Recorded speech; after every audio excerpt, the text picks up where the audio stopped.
Good morning, good afternoon, or good evening, wherever you are in the Indian Ocean, and welcome to this workshop moving towards the development and adoption of IORA guidelines to prevent entry of IUU fishing products in IORA member state supply chains. Firstly, there is an official opening and some official remarks. So we are just awaiting for the Blue Economy, the director of Fisheries and the Blue Economy, Dr. Gunawan, to make the opening address. Thank you, Aubrey. Aubrey, am I audible? Indeed, loud and clear. Thank you. Nice to meet you again.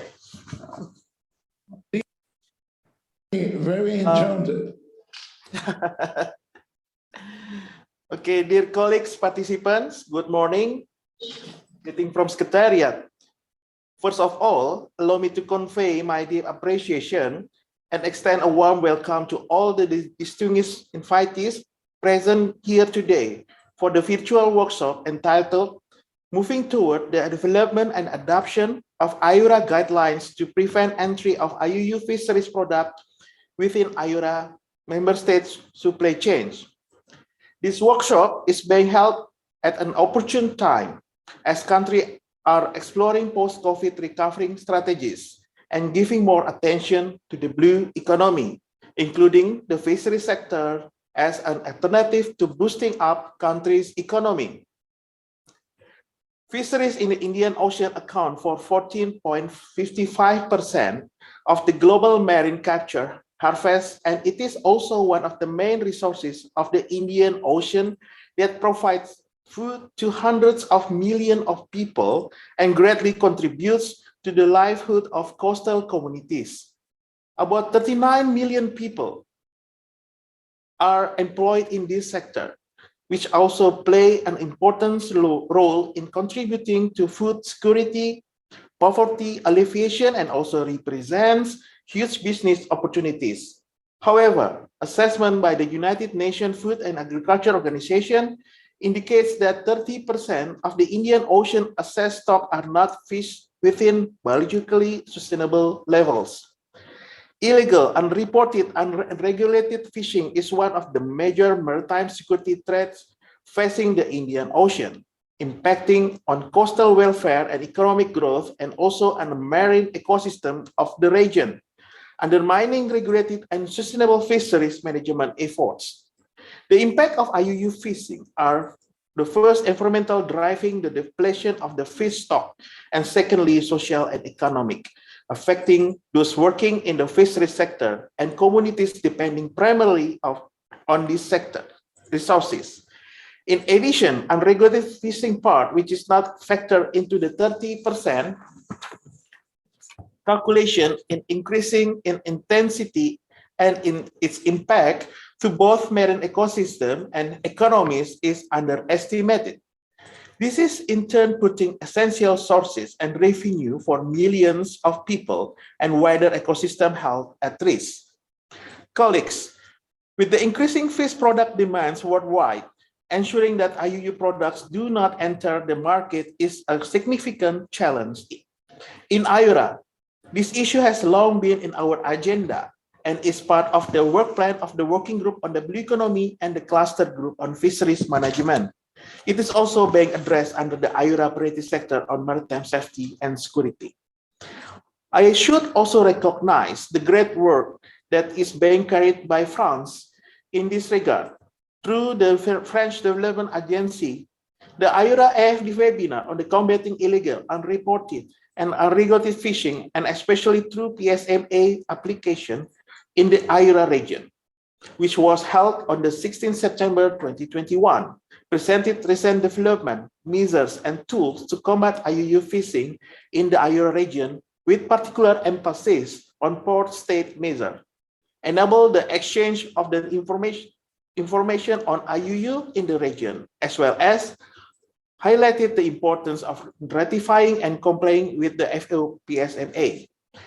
AFD also carried out an assessment of the capacity needs required, human and institutional, and the current level of implementation of the port state measure in the IORA region, and undertook an analysis of measures to combat IUU fishing in the IORA region. I am also thankful to the FAO for agreeing to host an online training course to raise awareness of the benefit of the PSMA amongst the IORA member states that are not yet parties to the agreement.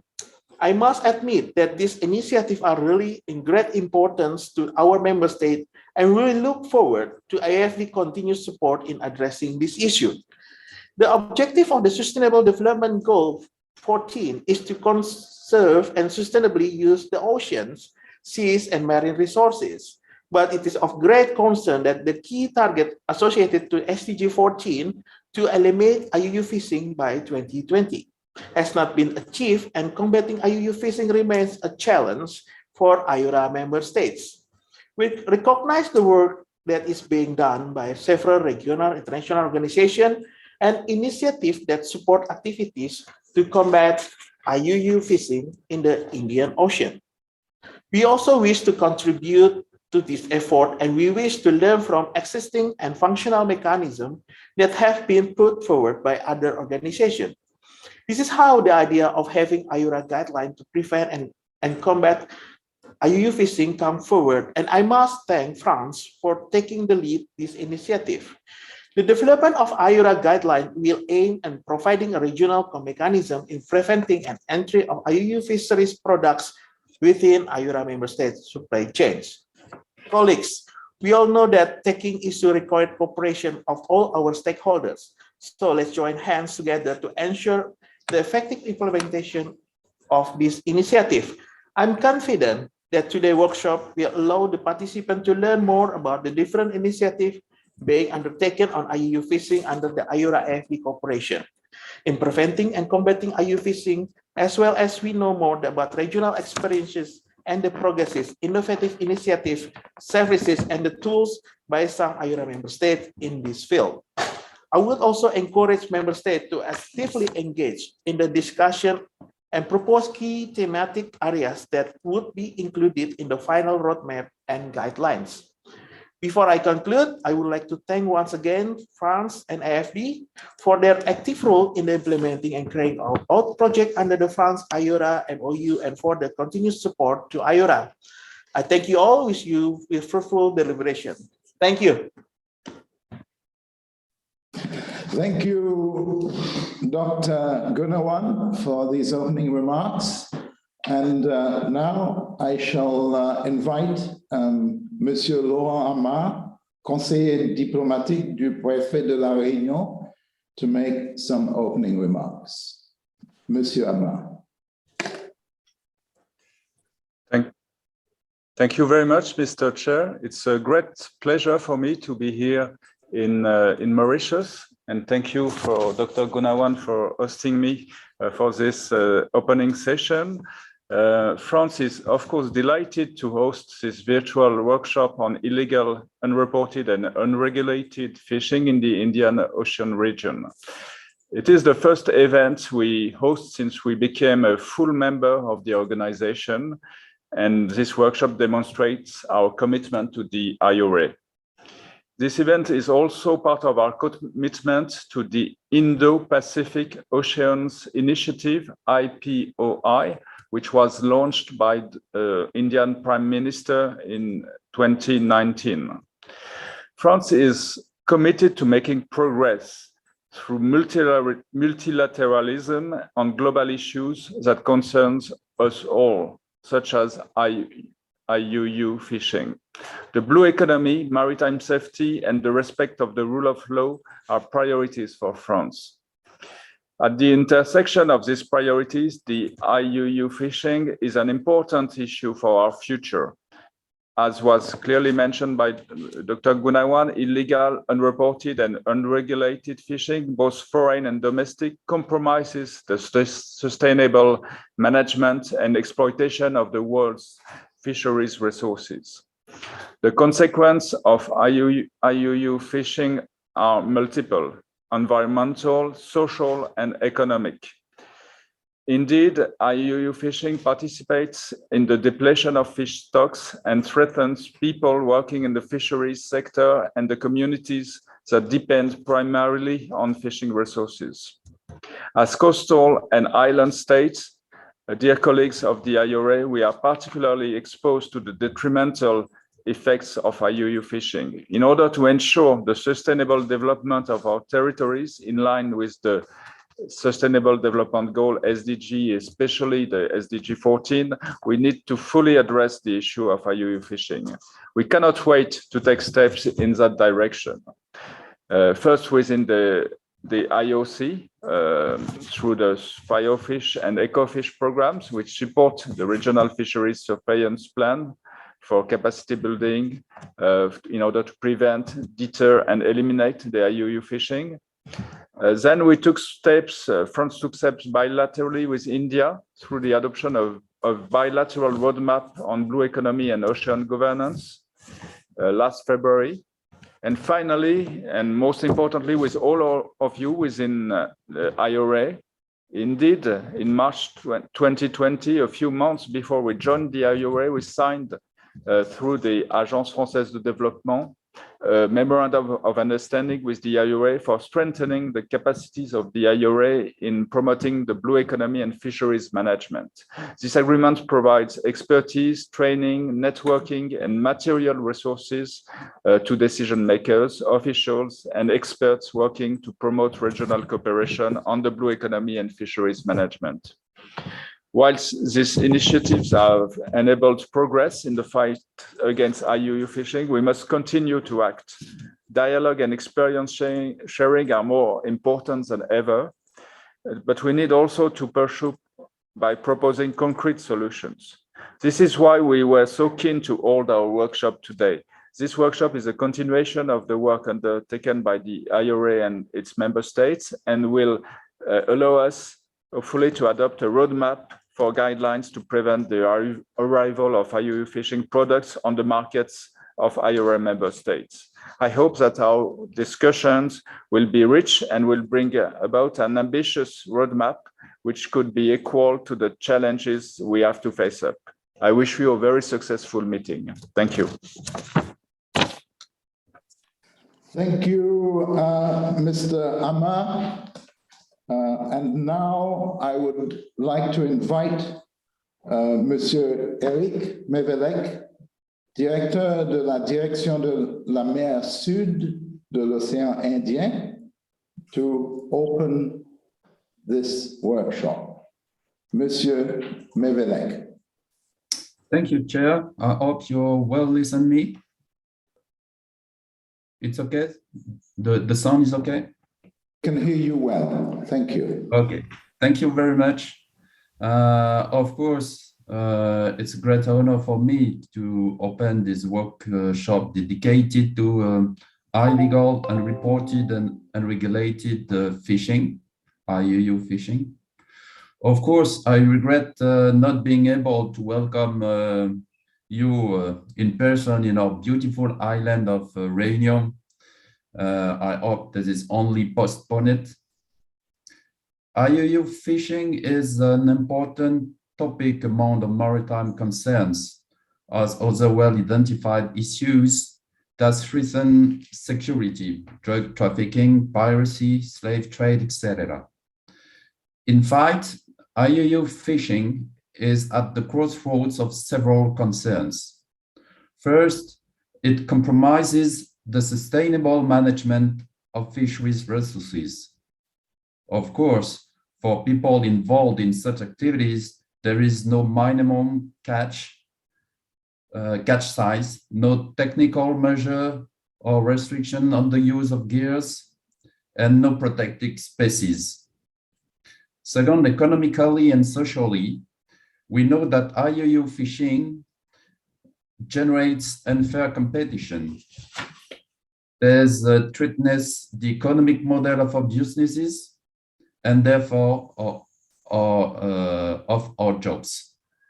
Working conditions are also below standards of the ILO convention, on work in fishing.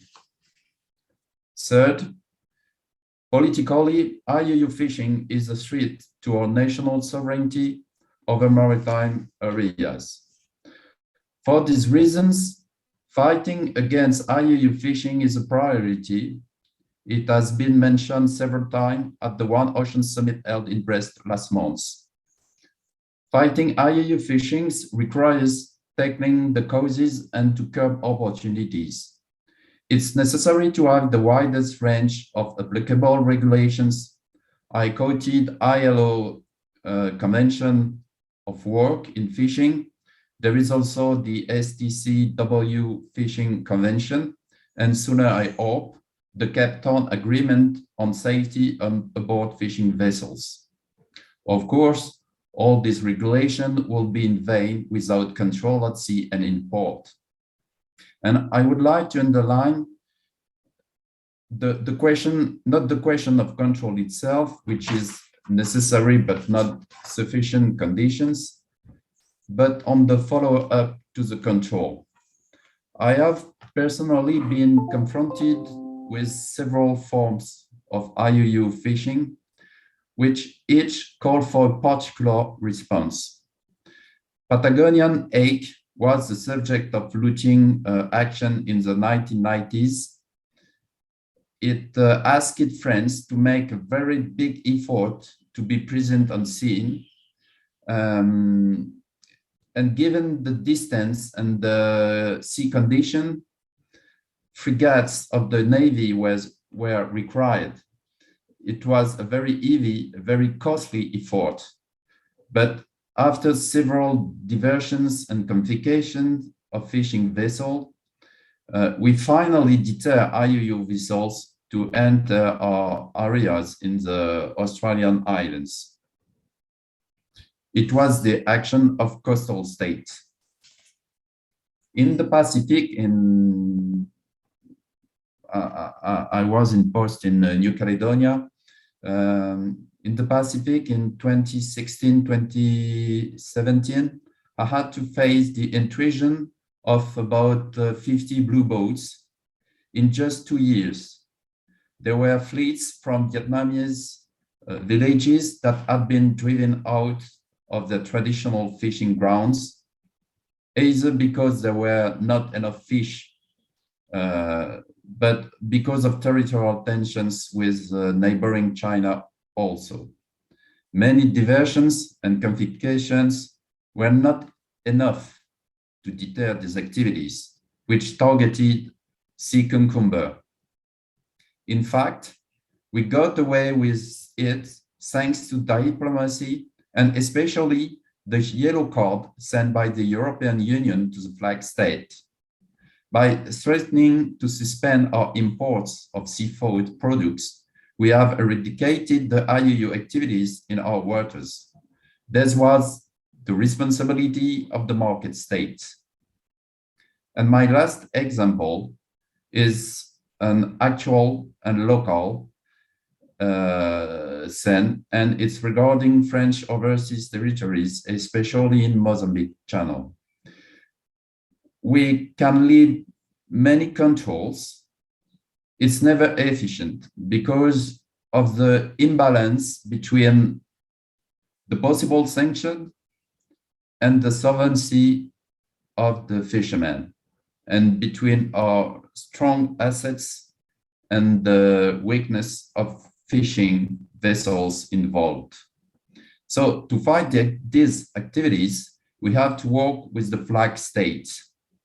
It's a work of cooperation in the long term to find a well balance between the economic needs of the population involved, what natural resources allowed, and to reduce the attractivity of the markets which demand these fishes. So, and it will be my conclusion, fighting IUU fishing need a perfect cooperation between coastal state, market state, and flag state. I believe this is the program of this Thursday workshop. I wish you rich and constructive exchanges. Thank you very much, Monsieur Mevelec.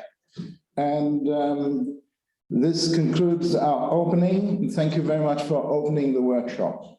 We have had some nice and quite broad encompassing context around this workshop. We have seen the contributions, or we have heard of the contributions of France to the IORA as a new member. And just now we have seen some of the practical measures that France has been taking, combating IUU in its waters in the Indian Ocean and in the Western Indian Ocean. So thank you very much for those opening remarks. We shall now proceed with the workshop. If you just bear for a short while we organize the technicalities of the presentation. And this is part of our session 1, and it will be covering previous work. We will be looking at the end agenda of this workshop, its objectives, and a little bit on how we are going to proceed. So, workshop on IUU fishing, moving towards the development and adoption of the IUU guidelines to prevent entry of IUU fisheries products in the IORA member state supply chains. So we've had our opening remarks from Dr. Gunawan, from Monsieur Laurent Amar of France, and it has been opened by Monsieur Eric Mevelec. Now, to introduce myself, my name is Aubrey Harris.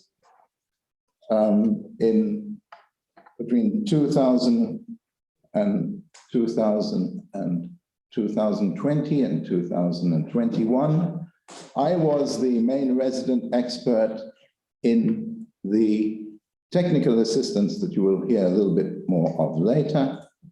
I'm also going to moderate the workshop. My background is various, but suffice to say that I am from the Western Indian Ocean, and also that I've spent 18 years in FAO in this region, in Southern Africa and in the Southwest Indian Ocean, where I left as the secretary of a commission, a fisheries commission called the Southwest Indian Ocean Fisheries Commission. Thank you. Now, what I shall be doing is I will look a little bit at the background, and we've had the context. Now we shall look at the background of the very particular work that France through AFD has been doing with IORA. I'll look at the objectives of the workshop. We'll look at the agenda, which will have been circulated to all the members, the agenda and workshop modalities. And I'll tell you a little bit about the interactive exercises, and we will do a very short one as well.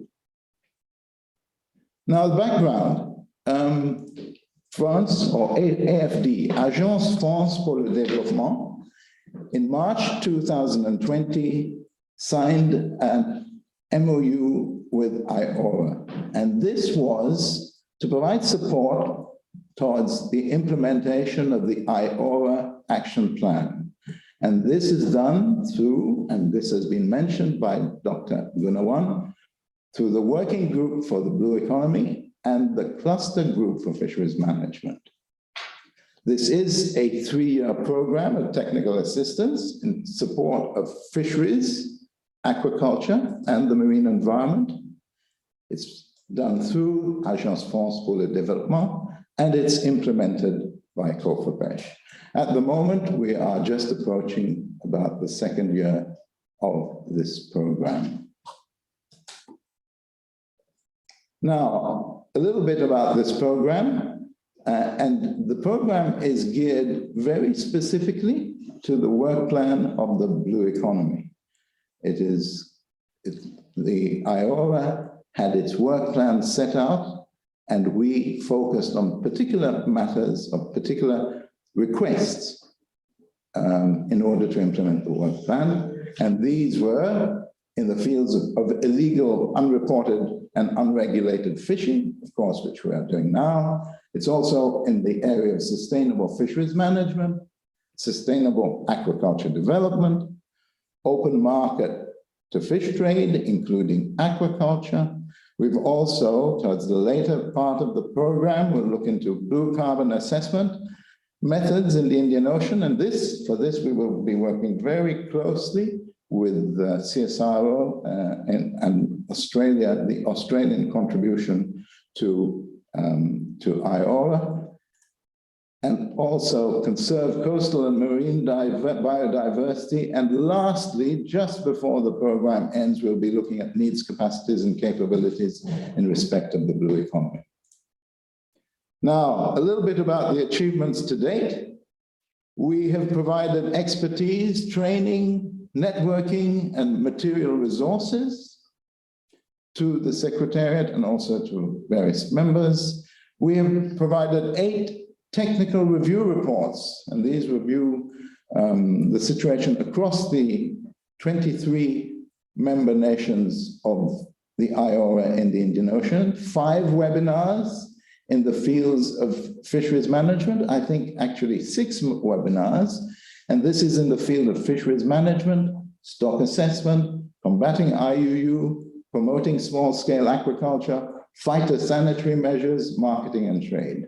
And to date, the project, I think it is recognized that it has provided a good contribution towards the implementation of the working group for the blue economy and the cluster group for fisheries management for their work plans. But in particular, and for this workshop, I would like to draw your attention to 2 of the review reports that were made. And this was by Gilles Hosch, or G. Hosch, 2021. And Gilles looked at analysis of measures to combat IUU fishing in the IORA region. It comes out as a COFREPECHE report. And the good news is very soon this will be very widely available. And also, we have the contribution of Charlene Gaudin, and her contribution was again a review report, and this looked at the status of port state measures, an assessment of the capacity needs, human and institutional, and the current implementation of port state measures in the IORA region. A significant report, as you can see by the volume of pages. Now, next one. And this culminated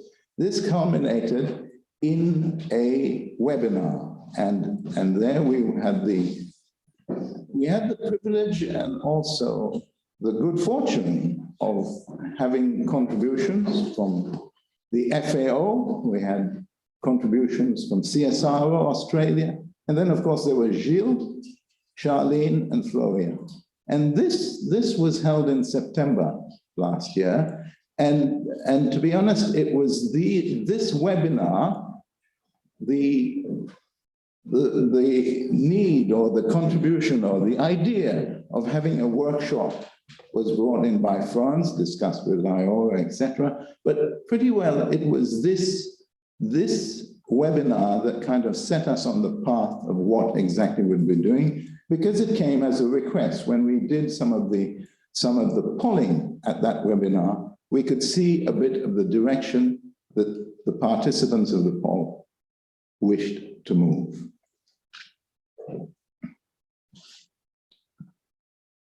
Now, let's go more specifically to the objectives of the workshop. So, it's to present the main results of the activities completed by the IORA TA And here we will be going more into the detail. The contributions that you've heard from, you have seen the report from Gilles and Charlene. They will be coming. You will see some of them updated as well. We will be discussing key thematic areas and the process towards the development and adoption of guidelines. Okay. We will also present some of the lessons learned and progresses made by IORA members building on regional experiences. We will also look over the workshop, and you will see later on in the agenda, we have some 20 specialists, and not only specialists, but also contributions from member nations. So we will provide together, there will be the situation that you will have a bit of the context, and you will have a bit of the showcasing of innovative experiences and initiatives that have been taking place across the IORA region, particularly in IUU fishing. And ultimately, what we are moving to, and we seek this from this workshop, is to reach agreement among IORA member states on a roadmap for the adoption of guidelines to prevent entry of IUU fishing products within IORA member state supply chains. Now, an agenda has been sent to all the participants. I apologize that we have the agenda here, but you will have some difficulty to see it. But nevertheless, I'm sure you have a copy if you are a participant. And this agenda spans across 2 days, today and tomorrow. You will see that together there's some 20 presenters, as I have mentioned. It is split up in a very particular thematic fashion. You will have a little bit of a start to the day just after my presentation and a little bit of polling. You will see the framework of what is being thought and what is being presented as to how we will move along this path to produce some guidelines. And then there will be themes across the next 2 days. And they are major themes that ring a bell, of course, to do with IUU. They will be in coastal state control, and you will have 3 presenters. By the way, before each presentation, we will introduce the presenters. You will have, so this is a session on coastal state control. You will have a section on flag state control. Again, 3 presenters. A little bit new, perhaps, we will look at market state options and measures. So now we're considering, taking into consideration the theme and the guidelines that we're moving, we're now considering a market state. And this will all take place today. Now, after each of about 3 or each of those sessions, as you will see, there will be an interactive session, and I will tell you a little bit more about it later. Tomorrow, we continue again. And tomorrow, we will take port state measures. So another key pillar of IUU, we will be looking at port state measures. And so we've had coastal state, flag state, market state, and port state. Then towards mid-morning tomorrow, we will go into sharing experiences. So sharing experiences between members of what has been going on the region to do with the guidelines that we are proposing. And later on in the afternoon, tomorrow afternoon, we will be looking at some group exercises, and we will be honing down a little bit more into finalizing the way forward with this action plan. Now, a little bit about our, and this is just in terms of presentations. You will see that the presentations are either 10 minutes or 5 or 15 minutes. I will give notice to those that have 10 minutes, around 8 minutes. I'll just give you a note, especially if I feel that it is going to jump the line. I would appeal to all presenters, because we have a fairly packed session. We've got lots of things to present and also to discuss. We've got lots of things to discuss. I would appeal that we keep to the time that you are allocated to. That's the first part. Of course, please keep your Zoom on mute unless you're allowed to speak. And with that, maybe let's move to the next phase. A little bit about the interactive exercise. For the interactive exercises, we will use Mentimeter. It is something that we have been using successfully for our previous webinars. The Mentimeter exercises are of two sorts. There's one which is a fairly immediate exercise, and you will see the results as we do it. And then there is an exercise which continues, and it will be left open. It will be left open today and tomorrow. And we would encourage you to fill them in quite soon, but then you have some time to do it, because these ones require perhaps a little bit more thought. So why not let's kick off right away with a small exercise. So Mentimeter. What you will be required to do is log in to www.mentimeter.com. I hope you all can see that. You can do this through your laptop or through your phone, www.mentimeter.com. And then you need to insert a code. Can we see the code?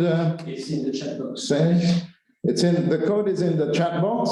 We will have sent you a code in the chat box, but please, can we also have the code on the screen so that people can see it as well? Okay.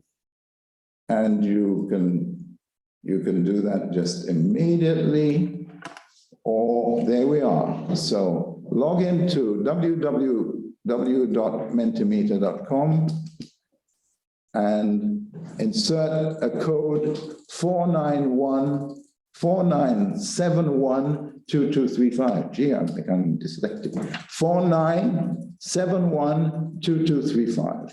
So please continue to do this. Now, this exercise is for us to know a little bit the context of the participants in this workshop.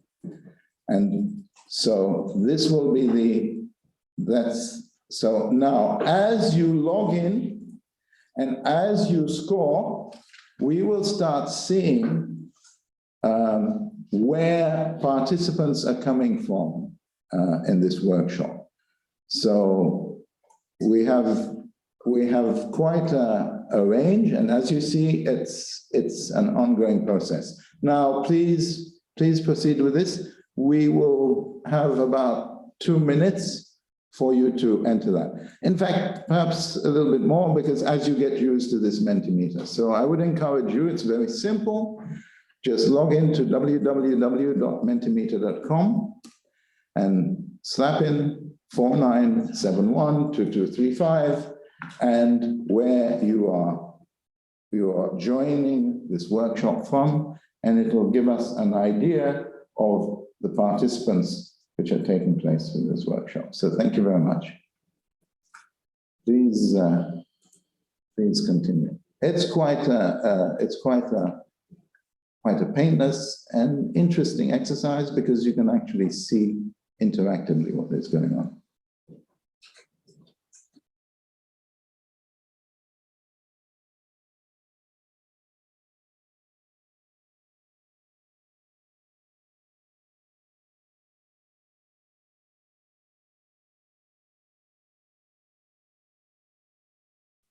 We've got some 19, 20. We've got 20 participants. Serge is our conductor behind the scenes, who's organizing that. Sage, do we have an idea of the number of participants in total? 20. Yes, but in total that are attending at the moment? We're 39. We are 39 at the moment. So at the moment we are 39 and we have 20 participants. I would encourage you to link in on Mentimeter.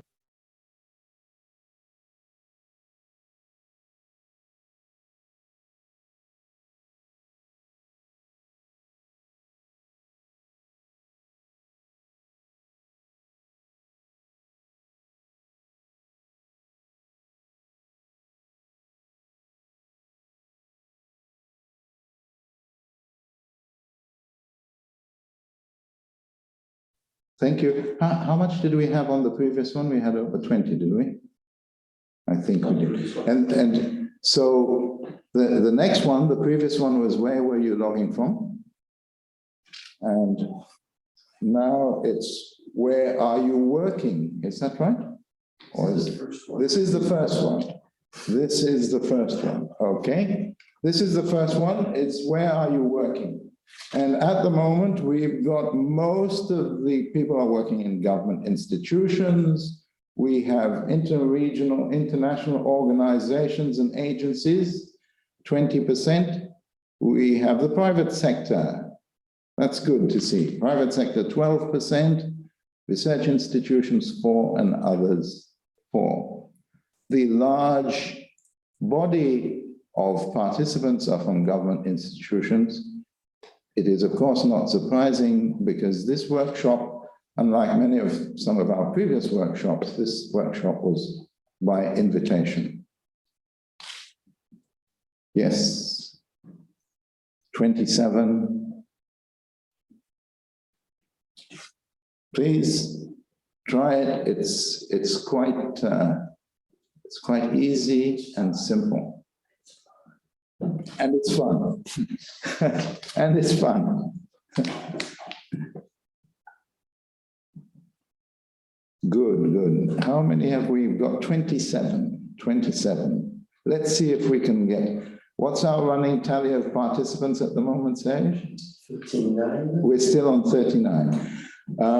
We tended to see that participants will drift in as the day goes through, and some, of course, will drift out. But we would encourage you, because there is quite a symphony of presenters covering this field. We would encourage you to stick with us and help us in moving forward with these guidelines. See all the perspectives. There'll be, I'm sure, some fairly rigorous and robust discussions, which we invite. That's the purpose of this exercise. And so I would advise you to stick with us. It's going to be a great time. It's going to be a wonderful 2 days. Good. So let's close on this one. So we have the large majority, 64% are from government institutions. We have international organizations and agencies, 18%. We have a significant private sector, again, very good. Private sector has a very important role to do in the fight of combating IUU, especially when we're talking of market chains, etc. Others and research institutions. So thank you very much. Can we have the next one? Now, in this poll, we are seeking to find information on from which country you are joining. A little bit of a spelling mistake there. It's an interesting name, join. Perhaps we should use it more often. From which country are you joining us? But from which country? Now, this is a little bit far from me to actually see what the results are. Sage, it's, yes, we have something which is 6. We are moving on. Yes. Gilles. Yes. Because I'm having a bit of difficulty seeing the screen from this distance. Could you Read it out. could you read it? Could you give us a little bit of an update on? I can see somebody, which is some country, which is there are two countries that are leading the That's group. France and Thailand. So France. So we have 6 from France and 8 from Thailand. That's right. Then we have Australia, 2, Seychelles, 2. That's probably not counting you, otherwise it would be 3. And Sri Lanka, 2. And then on the ones we have Bangladesh, Indonesia, Iran, Kenya, Mauritius, Mozambique. That's it. Yeah. And Mozambique. Good, good. And what's our numbers of 26, and we had 27 before. 28. We had 28. We had 28 before. Perhaps we can get the last 2. You filled it once, I think, or 4, or 5, or 6. From which country are you joining us? And this is good because it gives us a bit of a perspective to note, as I say, this webinar or this workshop was by invitation. So that is part of the reason that we, of course, invited all countries, and this was done through the diplomatic channels.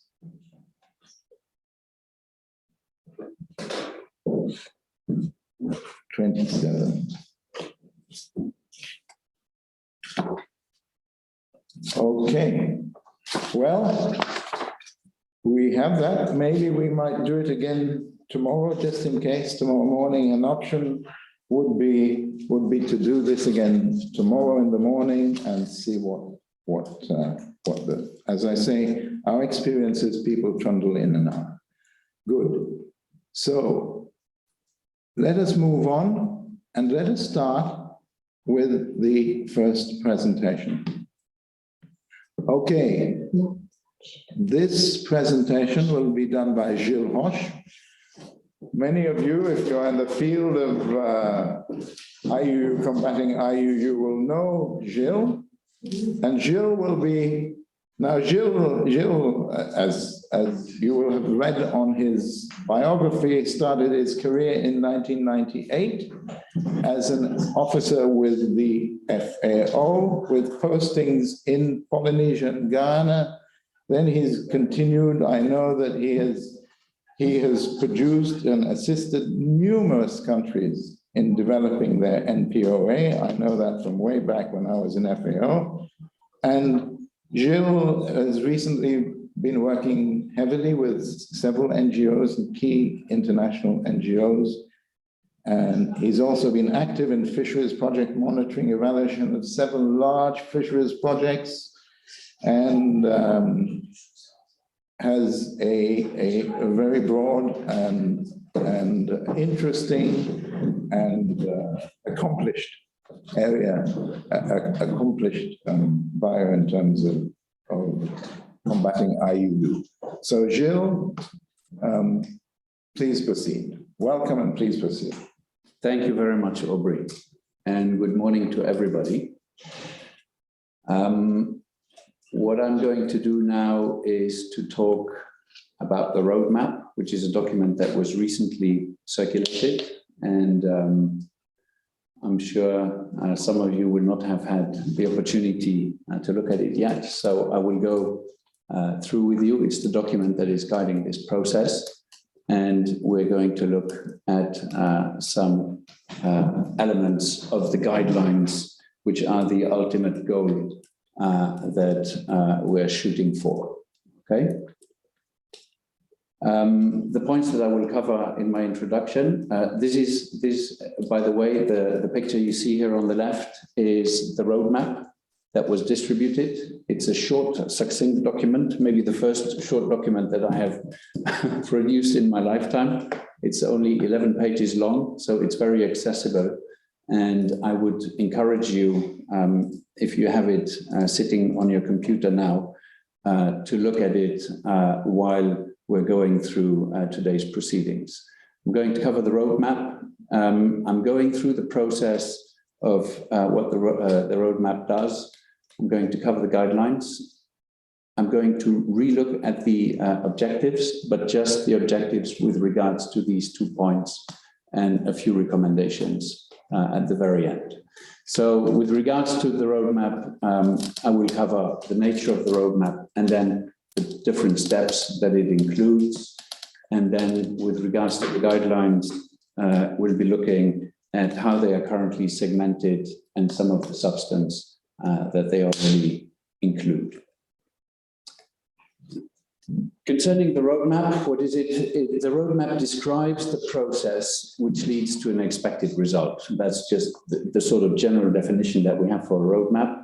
And it was suggested that we do develop a roadmap in order to have a clear process that we follow, in order to go from a good idea to the final guidelines, IUU guidelines for the IORA region. Okay, so in this case, the roadmap outlines the process that is going to result in the guidelines for the IORA region. The process, what process does it currently propose? It currently proposes a number of steps, okay, that are and will continue to be followed. So we have already started with this process last year, and it started with these technical reports that Aubrey has referred to earlier in his first presentation. And at the end of this session, of this particular presentation, the Mentimeter will invite participants to provide feedback on the current proposal. Okay, so this will be the first session where we start to use the Mentimeter for the work that we are supposed to do together. Okay, now the graph that you see on the right-hand side, you see we have 10 steps, and the 10 steps are the process, are basically outlining the process that we follow whenever we have one of these hexagonal boxes. I chose the hexagon because the work is being guided through France. The hexagons, they are meetings, the meeting we had last year, the meeting that we're currently in on step 4, and then the final validation workshop that we will have at the end. And now I'm going to walk you through the different steps. So step 1 on the way to development for the guidelines was the 2 technical reports that were prepared on IUU measures across the IORA region and the port state measures done by myself and by Charlene, respectively. They were published last year, and those reports were basically the sources of the first ideas to contribute to the guidelines. Then we had a first public webinar in September of 2021. Aubrey has shown us this very nice slide where you had the faces of the first presenters that were participating in that one. And during that first webinar, we had the first debates on the technical reports that had been put on the table, plus some other technical presentations that were made at the time, and the first recommendations that were coming out of that webinar and that have flown into the first very rough draft of guidelines that we currently have. Step 3, the draft roadmap was then developed, and that is the report where we have this schematic inside. Okay, and this document proposes then or contains the process that we are currently presenting here, and which all of you should have a copy of. Let us know if you have not received a copy. We can facilitate that through the chat box and make sure that everybody who hasn't been dealt a copy yet can have one over the course of the day through the email. Step 4, this meeting, it's the reunion workshop. It aims to finalize and to adopt the roadmap on the basis of possible further ideas on process and to provide inputs for the guidelines. And I'm going to come back to that at the end of my presentation. Then what will be happening after this workshop? Step number 5, we will prepare a workshop report, okay? And the workshop report will contain a finalized draft roadmap, okay? So on the basis of possible additional feedback that we will receive after this session, there might be more ideas on how the process could be improved. We will finalize the draft roadmap, will be in the workshop report, and expanded IUU guideline elements. This report will be circulated to the members, okay? And there will be an elicitation for feedback. So all IORA member states are then invited to comment on the proposals that are made in the report, okay? And the roadmap is currently, the roadmap is not expected to change a lot anymore. However, that does not mean that we would not encourage any ideas to come through. Any ideas or any proposals that you have, please do send them through. You will be invited to do so. And then that part of the process should be settled. And once that is settled, when we have a clear roadmap, we know exactly what process we are following towards the guidelines. Okay. So on the basis of the feedback, we will finalize the roadmap, and then that will be circulated as the final version. Okay, and then we come to step number 7. We're now down here on the right-hand side, and we are getting we're now getting into the nitty-gritty things of the process. The drafting of the guidelines on the basis of this workshop outputs, and any further feedback that we have received following the circulation of the workshop report will go into the drafting of the guidelines. This will be done by 2 external contractors, which will be working on the basis of the substance that has been provided so far, and that will be provided during our 2-day workshop now. Step number 8, being very mindful about the continuous need for consultation with the members. The circulation of the first draft IUU guidelines will be undertaken. It will be sent to all of the IORA member states for provision of feedback from the members, okay? And then on the basis of that, there will be a recirculation of a revised first full draft of the IUU guidelines based on the feedback that will have been received at that time. And then we're getting close to the final stages, to the final line, the arrival line. We will have a final workshop, and that is, during that workshop, this draft final version of the guidelines will be put on the table. One representative from each member state will be invited to participate. The final, this final draft version of the guidelines should be sent to the members to work on this well ahead of time. And there the objective is to agree on any remaining issues and points, and then to move forward to a final draft document. Last step in the process, the final draft guidelines are submitted to the IORA Secretariat, and then the formal adoption procedure within IORA will be kicked off. And this is likely to include further readings and discussions at the level of the Committee of Senior Officials, and then finally a meeting of the Council of Ministers, which is to provide the final approval for adoption. Okay, that is the process as it is outlined in the roadmap, and that we are currently following. Now, I'm going to talk a little bit about the guidelines. The IUU guidelines, which have this longer title, you know, prevention of IUU fisheries products into IORA member state supply chains.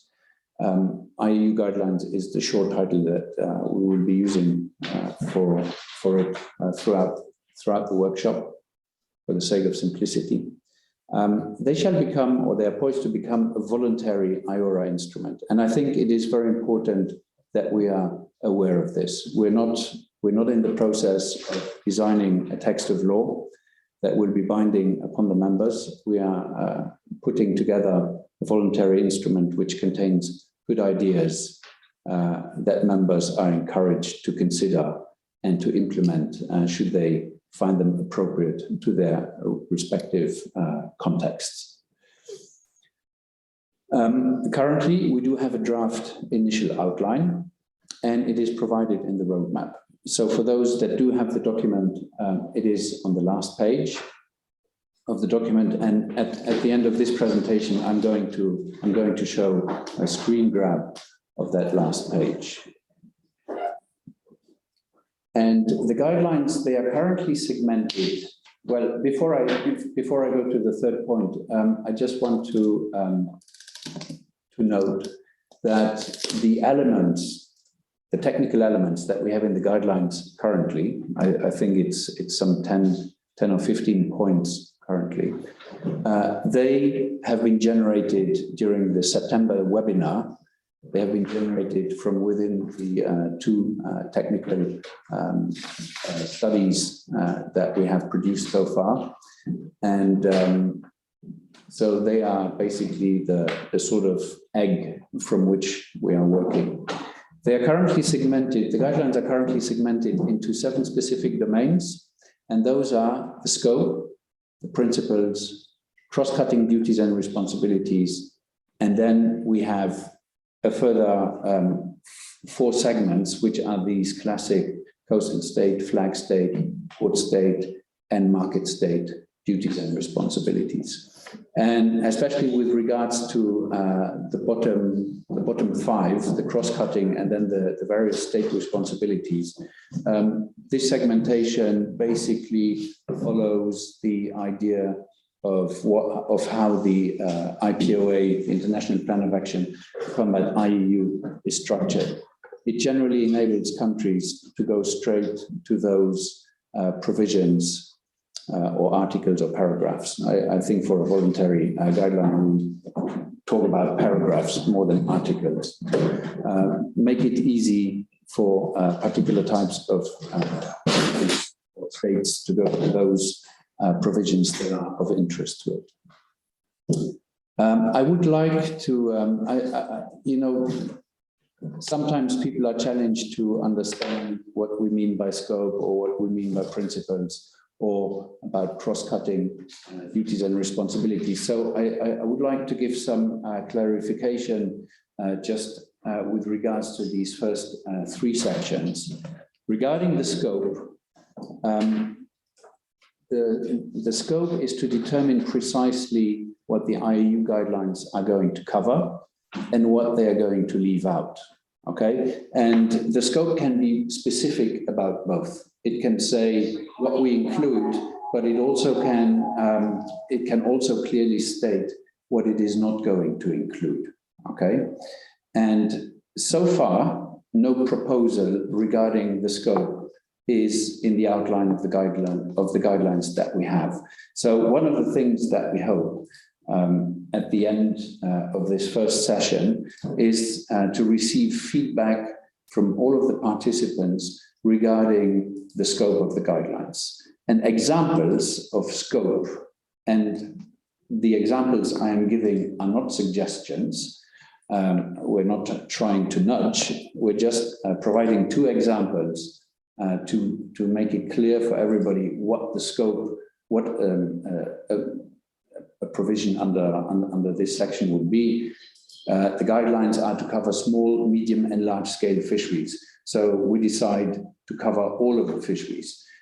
Maybe there are delegates who feel that these guidelines should only be addressing medium and large-scale fisheries or semi-commercial and commercial fisheries and leave artisanal fisheries out. It's open to anybody's feeling about this. Not covering unregulated fisheries is another example. You know that in IUU, we have three parts: the illegal, the unregulated, and the unreported. And often when we speak about IUU fishing, we have very much in mind the illegal aspect of the fisheries, and we very often forget about the unregulated ones. And maybe the unregulated is something that we want to expressly or explicitly exclude from the guidelines and just focus on the illegal part, okay? So that is with regards to scope. With regards to principles, principles are a common section that we find in this type of document, but not only. We also find it in binding instruments. And the principles basically set down principles, for lack of a better word, that all provisions which are included in the guidelines have got to adhere to, or that they shouldn't be running counter to. And examples here, again, which are not suggestions, would be the guidelines are in conformity with international law. This is a classic one. And or guidelines are simple, clear, and transparent, which are a very practical one, but which can be of importance. You know, sometimes we end up with language that is unpenetrable and difficult to understand, and this might be something that we're going to strive for.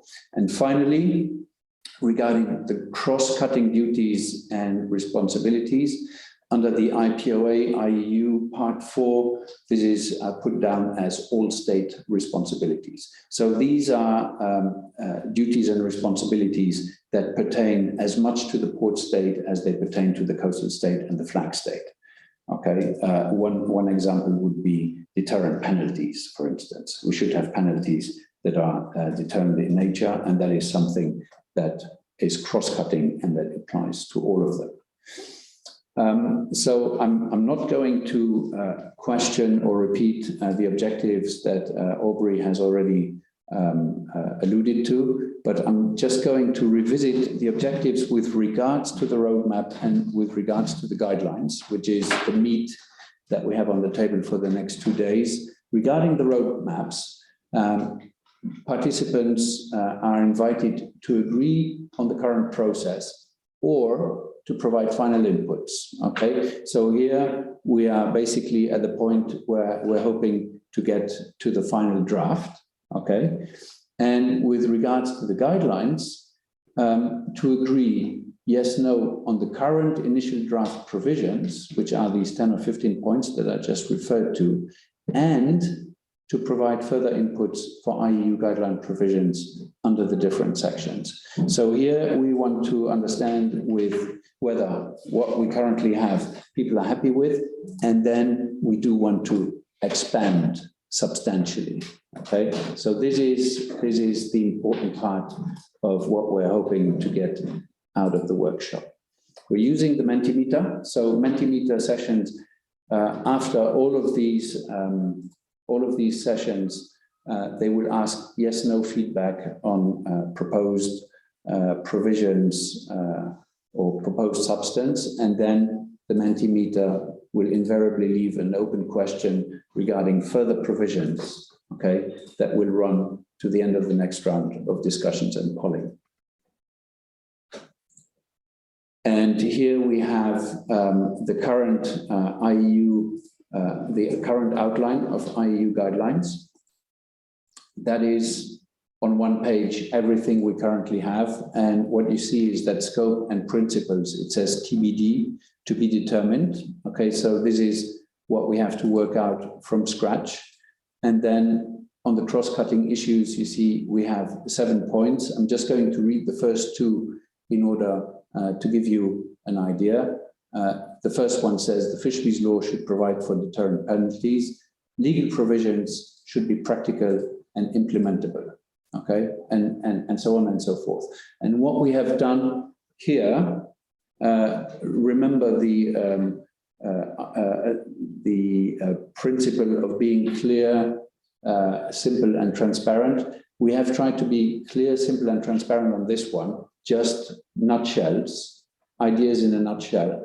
And of course, what is supposed to happen afterwards, once the ideas are clear, once we know exactly what points we want to go in there, then this is going to be transcribed into a language that is a little bit more circumspect, less Spartan, and adopt the sort of form that you would expect in a document of this nature.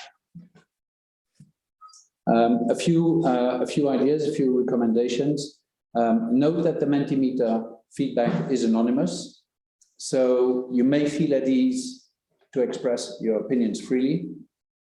When you put down your ideas, it is nobody knows where they're coming from. And should you not have an opinion on a particular subject matter, you should equally feel free not to respond to a particular question. Don't feel pressure and just move on if there is no input from your side, and there's no reason to feel good or bad about that. And if unclear about the process, please do raise your hand and ask for guidance. Aubrey has already mentioned we have a wizard with us for the IT side, Serge, so he will be able to provide the guidance that you may need. Thank you very much. Thank you very much, Gilles. Thank you very much. Now participants, we have gone through the opening, a little bit of the background, and we have had a presentation on the guidelines and the roadmap to the guidelines. We now have a period of discussion first and polling exercise. So now the floor is open for any of the participants to raise any of the matters that we have discussed up to now, and any of the issues related to the guidelines or whatever it is. Please feel free to discuss what it is that we have presented up to now. We have a system where we will be looking at the chat box, but the other option is to Sage, they may raise their hands. Is that right? They can also raise your hands, and there's at the bottom is an option to raise your hand, and we will give you the floor to speak and to ask or to make a comment or suggestion of what we've got up to now.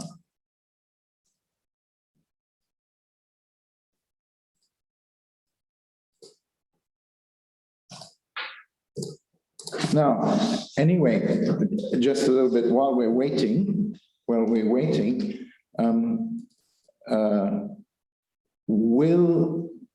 could those who are participating today that have not received a copy of the roadmap,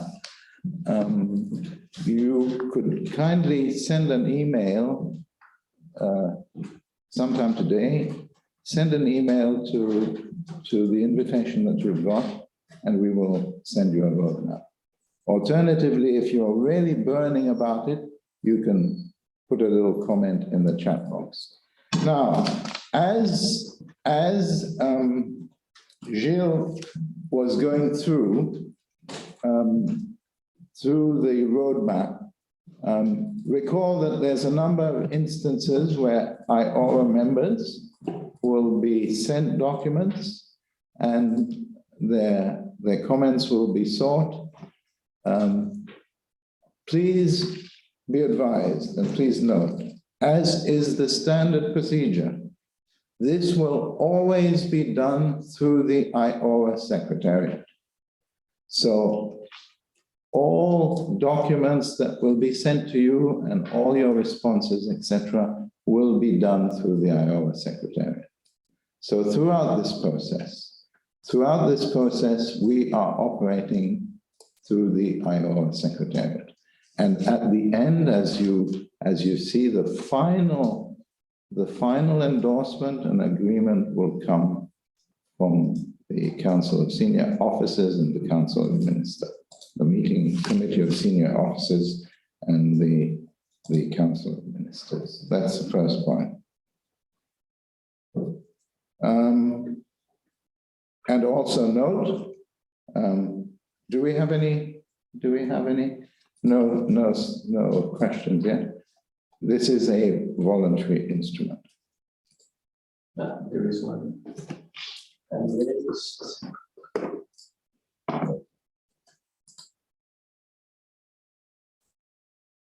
Mr. Chaudhry wants to speak. So Mr. Chaudhry wants to speak.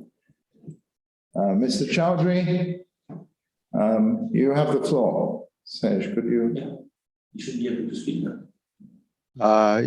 Yes, Mr. Moderator and the presenter, thank you very much for your nice presentation and towards moving to format a guideline regarding IUU fishing.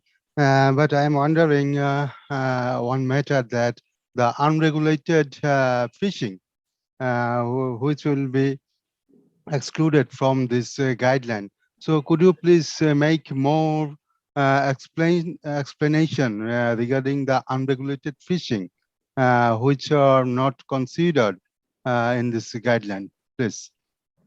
Okay. Gilles, could you respond? Very good question. Thank you very much for that. So I think I should have put it in bold. So I was just trying to provide examples. We have to set down the scope for the guidelines, and I think having this question at the very beginning, I think is very good, and it's very important, so that we're all very clear about it. What the guidelines should cover and what they should not cover is the first thing that we have to decide on.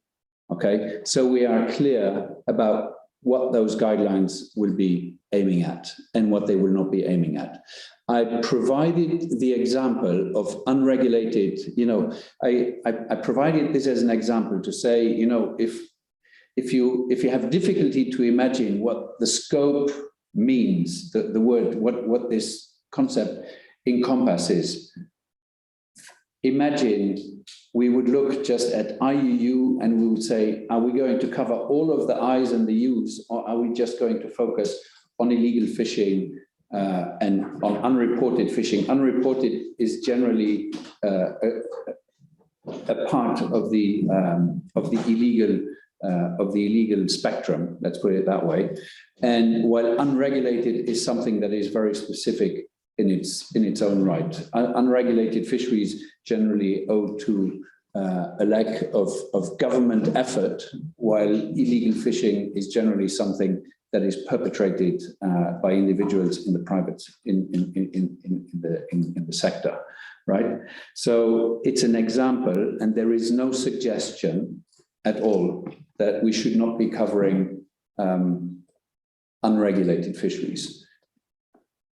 What I'm suggesting is that there are options that we need to look at, which might not be obvious. And that one that I gave as an example is clearly not one that is immediately obvious, but it would have very important implications for the guidelines and for what we are addressing and for what we are deciding not to address. Okay, so there is no suggestion, and that's why I had written it in brackets. This is not a suggestion, it's just an example. There is no suggestion from this side that we should not cover unregulated fisheries. It's just an example to explain what the scope, what the idea of scope encompasses. Is that clear? Thank you, Gilles. And that said, this is the idea of the scoping exercise. Now, if you are of a particular view that unregulated fishing should not be covered, then that's what you can say in terms of the scope. Or you can say the scope should be illegal, unreported, illegal, unreported, and unregulated. So that is something that you can feedback when the exercises start. So thank you for that, Mr. Chaudhary. Thank you for Okay. It's very early. Okay, thank you very much for your explanation. Okay, then, Aubrey, if I may, we have a question from Thailand, from Kun Kamongpan, an old colleague and friend of mine, I have to say. Dear Kamongpan, it's nice to find you back here online. Your question is the 10 steps for finalization of the guidelines, and what about the timeline and how long to complete the guidelines? So he's asking about the time frame, which is a very legitimate question and which we haven't covered. Aubrey, do you want to respond to that one? Yes, thank you, Gilles. The reason we haven't put a time frame is it really depends quite a bit in terms of how the members want. For example, if you think this is a feedback, if you think this is very much needed within IORA members, you could ask for it to be speeded, that we would like to have it within a period of time. You provide your suggestions. The reason that we haven't done this is, you know, guidelines, there are different guidelines. Guidelines for voluntary responsibility. It can take years. And we work with the IORA Secretariat, and we know the logistic issues, etc. So we have not put a timeline. But if you have a suggested timeline, this is something that you would like to see in a year. I think reasonably we wouldn't be able to do it in less than a year, but if you have if it's a burning issue with you and you would like to have it expedited, this is a feedback that you can provide during the workshop. So that's why we haven't dealt with the timeline. Question from Iran.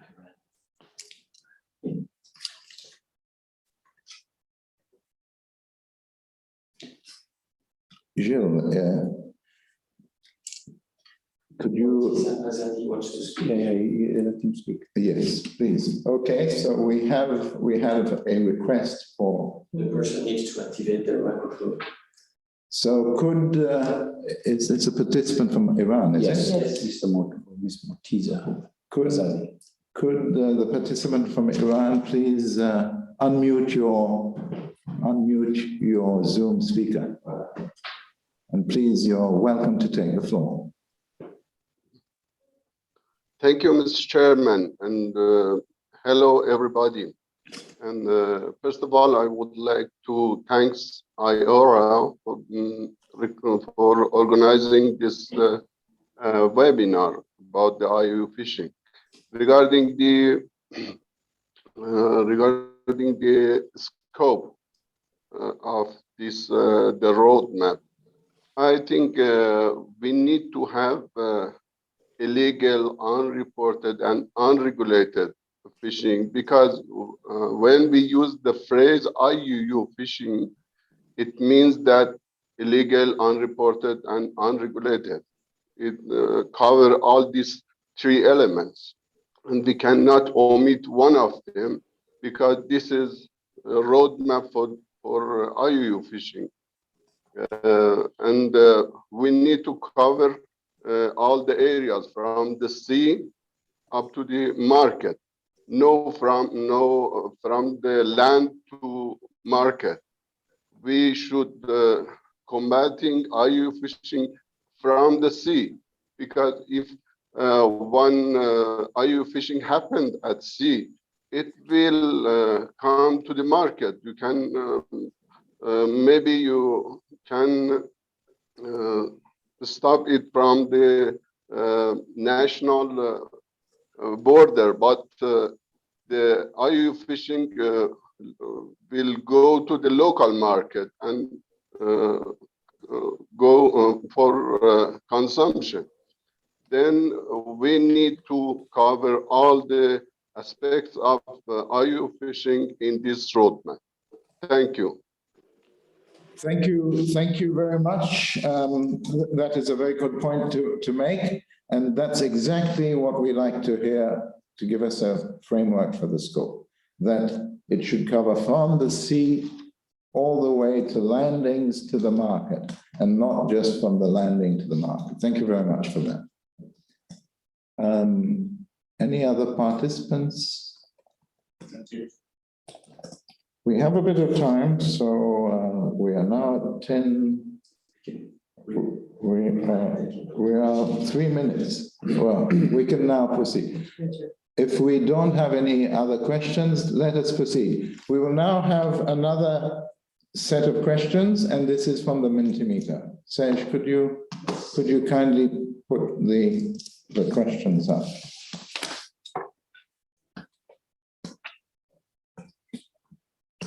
I don't have the questions.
Good, thank you. We're getting quite some scoring, and when you have data, it is always important to have good data or have data. And if everything is synthetically too perfect, we also have problems. So it's good to see that we, a robust thing, if you don't think, you have some different idea about it, please, this is the opportunity. It'll just give us a feedback. Good. How many have we got? We've got 21. Yes. We now have 41 participants in the workshop. Welcome to those participants who have joined us. You missed some interesting opening statements, but never mind. We have still a lot to do, and you're quite welcome. Please participate. It's going to be a wonderful 2 days. Yes. For the new participants. So for the new participants, in case you don't know what we're doing, what you've got to do is to just take your... You can just take your phone or chat box or your laptop and, excuse me, somebody's talking. Okay, so for those that have just joined us, this is Mentimeter. Use your phone or laptop. Phone is easier. Log into www.menti.com. Insert that code that you see on the blackboard, which is 4971223935. Sorry, I'm getting as blind as a bat. But anyway, so please enter the code that you see on the screen and answer this question. 22. So we have 22. We have some 40 participants. I would encourage you to try it. It's quite simple, and once you get the swing of it, it's very simple indeed and quite fun actually. They can do the Issues they open. can ask in the chat box. Yes. Should you have any issues about this Mentimeter system, you can just send a little email in the chat box. If you're having some problems with it, send an email in the chat box, and our IT person will seek to resolve it. Anyway, so thank you very much.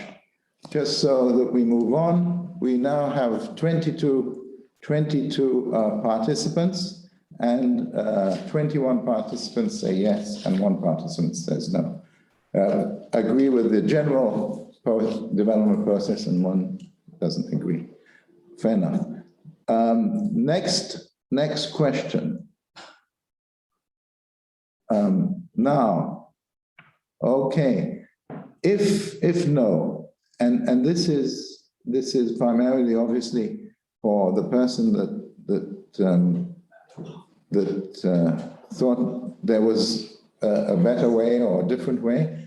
If no, what steps would you eliminate, change, or add? So you don't think it's exactly what you would like. Is there anything that you would like to eliminate, change, or add? And 15 words max. Now, Serge, just remind me, this is not an open question, eh? We're going to move on to the next question. So, what steps would you eliminate, change, or add?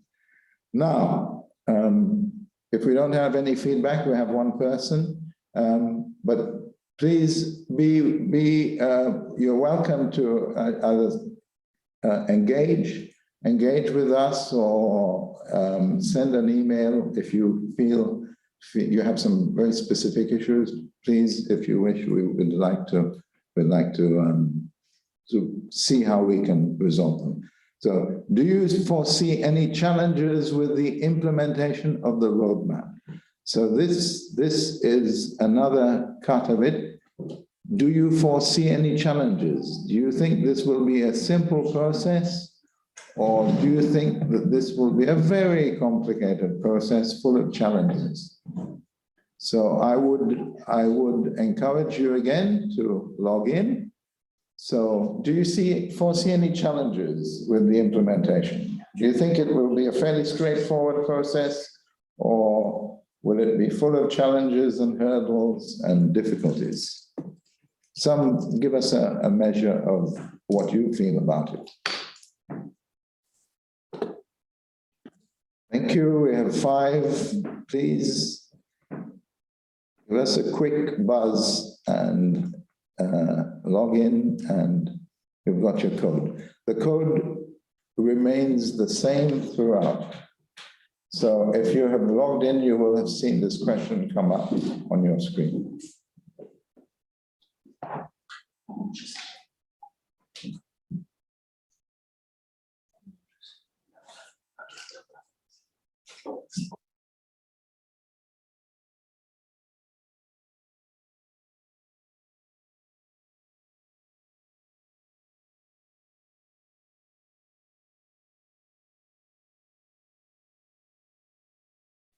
We're still having some contributions, and that's good. We would like to see some more contributions. If you have any insights about this, any challenges, etc., it'll give us an idea. So, foresee any challenges, or do you think this will be a? We have 1 more minute. 1 minute, and then I will close it.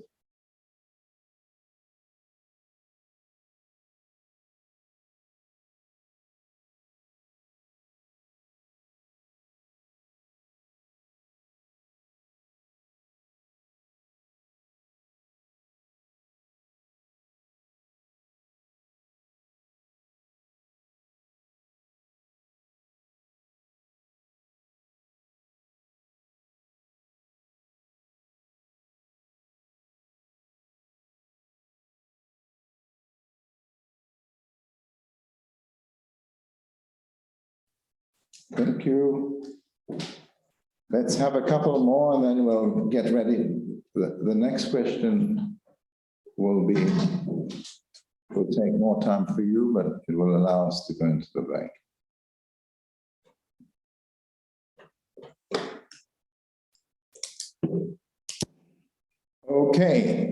Okay, we will take that now. We will move to the next question. Now, this is an open question. This says that if yes, you think there are some challenges, it's going to be a challenge, you are invited to capture in about 15 words max, and I think you have 1 or 2 cracks at this. You have up to 3 cracks. You can put it 3 times. You can just express what you think will be the main challenge. This is an open question. That means that it will remain there, and you can answer it any time between now and the next one, or even every time between now and lunchtime, and then we can decide what it is. We will monitor if we get any response, when we get responses. But so this is an open question. So if you think there are some challenges, please give an idea of, for example, how to monitor the overall system. Okay, good. Let's put all these in, because tomorrow in the group session we can look at some of how we can approach capacity building, infrastructure development, financial support, etc. Yes. Lack of consensus on the guidelines, content amount, the IORA member states. Yes, these are all valid points, and this will inform us as we go through the process. It will allow us to mitigate also. Yes, we will seek ways of mitigating. If there's the lack of consensus on the guideline content, for example, the content which the content which is no consensus. I mean, in the end, it's a decision as to whether to include it. Remember that these are guidelines. They are just suggestions of best practice, recommendations. Yes, this is something you should consider. If it applies to your situation, there are guidelines, but these are all good. Political reluctance, harmonization with national legislation, learning by doing, all very good input. So I will close the session now, but please continue. This one you can continue providing a response for hours from now. We will decide later when to close it. So thank you very much. We now have a 15-minute break for a comfort break before we start our next session. So we've got it here to 10:45. We're now 10:40. So we will go to 10:55 and start on the next. So we've got, let's say 10 minutes, 10:55. So we come back at 10:55 and we continue with the next session, the next phase, which looks at coastal states. Very good. Okay, thank you very much. Take a comfort break.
Welcome back, and trust you've had a comfort break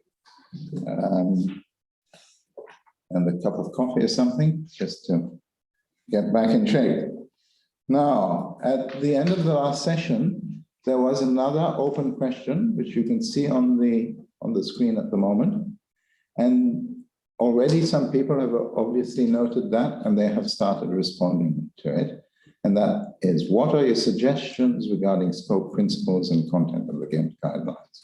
This is an open question again, so please continue to have an input in it and as to what your suggestions are. So we now move to the next section.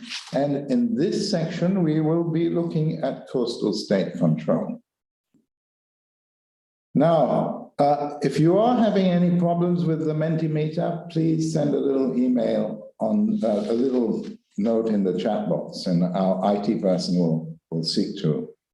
But it has been drawn to my attention that sometimes if you're stuck, there's a place at the top which says next slide. So just tick that and we'll go. So let's move on. Coastal state control. We have 3 presentations, and we will be starting now with Monsieur Jérôme Lafon.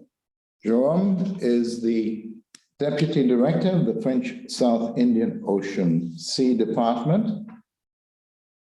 As such, he oversees the organization of fisheries surveillance in all of the French territories of the Indian Ocean and coordinates satellite, air, maritime means of surveillance of various administrations. He previously worked in mainland France in positions related to the management of maritime activities, support for the fisheries and aquaculture sectors, and other environmental issues. Monsieur Jérôme Lafon, welcome, and please proceed with your presentation. Bonjour. Good morning, everyone. Thank you for giving me the floor. I hope everyone can hear me. Can. Jérôme. Yes, great. So thank you for inviting friends to take the floor and to present what we do as coastal state, because when you deal about IUU fishing and you think about the European Union and its member state, you think more or less first that European Union is a market state, and that's the way it has used it has conducted on IUU fishing deterrence, and it will be presented tomorrow by colleagues from the European Union. At second, you think and you believe that a European Union and its member states are fishing state in the Indian Ocean with purseaners mainly. Everyone can say that. You hear about it when the IOTC meetings are, and NGOs say it loudly. But you have also to consider European Union and namely France as a coastal state in the Indian Ocean and as a port state too. And this is very important. We are today at the IORA. IORA is an association of coastal states. It's exactly what it is. And we, as France, are a coastal state in the Indian Ocean and acting as so, which means 2 things mainly. That first, that we have some local fisher communities. We rely on LC fishing grounds, LC fishing stocks for our coastal communities. That's the first point. In La Réunion and in Mayotte, it's very important for us that fisheries are well managed. And second thing that being a coastal state means that we have some control means in the area. I will share you a couple of maps to very well consider what France can do in the area. And oops, sorry. Up.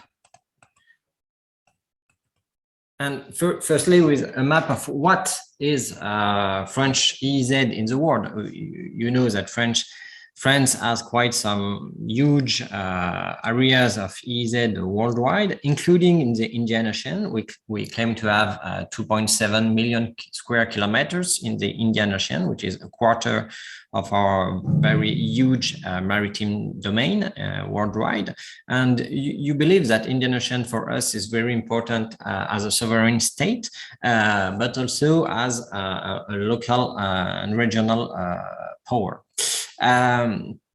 When you look more closely on our EEZ in the Southwest Indian Ocean, here in yellow, you see that we have some spots, 6 different spots in the Mozambique Channel, in the Mascareignes area, and in the Southern Seas, which are, I told, 2.7 million kilometers, nearly 10 times as much as the EEZ of mainland France. So that's really huge, and that's first a very important characteristics we have all to deal with, the vastness of the seas we have to monitor and control. And the second very important thing is how diverse it is. You have some southern seas where you fish for toothfish mainly, and you have the tropical seas where you fish for tuna and for other tropical species. And we have to monitor all this area. France has some important means to conduct this control. It has been told in the introduction by Eric Mevelec.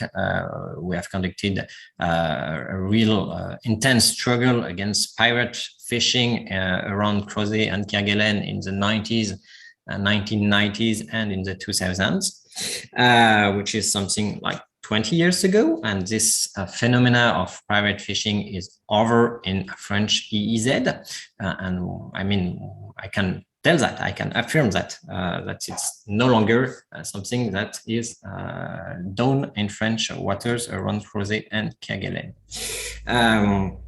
So we have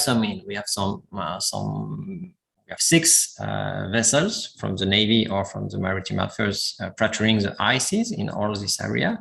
We have permanent satellite surveillance. And to illustrate this, for example, this is a picture from yesterday on Banc de la Zélée in Mayotte EEZ, where we just detected a ship, which is we don't know exactly what it is, but it's maybe a fishing vessel where in an area where it should not be. So what is important for us is able to be at every time, at every place of our EEZ. That's our goal. Not being every time everywhere, but being able to be at any time at any place of our EEZ. And we believe we have to be able to do that. We, as a coastal state, that's our duty, that's our responsibility. Of course, it's costly, but it's also worth it. But also you have noticed on the map of the EEZ that we have some spots of French EEZ, and in between there are EEZ from our neighbors.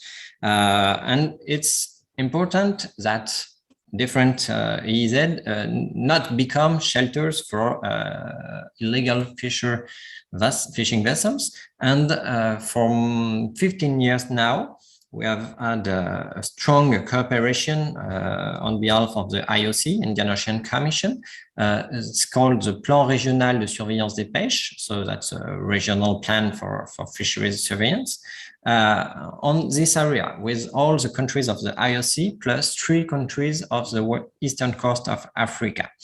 And you see from this, with this way of doing, there is no more shelter for any vessel which would be caught fishing illegally in some waters to go in the neighboring waters, because we can patrol in all those waters with inspectors from the different countries. So it's been 15 years now since we began this way of doing. We have been conducting 57 patrols, air or maritime patrols. And currently, for example, we have our French patrol vessel called Osiris 2, which is patrolling in the Seychelles water and conducting some inspections on board longliners and purse seiners from all fishing countries you may know, Taiwan, China, Korea, Seychelles, France, Spain, and so on. And we also have on board inspectors from Comoros, Tanzania, and Madagascar, and we'll be patrolling in their waters too. So that's a way we manage to be more efficient, not only controlling our waters, but working together with our neighbors to be able to have the same level to play evenly at a regional scale. So that's really important. That's a cooperation in this body. The cooperation in the PRSP is not only patrolling together. It's also about data sharing. It's also about sharing the way and means of surveillance, satellite surveillance, VMS, AIS, sea and air patrol, but also sharing an observer program, because we all know that an observer program is very important for compliance. And working together to ensure better compliance and indeed a struggle against IUU fishing. And the results are here. I mean, when we began this program in 2007, we encountered some IUU fishing, but since 5 years or so, we no longer encounter IUU fishing as to the same extent as before. We conduct inspections. We have some much more compliance with every rule, may that be the coastal state rules or the IOTC rules or the flag state rules. So it's really getting better. And I mean, that's an important point when you want to struggle against IUU fishing. You cannot only do that on the market side. You cannot only do that on behind a computer with satellite data, even though it may be big data. You have to do it on the ground, on the sea, at sea, and to go on those fishing vessels to be able to find them and to control them at sea. But who do we have to control today? I mean, that's an illustration of ships we have been controlling for the past 2 years, industrial fishing vessels, as you may call them, in waters from France, but also in waters from our neighbors, Mozambique, Madagascar, Comoros, and also in the high seas. I will come back later on this topic. And we didn't, those ships no longer are on the illegal side. That's not IUU fishing, that's industrial fishing, that's authorized fishing. There might be some infringements on very detailed topics of the regulation. We have to not to forget about it, but this kind of industrial fishing. Excuse me, Monsieur Jérôme, just a slight reminder, 5 minutes to go. Thank you very much. Sorry about that. No problem. But that's not where you can find today IUU fishing, so far as Southwest Indian Ocean is concerned, of course. Where we find IUU fishing, and we have to be very clear about it today, is those kind of small artisanal vessels. Those ones are mainly from Madagascar, but also Comoros or even French territory of Mayotte. We have to say about this, and they fish illegally in some waters, namely around Glorieuse, to fish for sea cucumbers, and that's illegal fishing. That's absolutely no license, no right to fish in this area. And when you deal about IUU fishing today, you have to deal about it too. But yeah, there are some concerns about the livelihoods of those communities, how they can just survive, and what kind of income they can get from fishing activity, and of course, legal fishing activities. But so far, we have to fight against them because they are really impairing all efforts we can make to have some good states of protected marine areas that have been set up by France. What is new in French waters, and I have what is interesting to talk about in today's workshop, because as I told, we have many talks in the Southwest Indian Ocean. You talked earlier about the SWI-OFC. There has been a good work about minimum term requirements for licensing of foreign vessels, and that's an interesting topic. We have some good talks into the IOC with the PRSP, but I mean, that's also important for us to talk with other coastal states and flag states of all the Indian Ocean. In the RFMO's meeting, we have all to admit that we don't have much time to engage into some talks and to share views, because IOTC, for example, is a regulatory body. We are here to decide, not to share views, and we don't always have time. So it's important today to take this time to share views. And that's something I want to share with you. That's 2 vessels from Sri Lanka, which were found in territorial waters, French territorial waters. I mean, they should not be there. They have absolutely no right to be there. Perhaps they were lost, I guess, perhaps. But I mean, that's something that has to be shared on a bilateral view with the flag state and between the flag state and the coastal state. We have to be able to talk about it very closely and say, how come this ship came to our waters, and how can we make it possible for them not to come again, to go to other fishing grounds? I know the Seychelles have the same problem with this fleet and the Mauritian too. So we have to be able to talk about it because we just want to have them have a good indication on whether they should fish some place or another place. Another important and new thing I would like to talk about is, you see, the EEZ is not that big, and the big part of the Indian Ocean is high seas.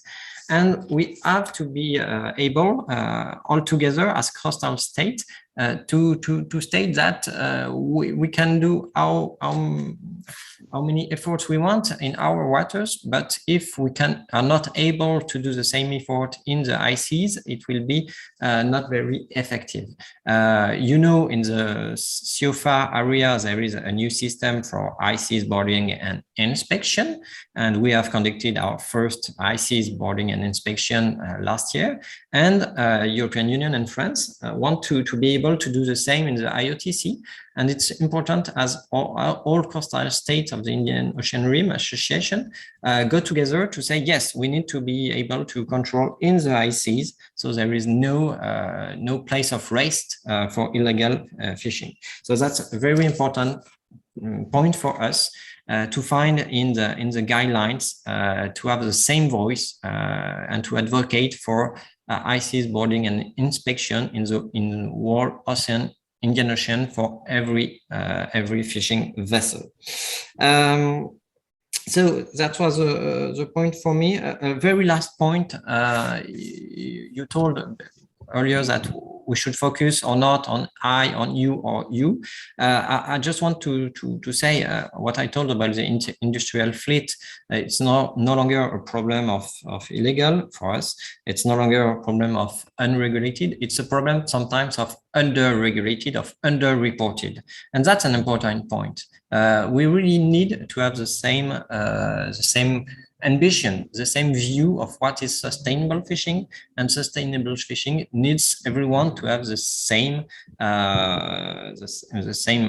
duties and to report correctly what is fished by their flag states fishing vessels.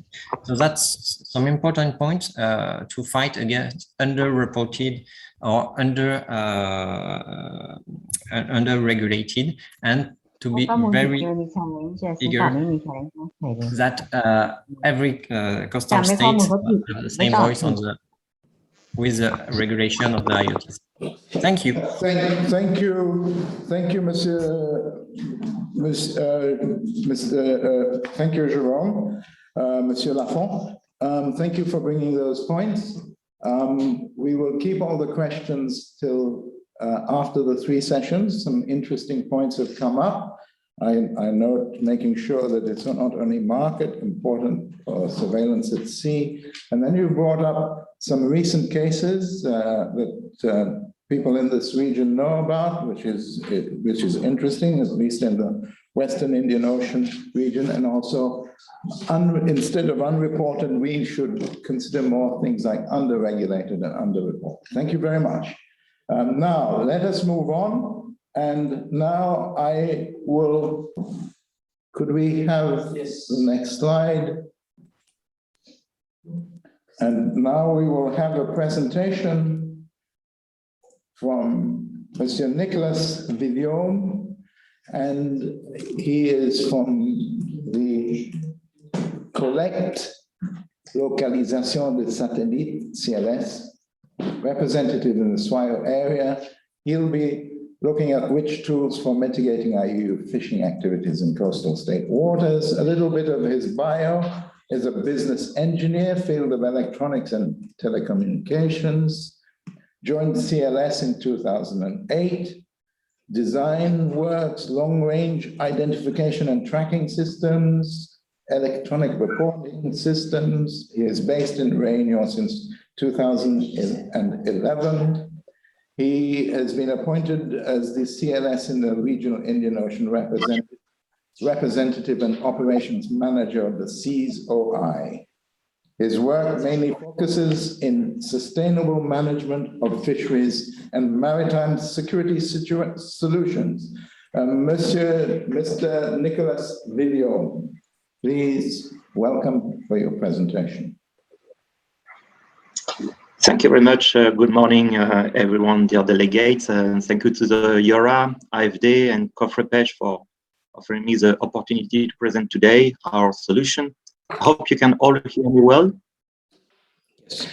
Yes, yes, we can hear you well, Nicolas. And you can see my screen also. Okay. Please, can you? We're organizing for your presentation. We cannot see your screen. Oh, I will share it. Okay, sorry. Hold on. Very sorry for that.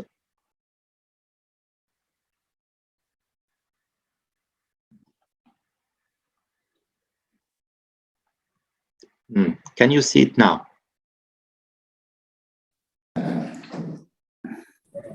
Yes, you can speak. Is it good? Looks good. There's 30 Looks years good. of expertise there. Yes, exactly. So CLS stands for Collect Localization Satellite. So our two investors are CNP and the French governmental agency CNES, the French Space Agency. So we are based in 30 locations worldwide, about 800 employees. And what we provide is satellite-based data collection and Earth observation. So I'm based usually in La Réunion Island, but I'm today talking from south of France. So we work in 5 strategic sectors: environmental monitoring and climate, sustainable fisheries management. This is a business unit in which I'm working. We also provide services in energy and mining, maritime safety, and fleet monitoring. But today, I will be focusing on our sustainable fisheries management solutions. So first of all, for about 50 years, the FAO has been providing the international legal framework for fisheries. So the UNCLOS, the FAO compliance agreement, Code of Conduct for Responsible Fisheries, port state measures, which is an important one. Also, several voluntary and technical guidelines based on the code for addressing the IUU problem, but also for sustainable small-scale fisheries in a context of food security.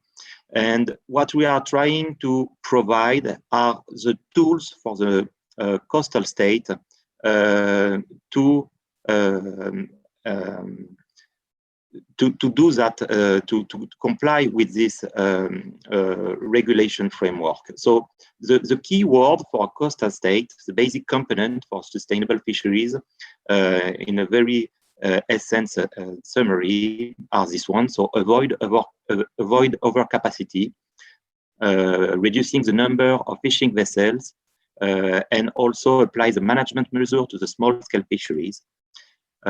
Implement a fisheries recovery program, so by species total allowable quotas, minimum fish length, also extending the maritime protected area, put in place restricted zone, closure seasons, for instance, but also to enhance the monitoring, control, and surveillance. This includes fishing licenses, vessel registry, vessel monitoring system, logbooks, and IUU detection, but also scientific assessment, land catches measurement, and observer at sea and inspection. So the key tools that we provide is, of course, vessel monitoring system. So we process 20,000 daily reporting that are provided to the flag state, but also RFMOs can collect this data. And we have designed electronic reporting system solution, which is a translation of the old paper logbook to electronic logbook. So the data is transmitted through the VMS device, and it allows a real-time collection of the data by both the flag state and the member state. So these two data are collected into fisheries monitoring center. So the slide says 33, but today we have 40 different countries using our fisheries monitoring center solution, which is called DMSOI. I will speak about it right after. And all this information together with scientific data, oceanographic data, allows the design of ecosystem modeling to make sure that the stock is not impacted, and design scenarios on the fisheries, and also put in place the quotas. So in a few words, because I think you all are experts here in this room, for industrial vessels, one of the solutions we provide is a Triton Advance, and the key features for a VMS system is to be tamper-proofed. It should not be possible to turn it off. And this is the distinction with an AIS terminal. And also there is an internal battery. So if they remove the power from the terminal, the beacon still is sending information and alert informing the flag state that the terminal has been disconnected. But the terminal, as you can see in the screen, allows a lot of other functionalities, and one of the latest one is the ability to also transfer the electronic reporting logbooks. For the small-scale fisheries, we provide a new solution. So it's a plug-and-play VMS system, which works on a hybrid functionality. So it sends its position both on the GSM range, because the small-scale fisheries, most of the time they stay in that range, but also the data is transmitted by satellite when the vessel is out of range. And it has exactly all the same features than a conventional vessel monitoring system. And one of the key features for the small-scale fisheries is the integrated zone monitoring, so they can be informed by a sound that they enter into a restricted area or maritime protected area. We also provide, as I said, the electronic reporting system. Fishlog is one of them. It's an app that is installed on a PC or a tablet, and the fisherman can transmit information about its activity, the catch report, the bycatch, and the inspection ongoing. And also it provides messaging functionalities with the captain, ship owner, and the shore. Today, Seychelles, Mauritius, Madagascar are implementing for their national fleet this electronic reporting system. It's already in place in Europe, but now in the country, what we see, so in the schema here, information is transmitted by the boat thanks to its terminal to the satellite operator, and the data can be sent to the flag state or to the coastal state. So either the satellite operator transmits it to the coastal state, or it's the flag state that can do that. But what I want to emphasize here is that there is a need of harmonization of the electronic logbook between the IORA member states, so they can share easily a harmonized electronic logbook. And so, as I said, this data is all entered into a fisheries monitoring center. So our solution is very scalable. So we can provide the basic of VMS system, which is a vessel registry, a license registry, which is linked to gears. So we make sure that a fishing vessel utilize the right gears in the right areas. We can generate a lot of alerts to have a real-time management of the activities. We also collect the electronic logbook, and we can cross-check the data between VMS and what has been declaring the vessel, well, to make sure he's not lying. But once we have tracked the load vessel, as Mr. Lafon said, what we want to detect is illegal fishing activities, and for that we make use of AIS, particularly satellite AIS and radar. So we can provide studies at the beginning of the program and also real-time monitoring of the area. And we have other modules in the system to monitor small-scale fisheries, tracking the gears, because it's a problem also, for instance, for the plastic or the ghost gears. We provide oceanographic information, and we can help optimizing the search and rescue operations. Excuse me, Nicolas, just to let you know, 5 minutes to go. Thank you. Okay, very good. So this is a map of our current fisheries monitoring center customers, and I'm very glad to say that very recently, 2 weeks ago, Bangladesh just joined our community of fisheries monitoring center users. In this data center, as I said, we can integrate satellite AIS. So you can see here a map of 2021 of fishing vessels only. And so that's on the second half of the year. Just bear in mind that the terminal can be turned on and off, and they can spoof also the position. And this is a cooperative system. If they don't want to use it, they can turn it off. That is why we make use of satellite imagery. So here it's an example in Kenya of detection. So you can see a 1 month coverage of the EEZ. On the right panel are all the vessels that are detected. And below on the left bottom panel, the blue dots are vessels that are detected in the satellite image, but they don't share any data. And so this can be, for instance, trawlers. They are in conflict sometimes with the small-scale fisheries on the coastal areas. But now, once you have detected them, of course, you need at-sea patrol. So talking about the small-scale fisheries, we know that 80% of the global stock is exploited over exploiter collapse, and the small-scale fisheries account for 50% of the global fishing catches. These are 80% of the worldwide fishing vessels. So it is obvious that we must support the small-scale fishing communities if we want to protect the future of our fisheries. So I would like to speak about a co-management approach, because it cannot be a top-down approach, and we have to put the fishing communities in the epicenter of the management of the fisheries.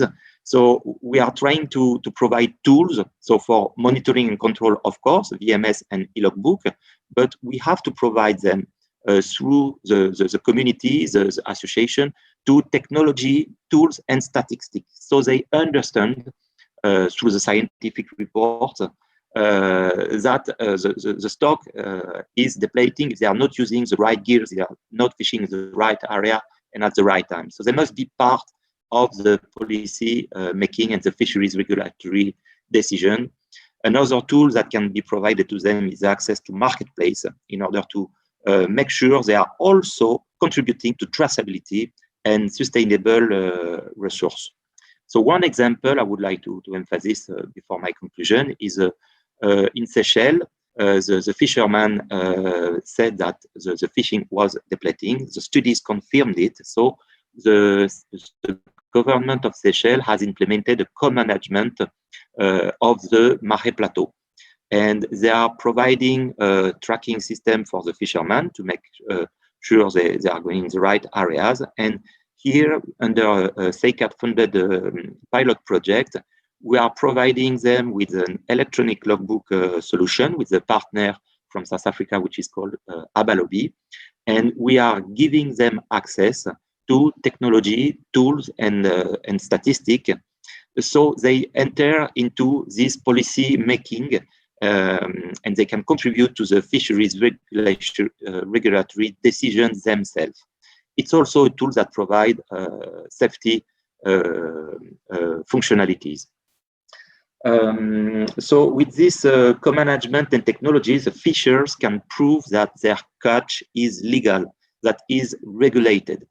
So the two benefits for that is, of course, a healthy stock and a fish that can be sold at a better price. So my few conclusion, takeaway messages for commercial fisheries, as Mr. Lafon said before, the sharing of operational fisheries data between the member states is very important. VMS, ship information, electronic logbooks. The deployment of harmonized e-logbook solution to all fisheries is a need. And the combination of all these data together enhance the monitoring, surveillance, and control. And for the small-scale fisheries, we need to include these fishing communities from the first step of the co-management plan. We need to consider all possible impacting activities, the industrial fleets, the small-scale fisheries, but also something we haven't been talking about, but the recreational fisheries that are also impacting the stock in some countries.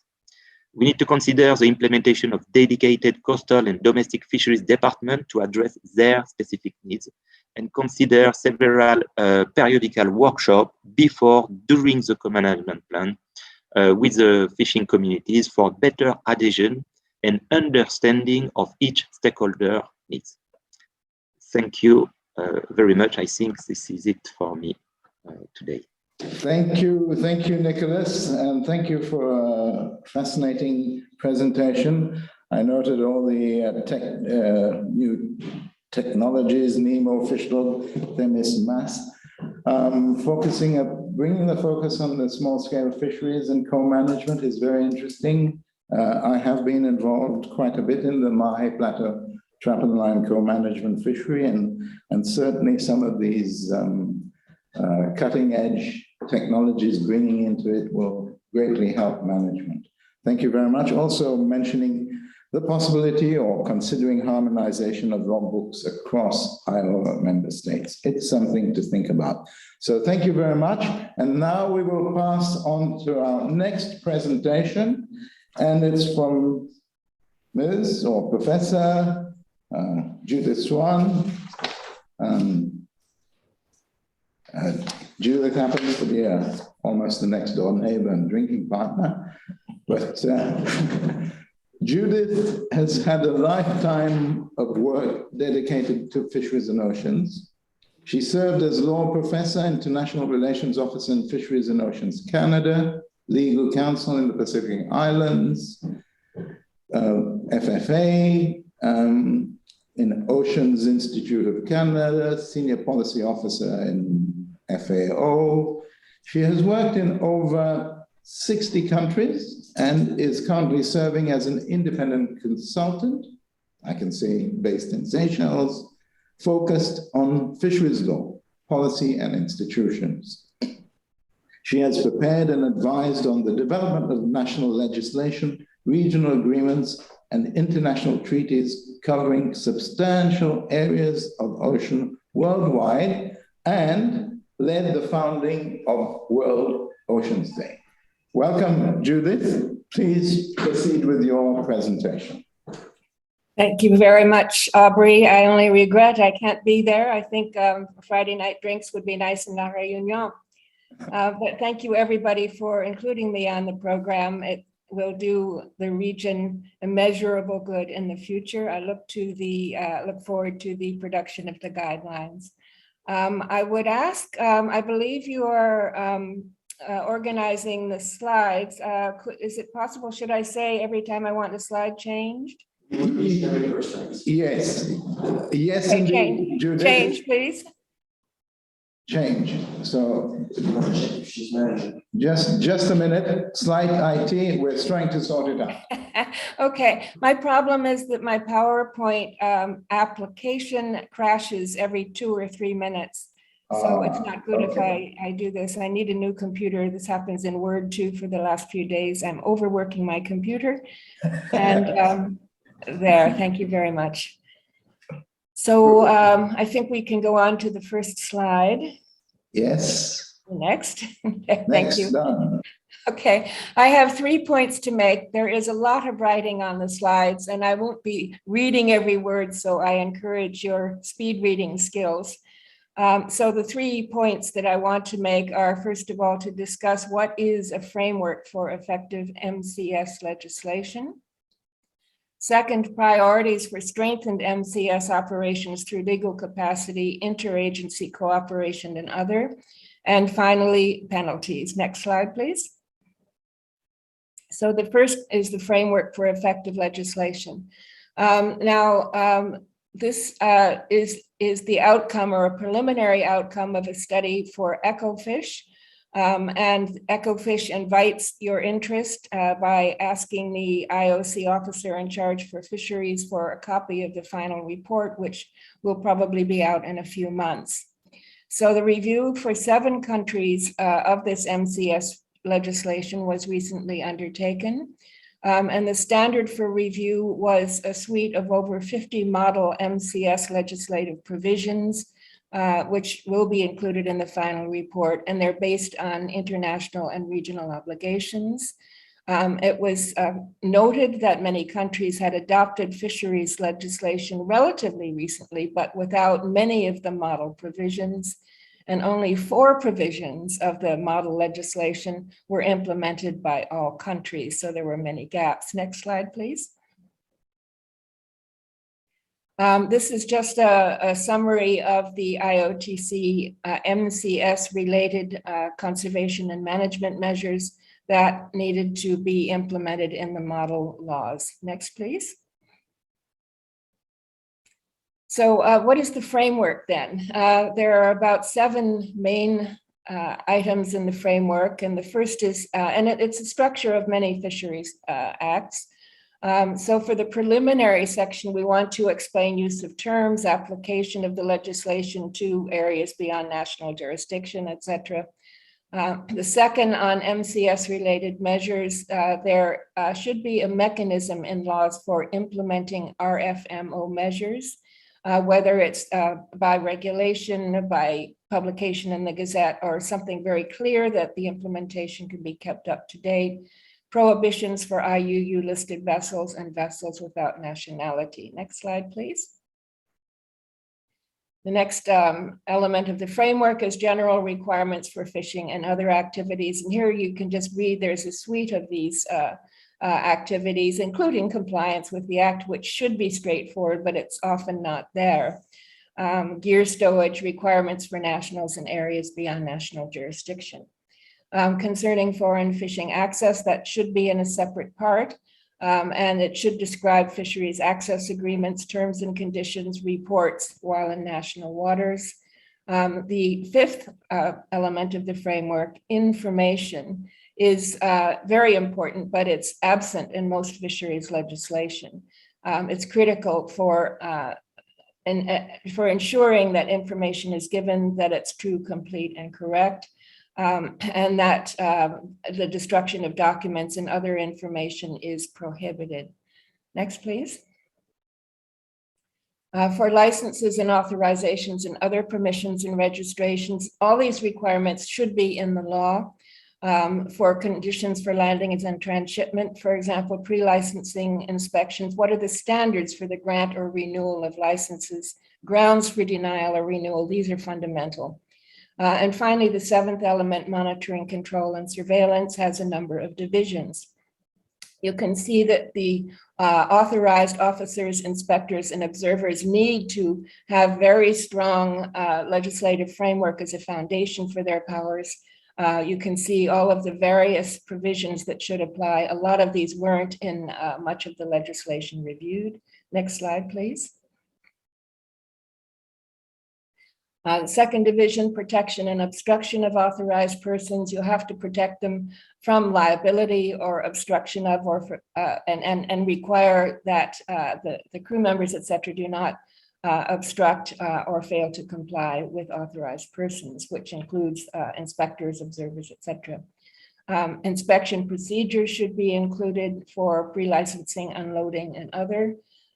Vessel monitoring system and automatic identification system that needs to be, again, underpinned by very sturdy and robust legislation. And you will see some IOTC resolutions on that, for example. Next slide, please. Monitoring, control, and surveillance divisions 5 and 6. 5 is port state measures, and I believe you'll be considering that in another session. Division 6, for miscellaneous, there should be presumptions of IUU fishing and contravention of international conservation and management measures, and also actions in relations to vessels on an RFMO IUU vessel list. Next slide, please. So of the model provisions, and again, I believe there were 53, preliminary findings showed that 4 were substantially or fully implemented by 4 or 5 countries of the 7 countries reviewed. 10 were partly implemented, and 17 were not implemented by 4 or 5 countries. Next slide, please. And these are the 4 provisions that were substantially or fully implemented by 4 or 5 countries. Next slide, please. Those that are partly implemented, there are 10 of them that were partly implemented, and you can do a quick vertical read of those that were partly implemented. And then next slide, please. And I had to squeeze the font down a little bit for a space to show the 17 provisions that were not implemented by 4 or 5 countries. Next slide, please. So there is a preliminary dashboard. There are a few minor changes that still have to be made, but you can see the color coding. I'm going to show you a table in a moment, but just take a look at the color coding where from green to fully implements to red to does not implement. Next. And then here is the regional dashboard for all those 53 provisions and whether or not they were implemented. Tanzania and Kenya are the 2 green columns that you see, but otherwise, if you look at the entire table, you'll see, or the dashboard, you'll see quite a lot of red there. So one of the things that the guidelines might consider strengthening legislation for MCS. Next, please. So my conclusion then, it's vital to have a wide range of robust and up-to-date MCS-related laws on the books, which can then be implemented more fully with training and funding and be accompanied by penalties commensurate with the offense. The recommendation being that the guidelines should encourage countries to review and strengthen the relevant MCS provisions in their legislation, as well as catch certification and traceability requirements to enable the MCS and legal personnel and associated government agencies to ensure that IUU caught fish and fish products do not enter the supply chain. And to this end, it is recommended that synergies should be established with EcoFish because they are on track for those 7 countries which were subject of the study. Next, please. So this section is about priorities for strengthened MCS operations through training, interagency cooperation, legal capacity. Next, please. Judith, we've got a few more minutes. Okay, I'll be quick. About 5 minutes. Yeah. Thanks. So the inspection frameworks and control plans are important and must be implemented, but they're not standalone. Other elements that are necessary are legal capacity, and you can see it's just not writing laws, it's just not prosecuting. There are all those elements for legal capacity that must be addressed by states. Next. interagency cooperation promoted by IOTC and at all levels, communications and transparency of information. Recommendation that guidelines should encourage countries to ensure MCS operations have, to the extent possible, robust inspection and control procedures, adequate legal capacity, interagency cooperation, and communications or transparency of information. Next. Penalties next. We're in the final stage there. The scope of penalties is very important. This is just not financial. It can be fine, monetary value, penalty, imprisonment, forfeiture, license cancellation, restitution, sanctions, prohibiting landing, licensing of vessels, etc. So the guidelines should recommend criteria to ensure the above are adequate, and they should be included in a legislative framework or other protocol. Next, please. So some examples of the monetary fines you see on your screen. Some of them are quite high. Next, please. So the suggested criteria for fines is, first of all, identification of cases where the maximum fine can be increased. This could be in legislation.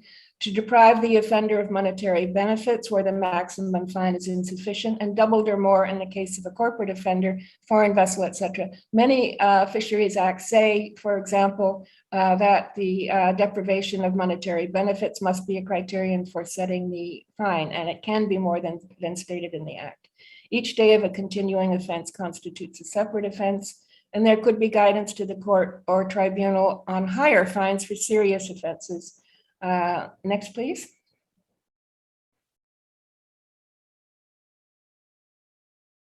Is there another one? I think this might, there went, okay. So legislation should also provide sanctions for vessels that do not comply, for examples prohibiting landings, use of port, or licensing of all vessels to have the same owner or the same flag. This is a very old practice.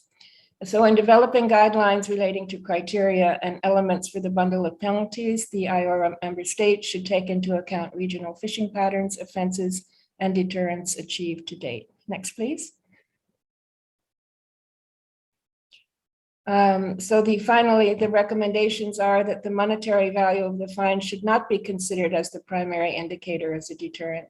Guidelines should be developed to provide criteria for the imposition of fines, penalties, and other sanctions. And economic guidelines should be developed to indicate the values of fines that deter fish and fish products from IUU fisheries from entering supply chains. Next. Thank you. Thank you very much, Judith. And thank you for bringing all of these to our attention and bringing in the importance of having the adequate MCS legislation considered and providing several recommendations, which are certainly things that in the process of developing these guidelines, they will get considered and seen how they can be incorporated and included. So thank you very much for that. On that note, we have now arrived to the time for some discussion. We have had three very good, very interesting presentations, and I would now like to open the floor for discussions, questions, suggestions, and any other remarks that you may like to do. Good to know that we now have 56 participants, so our numbers of participants are gradually increasing. And kindly raise your hand if you would like to ask a question or get the floor, or send it in the chat box. 3 presentations, and all dealing with coastal state control.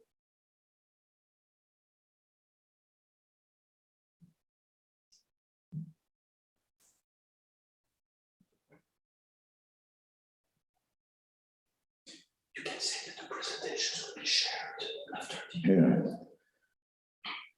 Any, if we don't have any, oh, good. Could you?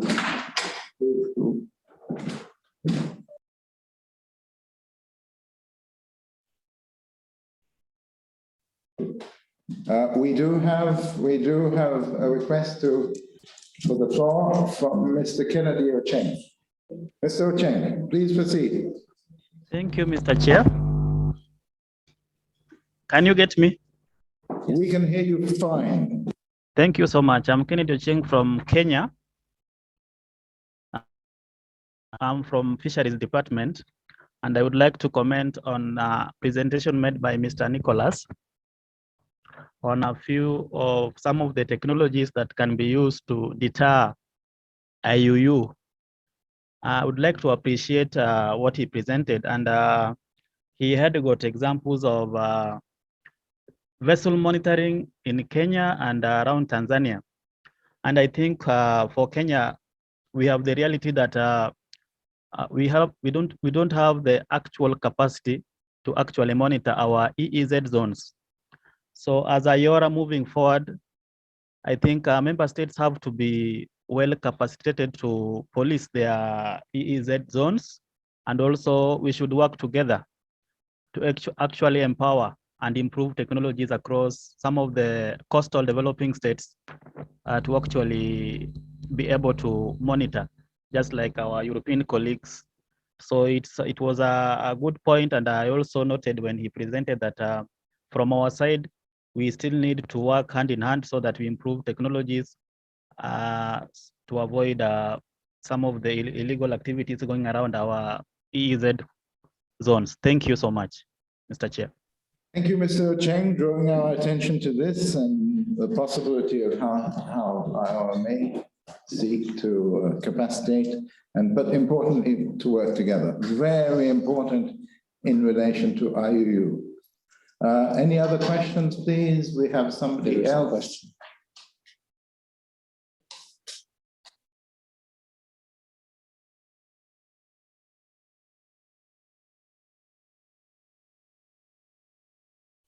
I can give him the mic. Yes.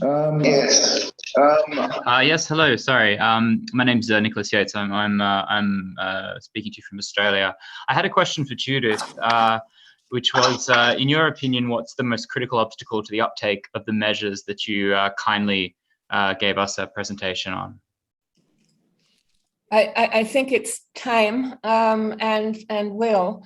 Around the region, I think there are many countries that have been very responsibly reviewing and ensuring robust legislation. And this includes Seychelles, which is currently doing so. Of course, Tanzania, Kenya, and also Somalia has a draft, very robust act that it's looking at. But within country systems, part of the problem might be legal capacity to actually review and implement this and integrate it into their fisheries legislation. It could be the political will, because that's needed very much to ensure a very efficient and effective process for review and reform. But I don't know if there are any obstacles in terms of refusal or reluctance to do this. I think it's just that a number of elements need strengthening, including the capacity to do it, including the will to do it, but all based on the recognition that it needs to be done. Thank you. Thank you for that, Judith, and thanks for that question, Nicholas. Yes. Anybody else would like to raise their hands and take the floor and bring up some of the issues that relate to the coastal state control?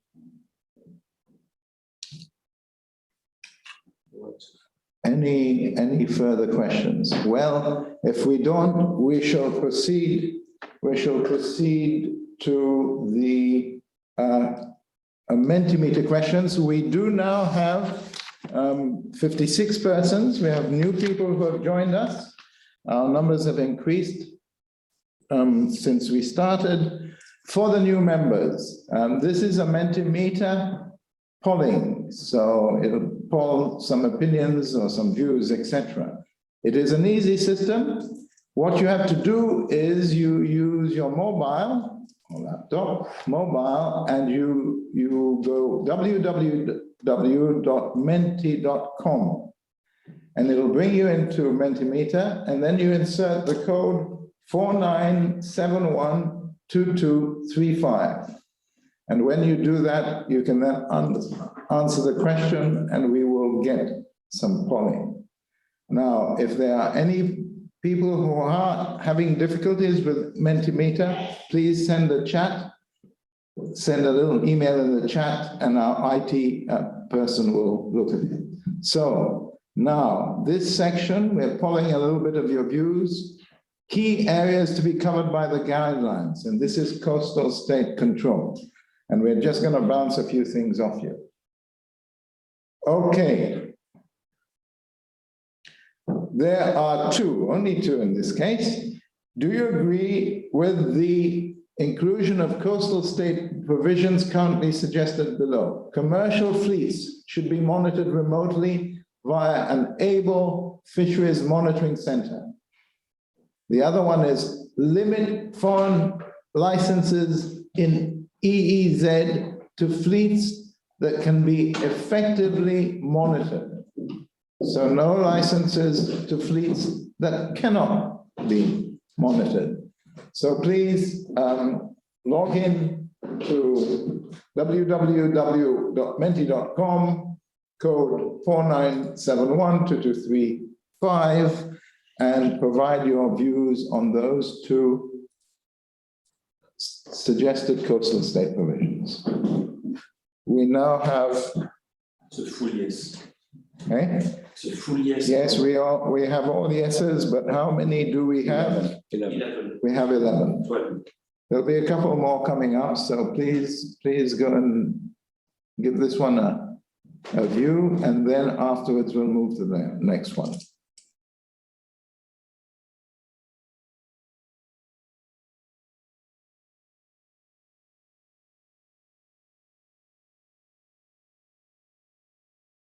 You are stuck with Mentimeter and you seem not to be able to move to the next question. I'm told that up on your screen should be something which says next slide. And so you will then see what we are seeing if you are not seeing that. Let's have one more minute to go. These two are totally unanimous. We have just pulled out two, as you hear and as you have seen the discussions, there are quite a few. We have just pulled out two.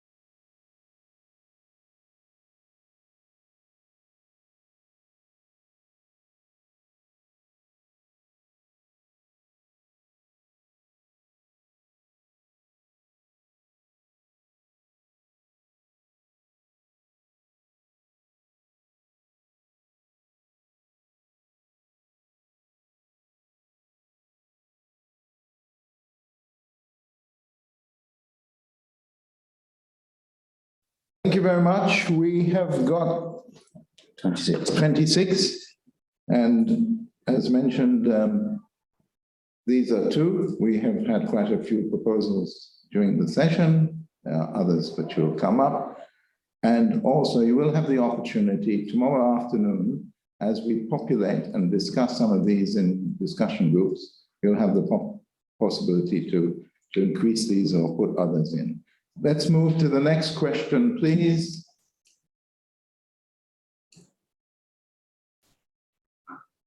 Now, this one is this one is an open question. And we gave two provisions. And now we are saying what provisions do you suggest? We have heard some, so those that have given can put it in, but others as well. What provisions do you suggest for the IUU guidelines on coastal state control? This is an open question, which means that you can continue, and you can continue for throughout the day to put your input. We will not follow it directly, just continue, and we will later bring it in either later today or early tomorrow morning. So please provide other your other suggestions and provisions. Now we have got to 12 o'clock. And we are 10 minutes late. Oh, what a disaster. We are 10 minutes late, but 12 o'clock. So this is the time for us to go and have our lunch break everywhere. Predominantly IORA, predominantly Mauritius, at Mauritius time. This is the time for the lunch break. So please, we will sign off now, and then we will return in an hour and a half's time, which is 13:30 hours in Mauritius. Other countries may have to work out their times, but basically it's 1.5 hours from now. So thank you very much, everybody, for a stimulating morning session, and we shall see you in 1.5 hours' time. Thank you. Thank you.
And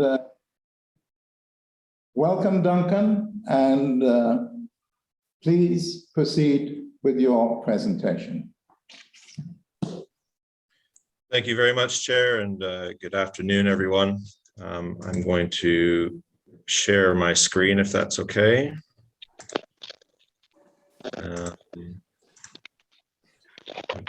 Please let me know when you can see it. We can see it. Excellent, thank you. So, as I say, good afternoon. My name is Duncan Copeland. I'm the Executive Director of TMT. I see many familiar faces here today. For those of you who don't know us, we work with a number of coastal states, particularly in the Western Indian Ocean, who are members of the Indian Ocean Rim Association.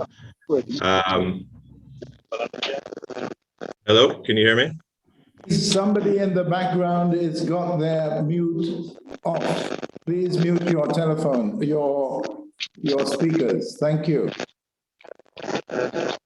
Yes, I'm hearing quite a lot of feedback. Okay, I will continue. So, yes, we work with a number of different states, particularly in the Indian Ocean, who are members of this association.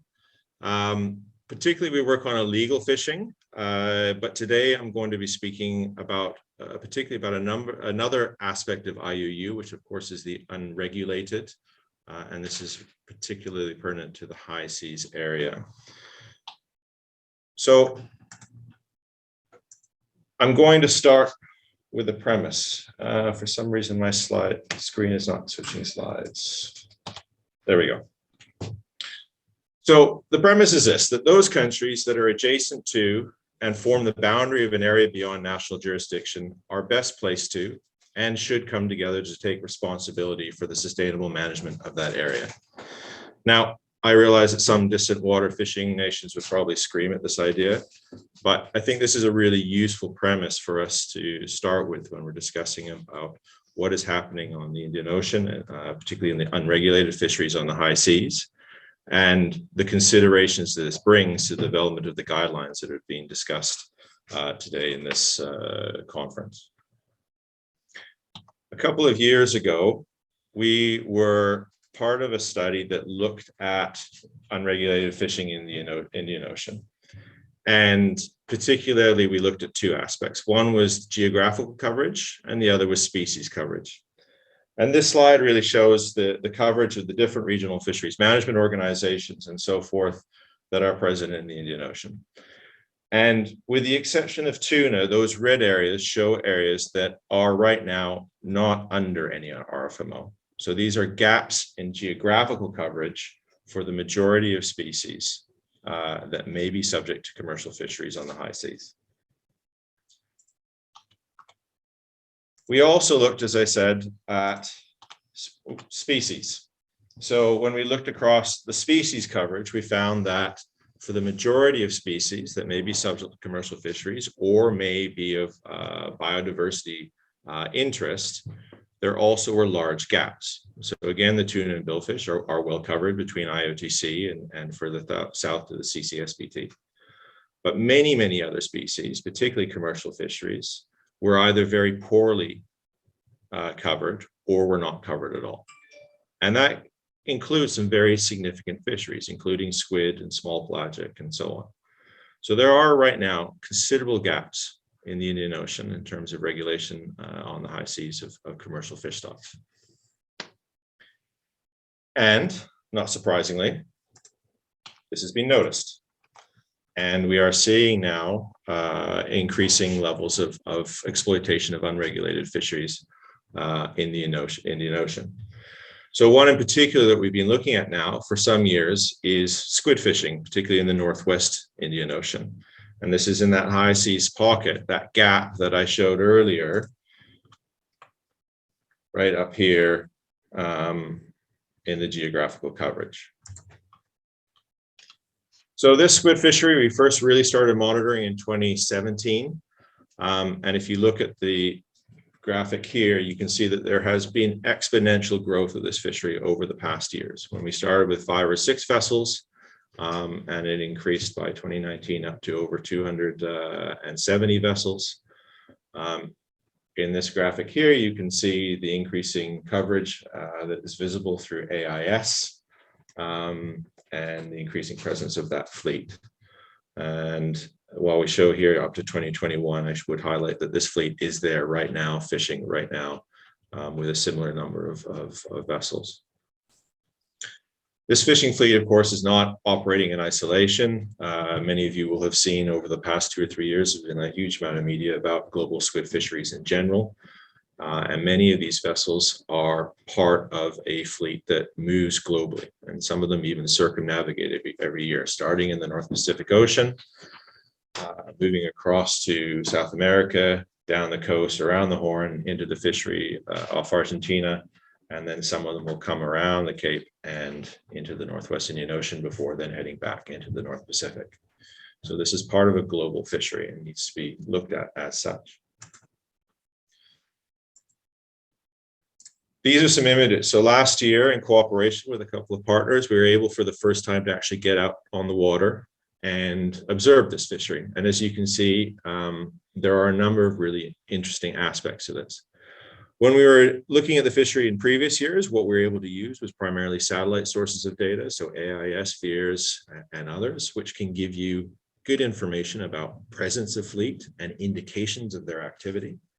But what it doesn't show is really what's going on. And so this sort of firsthand on the water visualization of what was happening was really important. And it turned up some really interesting surprises. First of all, most of the time when we talk about high seas fisheries, squid fisheries, we talk about jiggers. But actually the majority of the vessels that were documented were using a new type of gear that we hadn't observed before, which are essentially very large dip nets.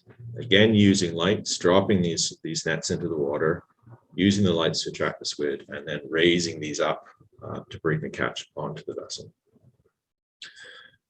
You can see, looking over the horizon, it can look like a city with a number of vessels that are out there at nighttime. What's very interesting with this method of fishing, whereas squid jigging is a very low bycatch fishery, this was actually bringing on significant bycatch of other species. Sometimes these vessels were using these nets during the day. We're not sure why, because that doesn't allow them to use the lights to catch the squid, and it may mean that they're targeting other species as well. And of course, transshipment is a very core element of this, and we'll cover that a little bit more in a second.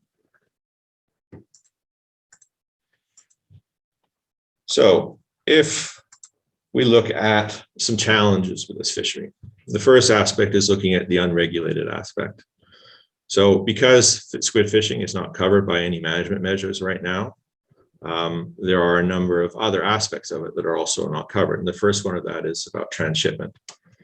So during the course of our monitoring, we've seen a number of vessels that have been involved in transshipment in this. Most of the reefers are either Chinese owned, as is the majority of the fishing fleet itself. Many, though, are flagged to common known open registers.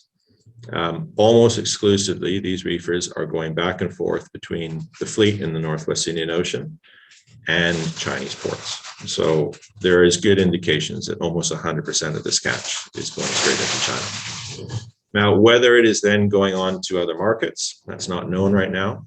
And there have been a number of interesting lines of inquiry about whether this is going for human consumption or some of it may be going also into the fish feed market. But this is not clear right now. But you can see here both tracks showing potential encounter and the potential transshipment at sea, and the vessels alongside each other. Also of interest is that we have observed in the last couple of years that some of these vessels are going on to a new area of high seas, and that is south of Sri Lanka. And there we see some other activity indicative of fishing activity.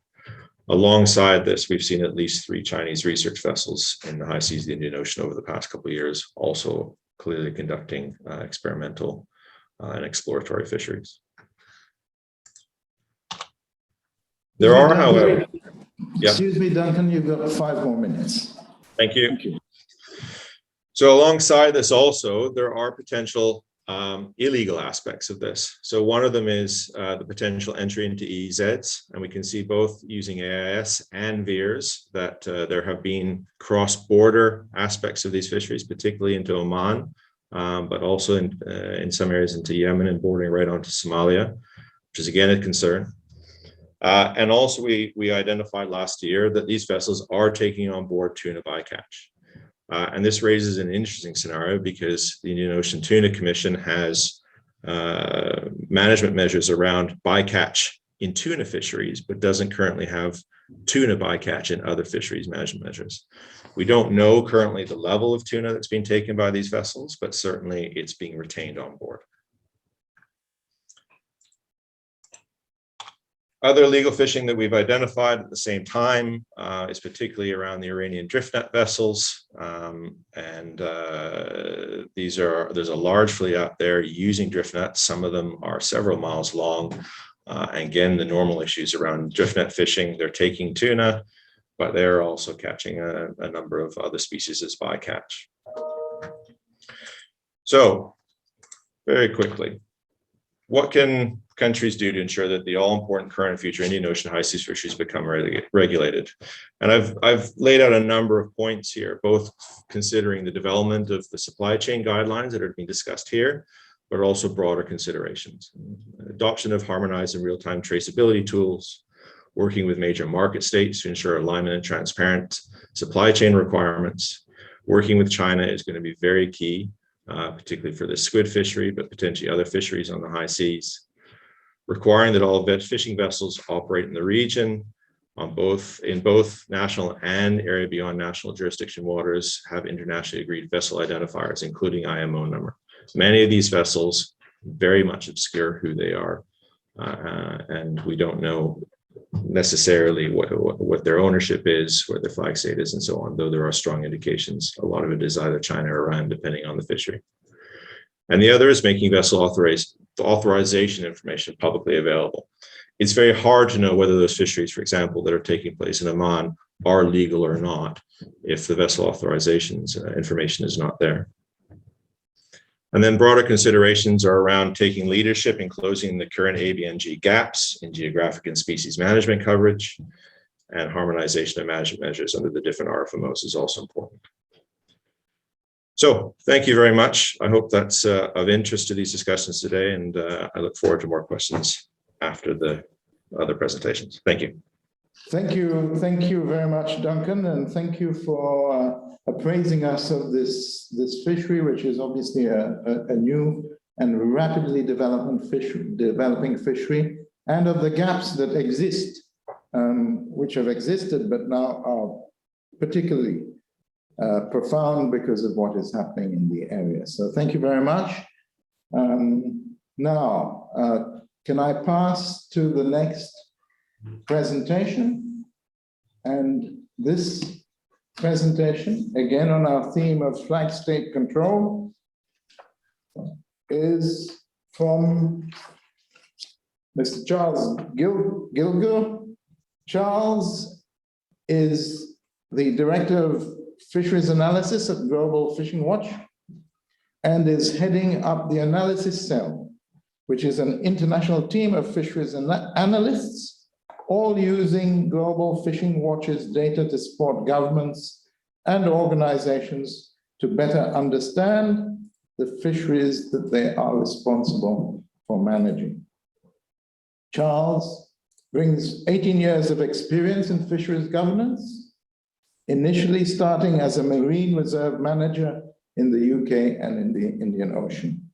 Over the next 10 years, as a fisheries consultant working with governments and international bodies, industry and fishing communities across the world, he promoted the development of sustainable fisheries and worked towards robust MCS. He's been at the forefront of a shift in incorporating big data analysis, greater transparency, and remote sensing techniques. Good. And so Charles, thank you very much for joining us. I see that you will be looking at flag state responsibility and data sharing. Please proceed with your presentation.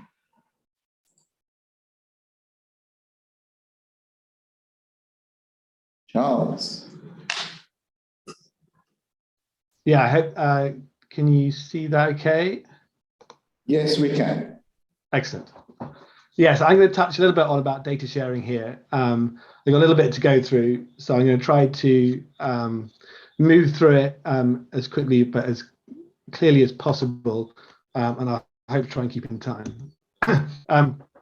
Just as I got a little bit of background there on my role, but for Global Fishing Watch, just a little bit of background here. It's an international NGO. It really focuses on sort of data and big data and visualization of data, and has an open source, free to use platform that shows the different sort of data outputs we've created from various sources, from AIS, BMS, and other remote sensing around fisheries, and that can be accessible online.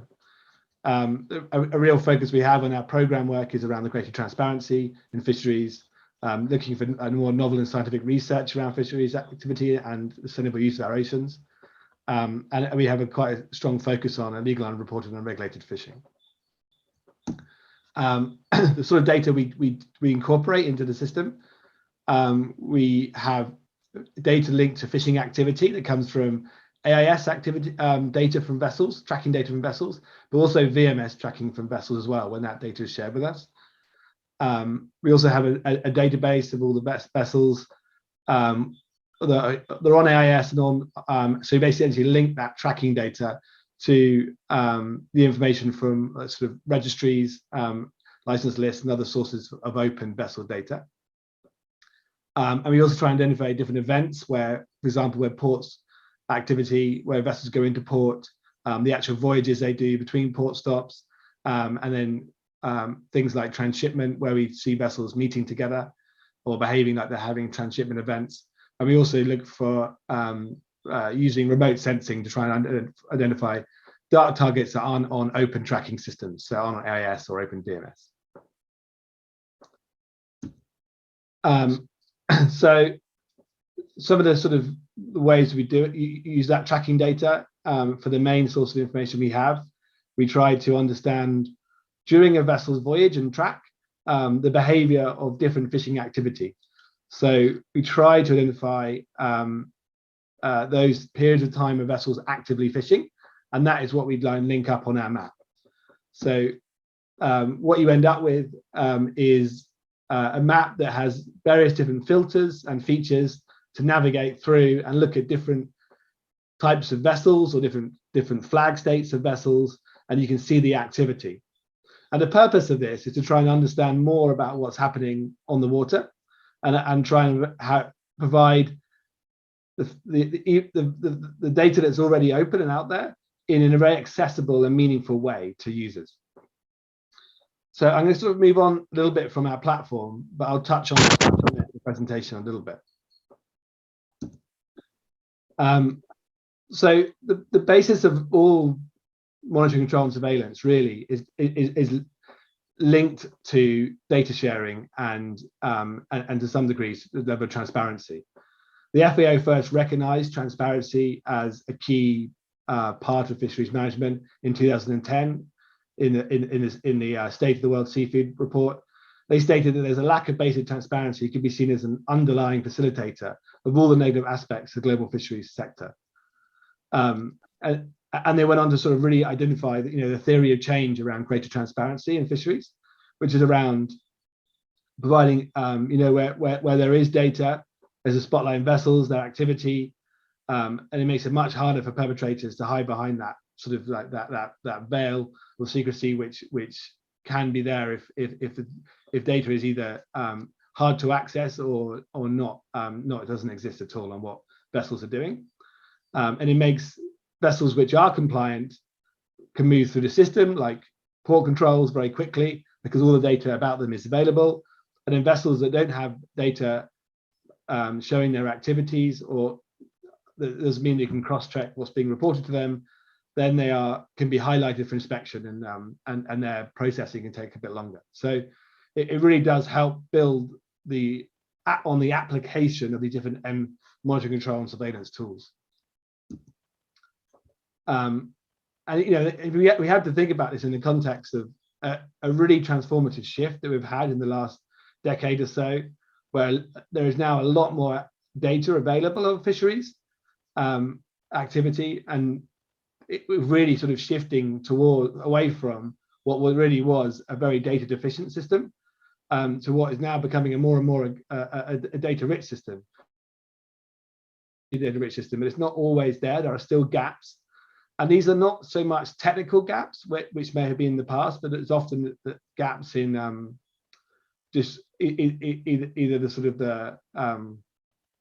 the willingness to share the information, or the sort of government decision to share information or not.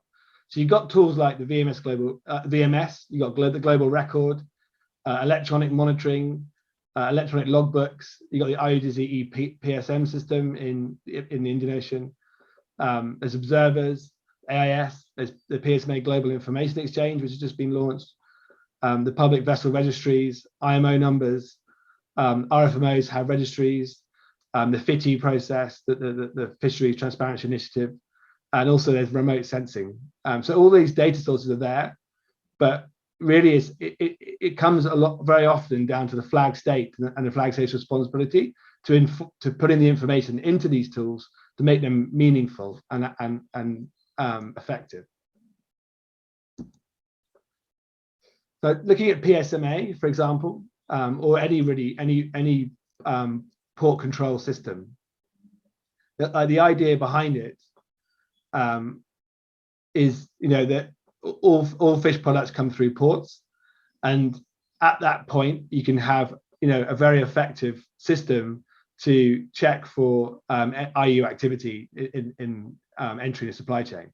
So this is really one of the fundamental areas, and this is going to be covered tomorrow in detail, of how you stop fisheries products, i.e. fisheries products, entering the IORA market state supply chain. But really, for PSMA to work, it really has to have the information and the port inspectors, because it's a great system, but what you're essentially doing is putting a lot of the responsibility to apply it effectively on port inspectors. And if they're not giving the tools and the data to do that, it's very hard to be effective. So that's the question: is how do we provide the information effectively to those port inspectors to do the job that's being sort of required of them?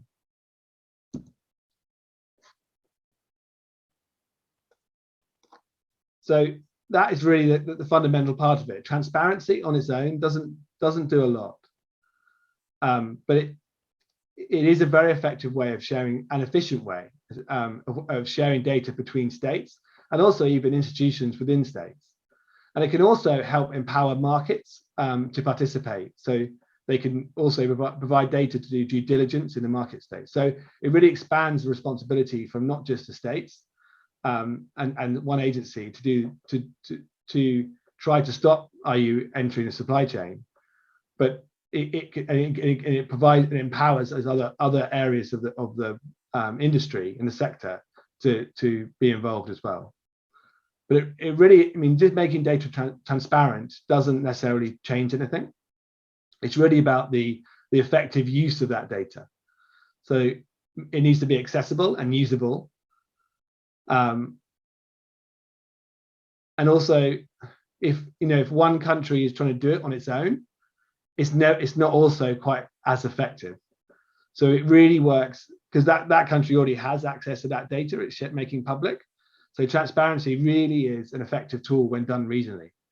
And that's why for this sort of grouping of an ocean basin or an area that is very closely linked in terms of the fishing activity, working regionally to increase the transparency can be very effective.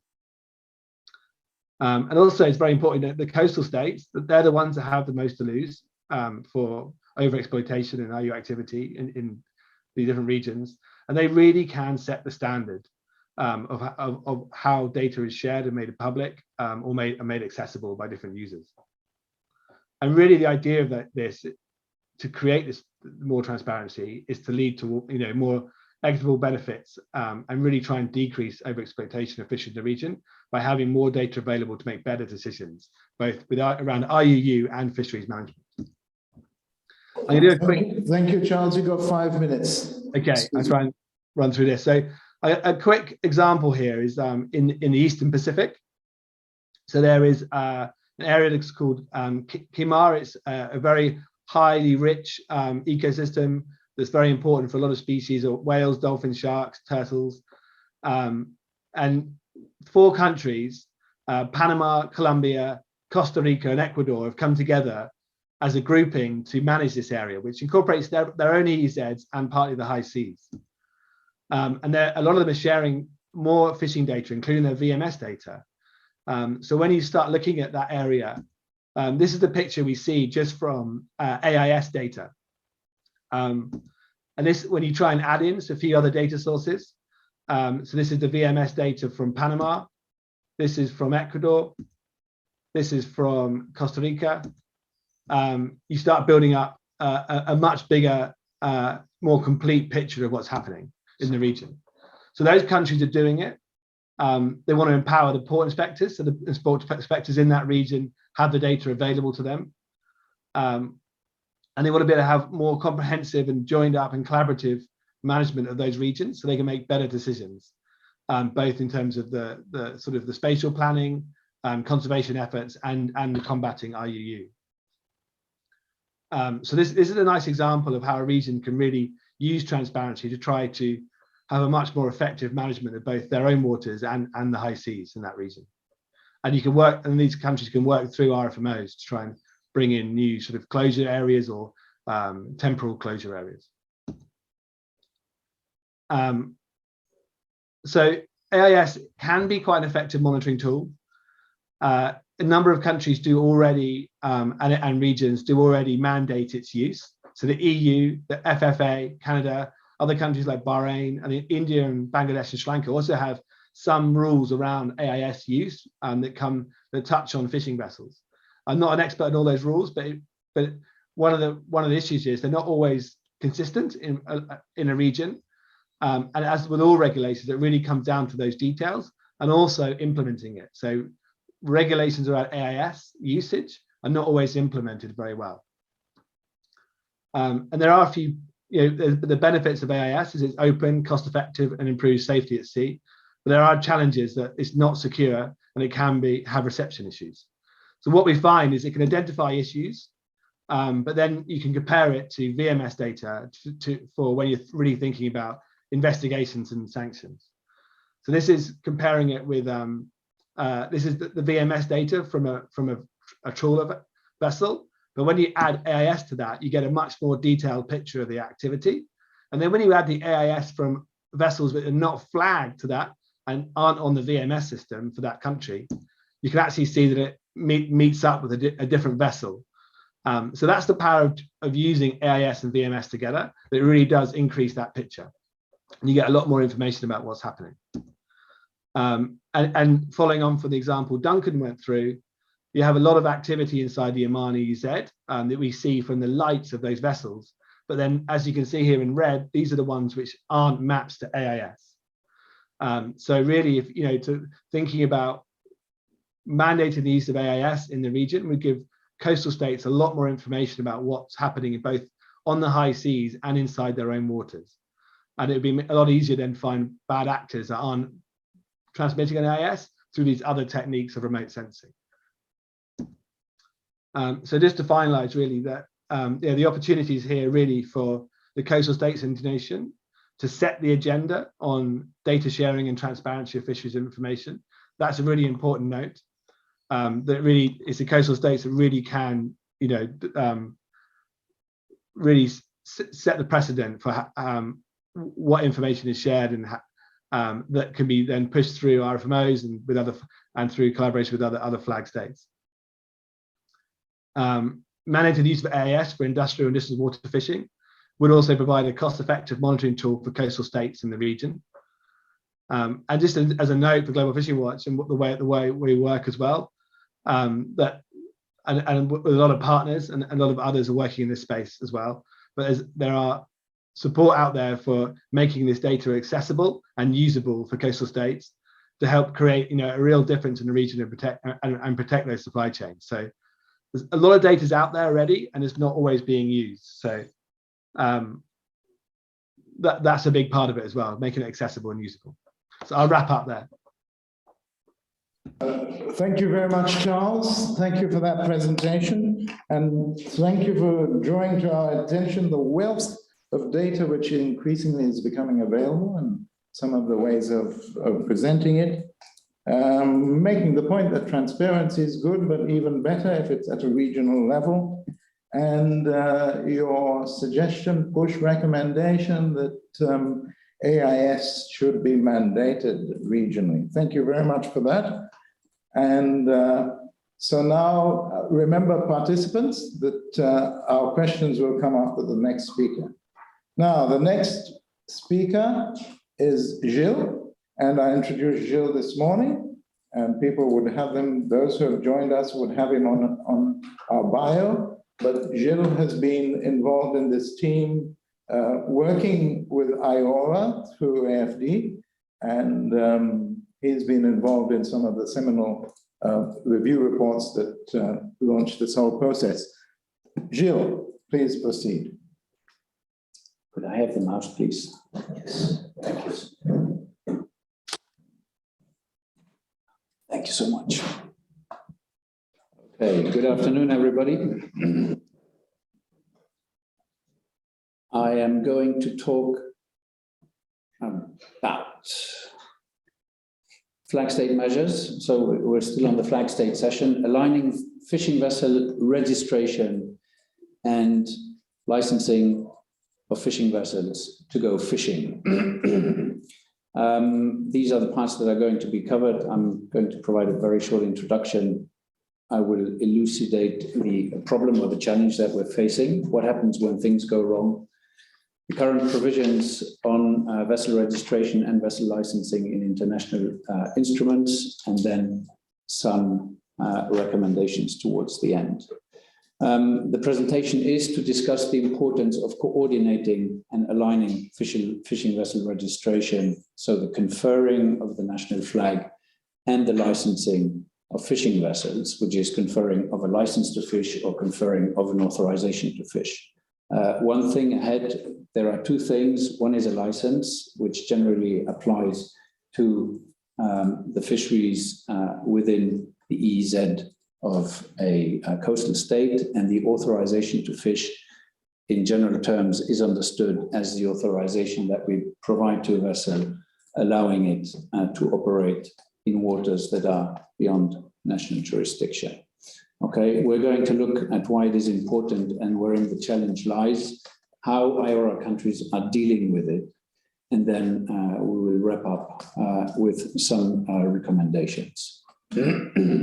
Just to be very clear on this, for those that are asking themselves why this is an important topic, it really is about addressing the issue of flags of convenience. So we're addressing the issue of countries that have a tendency to flag vessels, but not to flag fishing vessels, but not to properly monitor their fishing activity. So the typical regulatory competence when it comes to fishing, it lies with the fisheries administration of a country, which often falls under a Ministry of Fisheries or a Ministry of Agricultural Matters. And when it comes to vessel registration and the conferring of a flag, it generally falls under the Administration of Transport, and typically those two ministries are separate. And so the first challenge that we have is that the regulatory competence for these two functions are not housed under the same roof. And so it can be difficult for alignment to occur. The resulting challenges that we have is that in the absence of such alignment or coordination, we can end up with a situation where we have an open registry.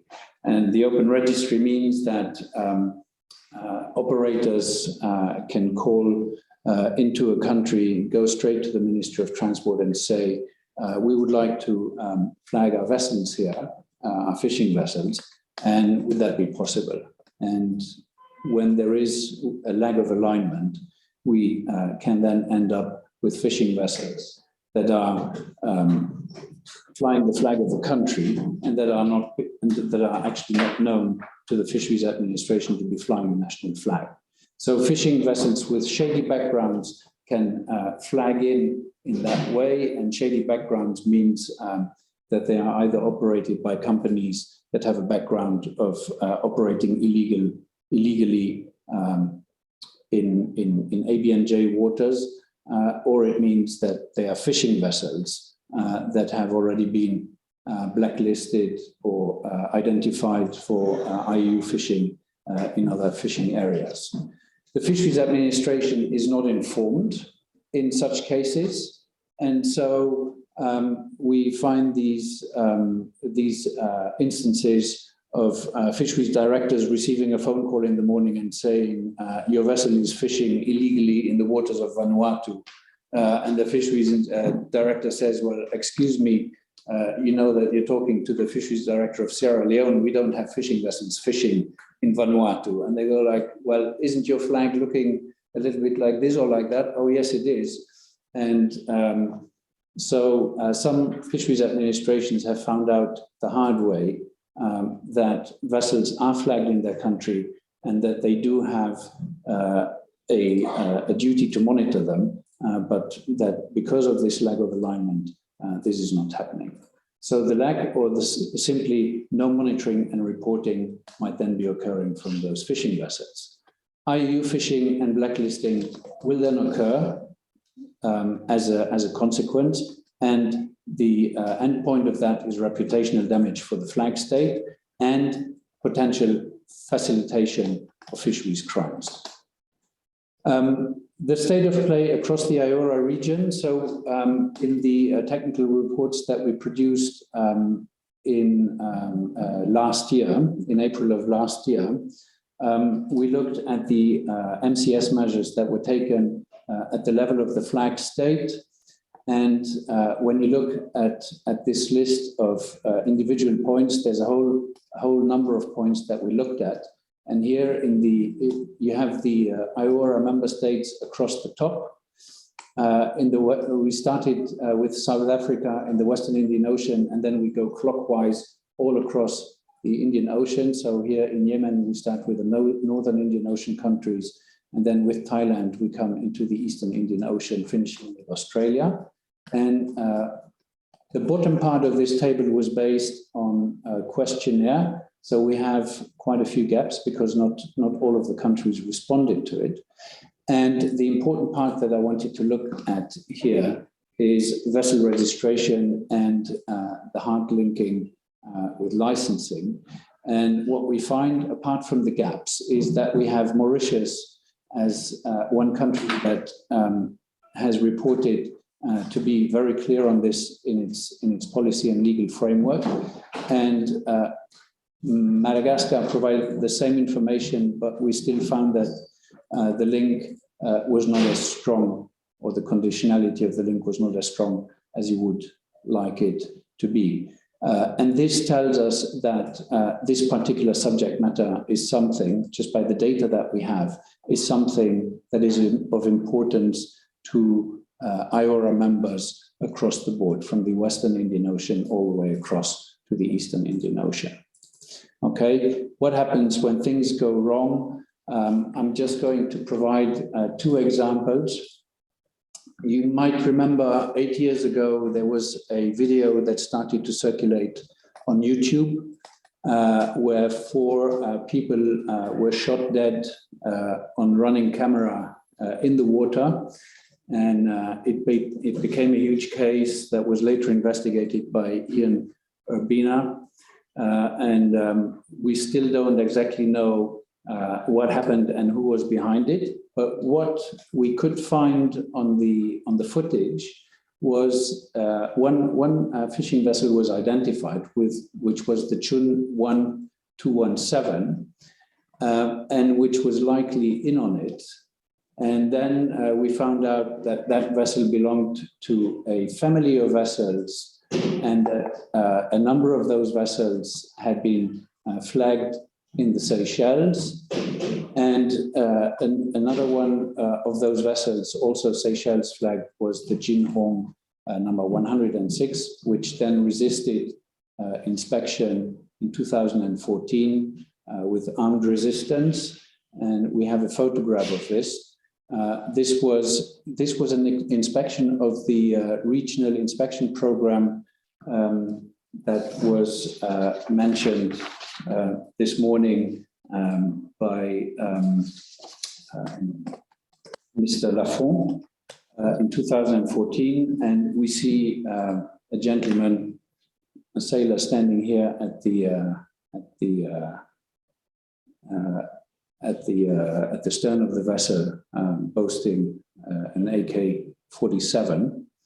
Okay, and the vessel was not inspected. And then later on, when the history of the vessel was researched, we basically found that this vessel was likely a vessel which was called differently before, the number 2 Choyu, and which was already blacklisted in ICANN. So these are things that may happen when we're flagging in vessels without due diligence. Okay. A second example that we have is the case of the Sea Grant. This is an older story which happened in the first decade of this century. The Sea Grant was also a longliner of Asian origin, which became registered in the Seychelles, and at some stage it was sighted in the port of Tema in Ghana, and it was found with these markings on the side where it said Seagrand Banjul. Banjul is the port of the Gambia. And what was found then was that this vessel was actually, it had twin immatriculations or registrations, one in the Gambia, one in the Seychelles. It didn't have a flag from Panama. I got this one mixed up. It had a tonnage certificate from Panama. So it had papers from a little bit all over the place. It was through the cooperation between West Africa and East Africa that this one got busted. What are the current provisions that we have in the instruments?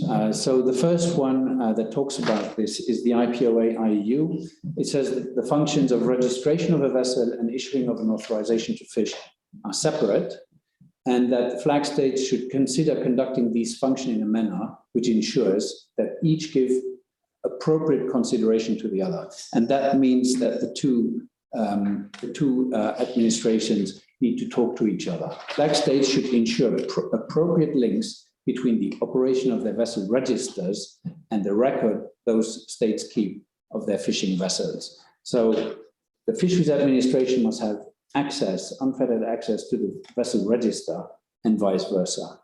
Where such functions are not undertaken by one agency, and that is almost always the case, states should ensure that sufficient cooperation and information sharing between these agencies that are responsible for those functions is taking place. And then 5 minutes. 5 minutes, thank you. And then UNCLOS says that there must be a genuine link between the flag state and the ship, or between the state that is registering the ship and the ship. IOTC does not provide any rules on flagging, but it does make provisions for chartering. And chartering is another very interesting and very difficult process to manage, because here we don't only have the flag state and the operators of the fishing vessels that might have some disconnects, but then it is also a state, the vessel that is flagged in a different state that will actually start to be fishing out of a coastal state of which it is not flying the flag, making things even more difficult. Some of the recommendations that are coming out of this, states should provide through legislation that all fishing vessels flagging in, so coming to the country and seeking a flag they must require, or this process must require, a pre-authorization issued by the Fisheries Administration. So when a vessel comes to the Ministry of Transport asking for a flag, the Ministry of Transport basically should ask for the pre-authorization that has been issued by the Fisheries Administration that this fishing vessel can actually come and ask for it, and ensure that the fishing vessel registration in the absence of such pre-authorization cannot occur. We do have some legal text that ask about a letter to, but they don't make it conditional. So the pre-authorization has got to be legislated as a precondition to immatriculation, to registration, sorry. Ensure that the EEZ fisheries resources, are available to vessels flagging in, and that a license to harvest EEZ resources can be issued. So if a vessel comes from outside, if a foreign vessel comes to flag in, and there are no resources available in your EEZ that such vessel could fish, there is no reason for that vessel to be there. So then at that point in time, registration should not be authorized. Deny fishing vessel registration to vessels flagging in with the sole purpose to operate beyond the EEZ and to land catches abroad. So as a Fisheries Administration, fishing vessels that will never come and fish in your country are very, very difficult to monitor. And in some of these cases, the pre-licensing inspection will be taking place in a foreign port. Inspectors are flying out to foreign ports in order to see the fishing vessel. And then in many cases, all that the flag state fishing authorities will see will be signals on the VMS without ever laying sight on these fishing vessels in their own waters or in their own ports. And obviously monitoring then becomes a headache more than anything else. So ensure that all flagged in vessels can be effectively monitored. And part of that does rely on the vessels operating in national waters and also coming into national ports every now and then. Deny registration of vessels to companies and operators with opaque structure and or IUU history. Opaque structure, the first point is that it is virtually impossible to understand who the beneficiary owner of the vessel is. And as you may know, the IOTC rules now require countries that are putting vessels on the list of authorized fishing vessels that the beneficiary owner of the vessel be made known. Okay. Thank you very much. Thank you very much, Gilles, for that, and thank you for drawing our attention to the often the lack of alignment between the Transport Administration issuing out the transport vessel, transport requirements, as opposed to the Fisheries Administration with the fishing licenses, and of the particular issue of vessels that come and license in a country when that country does not have the resources for it to fish, and that's purely for it to go and fish on the high seas or in other countries' EEZs. And the issues involved, and in such situations, how difficult it is for the flag state to have control. Thank you very much for that, and all the recommendations that come with it. And I think most of these are in the document also produced. Now, we have reached the situation where now is the time to share our views, question the panel, provide your suggestions, bring in points of view, and this is our discussion time, after which we will have a polling period. So the floor is open, and I would encourage you to bring up your views and any questions related to the flag state control and the three presentations we've just had.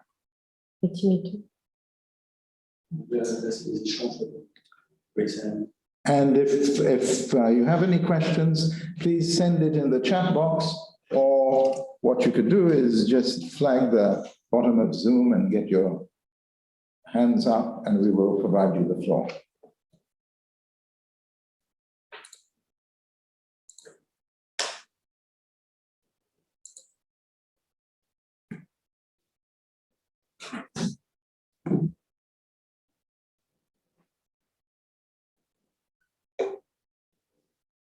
Any questions in the chat box? No. No questions? Please take the floor and open their mic if they want. Okay. They can take the floor if they want. Yes. Oh, you've opened the mic. No, they can open their mic. Okay. Yes. Serge has just mentioned that if you do want to make a comment, a suggestion, or a query, you can just open your mic. Just open your mic, and you have the floor.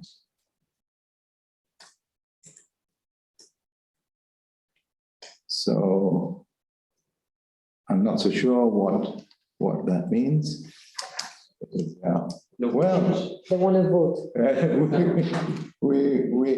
If that we're not so sure what that means. We are, of course, in different areas of the world, and some are late at night and some are midday.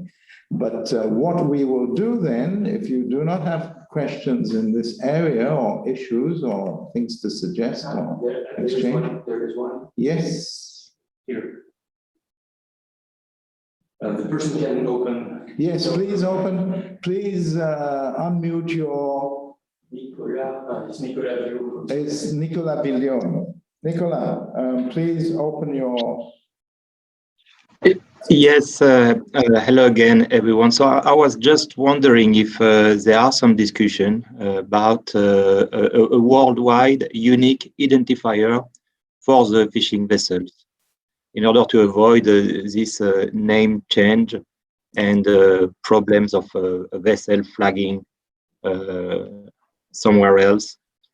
This could solve, I think, a lot of the issues that has been raised today, but it's maybe a point that should be taken at the FAO level. It's an open question. Thank you, Nicolas. Do our presenters have any perspectives on this? Is there somebody else, please? If you do have a perspective, Charles, please. And Duncan. Oh, it's Duncan. Oh, we've got two. Charles Duncan. and then Duncan, go ahead. Okay, I mean, I'm sure we're going to say the same thing. The answer, Nicolas, is yes. There is discussion about this, and in fact, the FAO have established something called the global record, which is trying to establish essentially a global overview of all fishing vessels under different flag states. And as part of that, it has been agreed that the IMO number, which is the unique identifier that has been agreed for all other vessels, will be the unique identifier that is used for that. But this is, as many things are, about implementation and requirement at the national level to have that unique identifier added to vessels.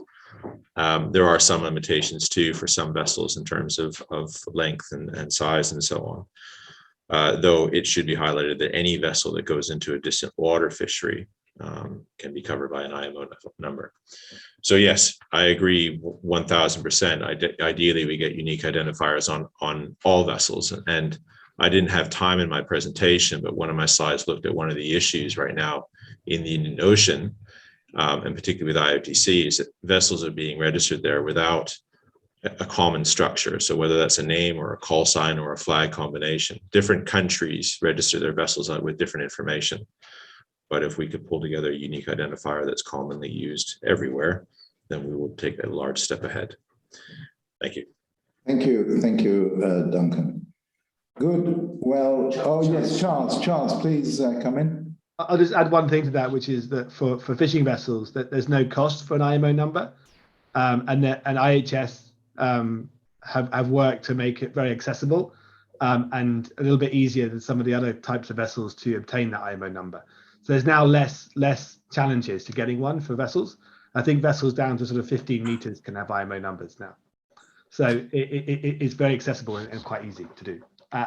With long, like flag states could provide a whole list of vessels to IHS to get IMO numbers sent through. There's a few steps, but it can be done quite easily. Okay, thank you for that. So with those few inputs, what we can do is move over to some of the interactive inputs, and we will go back to our Mentimeter. This is some of the provisions that we had before. You are welcome to continue on this, but it will be closed now. And these will be used tomorrow as part of our working group. But there's one person raising the hand now. Yes, somebody's got their hands up. There is a burning matter that they would like to bring. Please, you're welcome to bring it up. Sure. It's Shadu. Please, yes, Bro. This is a good discussion going on. And the last presentation on flag vessel registration and licensing, I think as a coastal state, this is the year of FAO, artisanal fisheries and aquaculture.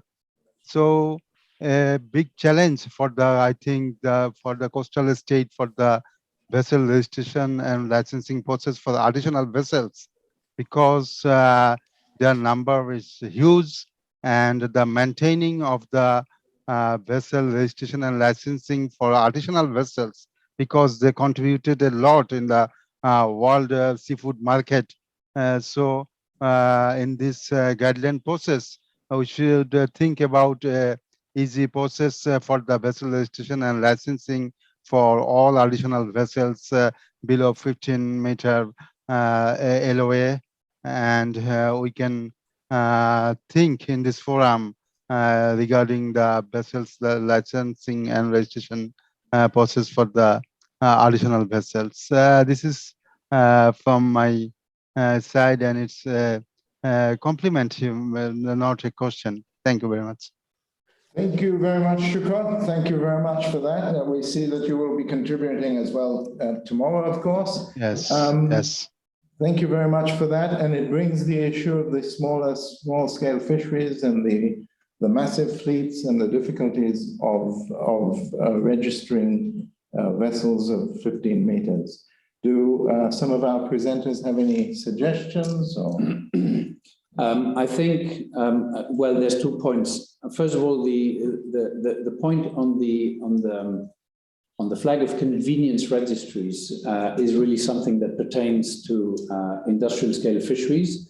But the small scale fisheries generally face a problem which we find within the countries at the regional or the district level, where these administrations also very often do not coordinate their activities well, and where they tend to remain separated between the transport arm and the fisheries administration arm, and where the same effective mechanisms should be put in place, not so much from a flag of convenience point of view, but still from a fleet administration point of view, making sure that the fisheries administration knows what vessels are registered and vice versa, so that the fleet can be properly managed. And the problems that we are facing on the larger scale with industrial vessels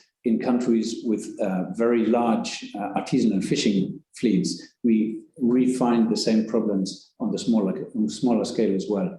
And so those needs, absolutely, they have to be addressed at that level as well. Thank you for that. Though, of course, I think the point which was being brought is that this is a massive issue in small-scale fisheries with many, many vessels. And if there were any easier ways or new technology that may assist. But anyway, thank you for that.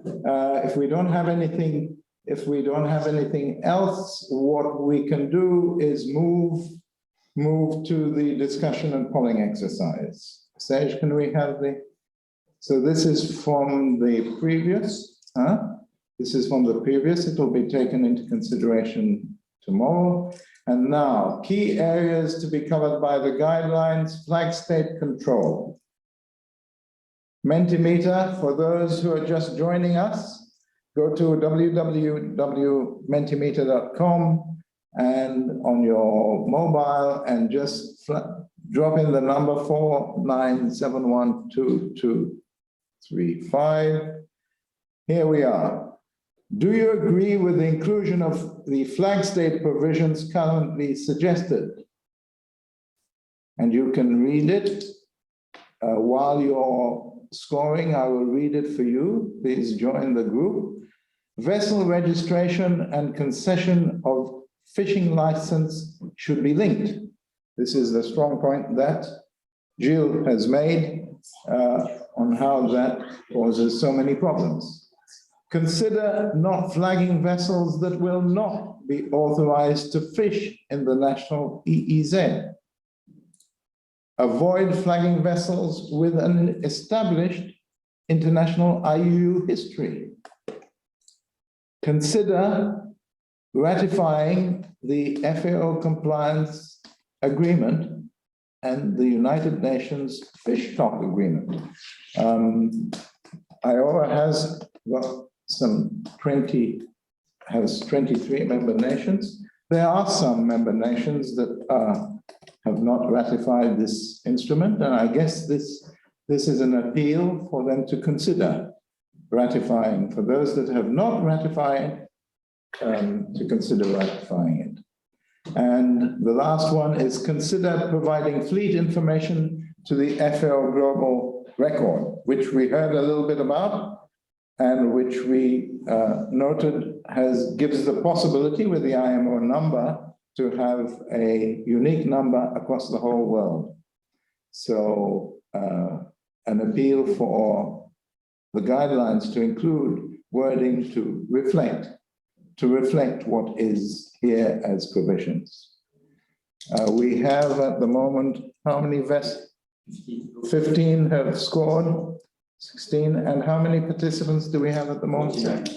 We have 49 participants.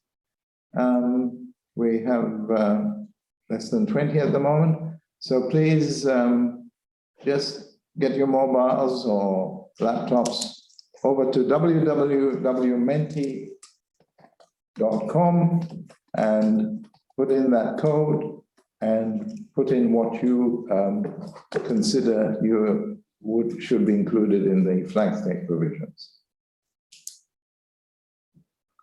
Well, they can have it on the entire this one is open.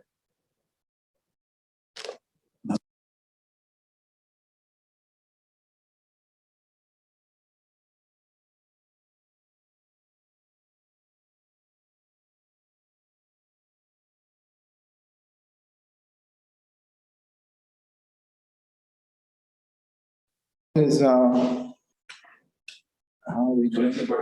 20 participants, so about half. Let's get a couple more. And as we see, there's pretty well unanimous in here. We pretty well have unanimous for certainly 2 of the provisions. Registration and fishing license, vessel registration, fishing license, totally unanimous.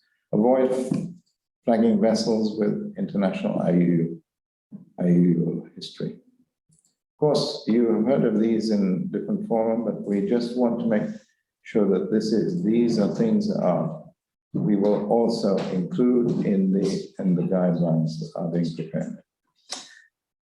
Good. So, Serge, we have what, 21? 23. We have 23. Thank you very much, participants. We have 23 contributions. Can we go to the next one? 25. Okay, that's good. Next one. We know that some people are probably the other side of the Indian Ocean and probably about to fall asleep, but not to worry. Please don't, because we've got some fascinating things still to come. Okay, and next one. What other provisions do you suggest for the IUU guidelines on flag state control? Now, this one is an open one. That means that we've got somebody said none. This one is an open one, which means that you can continue until the end of the day to fill this in. This is not an open one? Next one. Oh.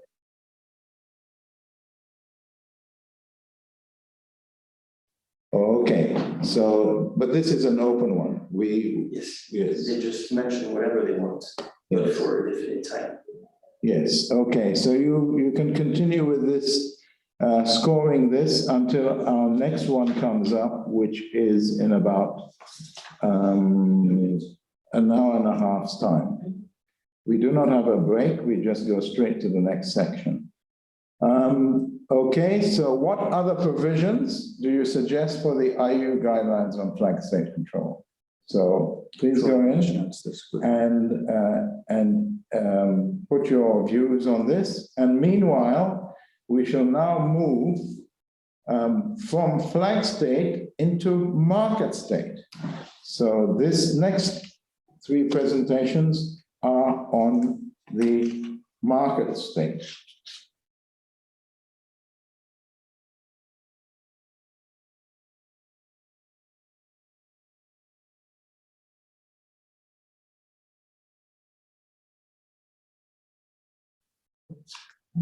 Okay.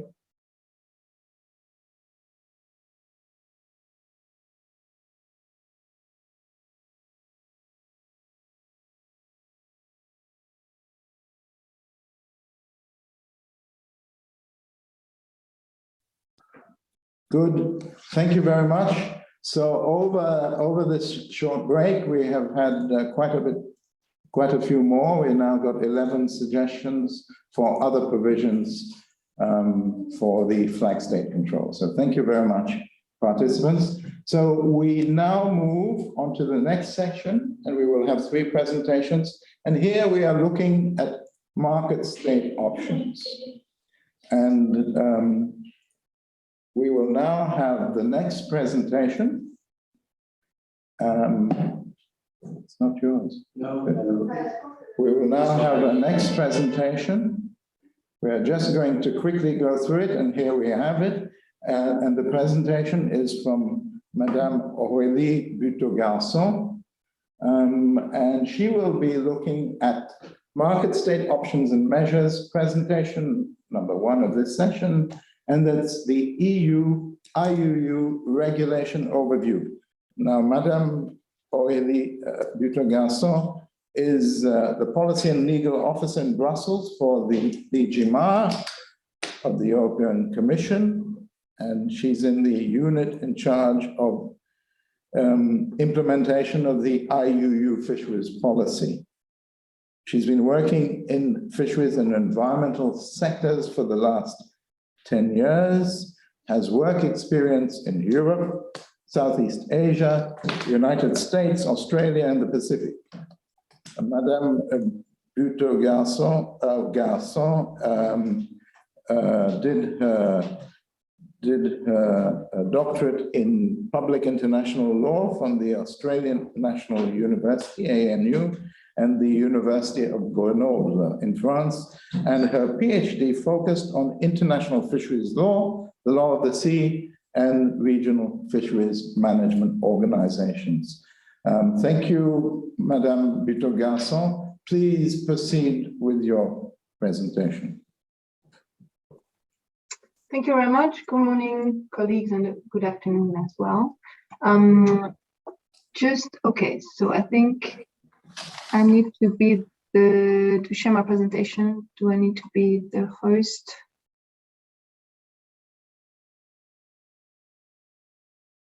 I don't see I have the host. I just share my screen. You should be able to share your screen. Okay. All right. So let me know if it works. We can see it. It just needs to be placed. Just needs to be placed in the slideshow mode. That's it. We've got it. Okay, great. So you have it. Good. Okay. So so this presentation will focus on the EU regulation, which is the main policy instrument of the European Union to fight against IUU fishing. And as you said, I work in the unit which is working on the implementation of this EU regulation. Okay, so what is IUU fishing? I think I don't need to go into too much details here, just to say that the definition of IUU fishing of the European Union is in line with the FAO definition, and here it's a summary. The more detailed definition can be found in our regulation. Again, IUU, I'm sure as everyone knows, of course, it's a global problem.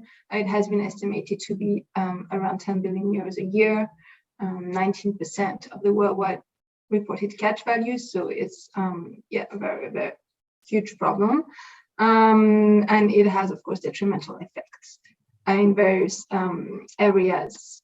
So being a global problem, now, who is responsible for fighting IUU fishing? And this has been already covered this morning. So under international, of course, various states are responsible: flag state, coastal, port, market states, and also states whose nationals are involved in fisheries. So all these states have some responsibilities in fighting IUU fishing. And all of this is laid out in international instruments, which was also mentioned this morning, so UNCLOS, UNFSA, PSMA, and also the IPOA IUU.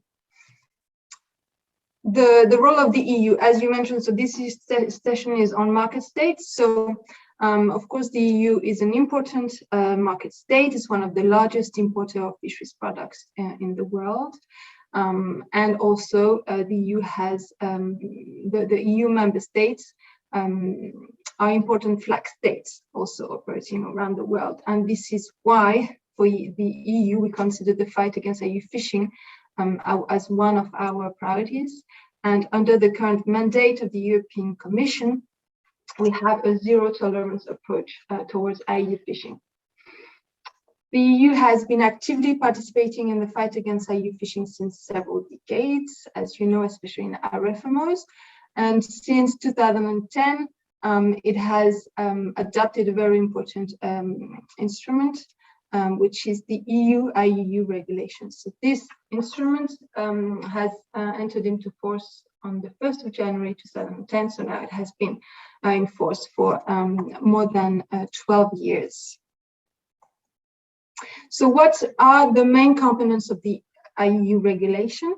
So the objective of this EU IUU regulation is really to improve the efficiency of fishery controls and to ensure the traceability of all fishery products traded with the EU.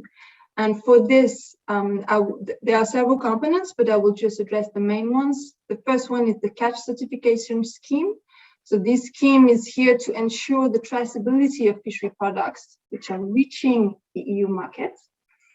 Then the second component are the third country dialogues we have, so dialogues with non-EU countries. And with this dialogue, we are creating a framework to work with non-EU countries to ensure that they are playing an active role in the fight against IUU fishing and to stop IUU fish entering the global supply chain. And then the third component is the mutual assistance network that we encourage through the exchange of information and better cooperation. So to start with the first component, which is, I guess, probably very interesting for you, which is the EU catch certification scheme. So here on the right inside of the slide, you have a sample of this EC, European Community Catch Certificate.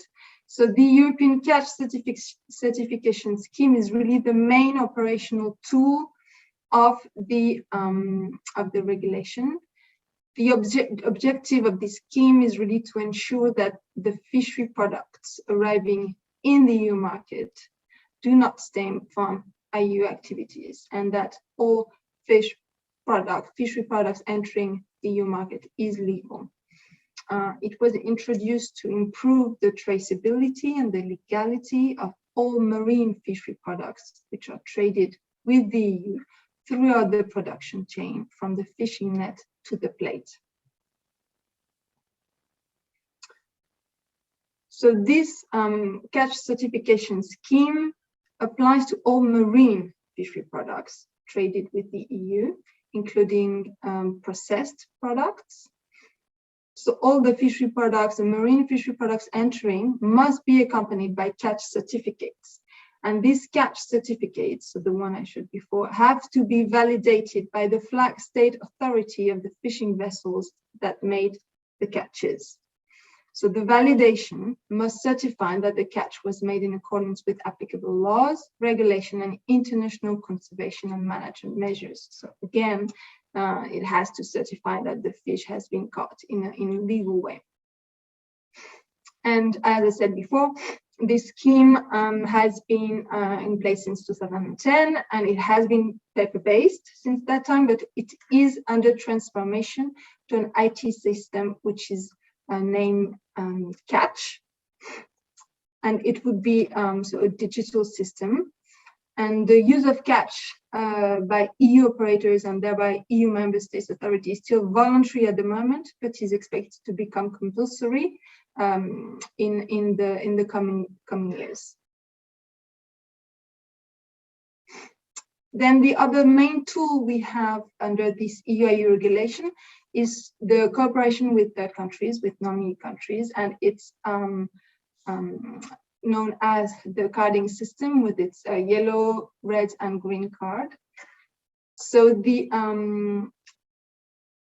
EU IUU regulation provides for a series of action which can be taken against third countries.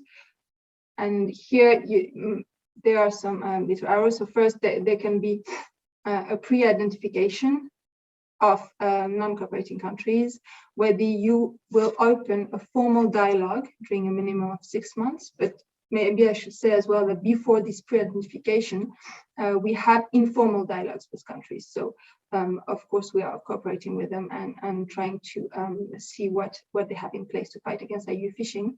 And really, we see that progress are not really being made. They can be pre-identified. So then that's the opening of this formal dialogue, this yellow card pre-identification. A minimum of 6 months, as I said, and if the country improves the situation after 6 months, it can, or more, a minimum, this period can be prolonged, and ultimately the pre-identification can be removed, and that would be the delisting. If there's delisting after a yellow card, we keep going with the dialogue. And yeah, the cooperation will still be ongoing. However, if the country does not address the problem that has been identified, then we might move to de-identification, and that will be a red card. And this red card comes with a ban of all products for which the catch certificate is validated after the decision enters into force. And then there will be the listing by the EU, which entails that fisheries products caught by fishing vessels flying the flag of these countries, which have been listed, cannot be imported into the EU anymore while the country remains listed. And then at the end, hopefully there will be again a delisting once we consider that that sufficient effort have been made. So what do we assess here? We assess the alignment of the legal framework of the country with its international obligations, so as flag, coastal, port, or export states, including if they have taken dissuasive sanctions against IUU fishing activities. We also assess the fisheries management of the country, which is the alignment of their fleet capacity with control and management resources, which has been mentioned before. We also assess their MCS, monitoring and control and surveillance system, as well as the reliability of the catch certification scheme, if it's relevant and if they have been allowed to export to the EU, and as well the compliance with the RFMO measures. So we basically assess all aspects of fisheries governance that derive from the state international obligation. Until now, so since 2010, the EU has used the carding system 35 times. So there have been 29 pre-identifications, so yellow cards. And out of these 29 pre-identification, there have been 6 red cards. So as you can see, the cooperation and the dialogue with third countries have been overall pretty successful, because there have been only 6 red cards so far. And currently we have 3 red cardeds, which are remaining, and 9 countries under a yellow card. The cooperation with the third countries, as I said, has been quite successful and important for us. And the tangible results which have been achieved are mostly an improved governance in the country, with revised legislation, strengthened sanction against IUU fishing, and as well better cooperation, coordination, and mobilization of different relevant authorities, and which was mentioned before, especially, for instance, when registering vessels and granting fishery licenses. There has been also strengthened MCS in the third countries with improved vessel monitoring, and their inspection and control systems have been reinforced. And finally, we find that there have been also improved traceability throughout the supply chain when, for instance, we do the cross-checking and we are validating as well the catch certificate data. And finally, the third component is, again, it's the idea of cooperation, and it's so the mutual assistance. And this is again in the EU regulation, which really call for administrative authorities which are responsible for the implementation of this regulation to cooperate with each other. So first, the member states between themselves, but also member states with third countries and with the Commission in order to ensure compliance. So for instance, verifications are made when there are well-founded doubts about the validity of a catch certificate. So the member state may request the assistance of the competent authorities of the flag state or of a third country other than the flag state to make additional verifications when there are imports of fishery products. And when a member state wants to refuse an importation, again, it shall notify the flag state of the vessel and where appropriate, the country of the other than the flag state. And a copy of this notification has to be sent to the Commission for the other member states to be informed if there is a refusal of importation of a fishery product by one of the EU member states. So this was the third component of the IUU regulation that I wanted to talk about today. And for more information, you can go on our website where you will have all the legal basis and all other information on our policy. And that's all from my side. Thank you very much. Thank you very much, Madame Aurélie Buthod-Garçon, and thank you for drawing. We're in the market state area, and of course, as you rightly point out, which we all know, is so important, such an important market state, the largest in the world, and the priorities that you put on IUU fishing, and some of the legislation or some of the approaches, which were novel, of course, when they first started, and which have, as you have shown, have contributed to a lot of cooperation, and some governments addressing some of their legal and other IUU issues through the yellow card system. Being in the Southwest Indian Ocean, spending quite a bit of time in the Seychelles, we are certainly aware of the yellow card system, not only in relation to some things that had to do with swordfish, but not really ourselves, but some other countries in the region, and how this has improved their approach to IUU. So thank you very much for that. And now we shall proceed with the next presentation on market state options. And this one, can we have the slide of the presenter?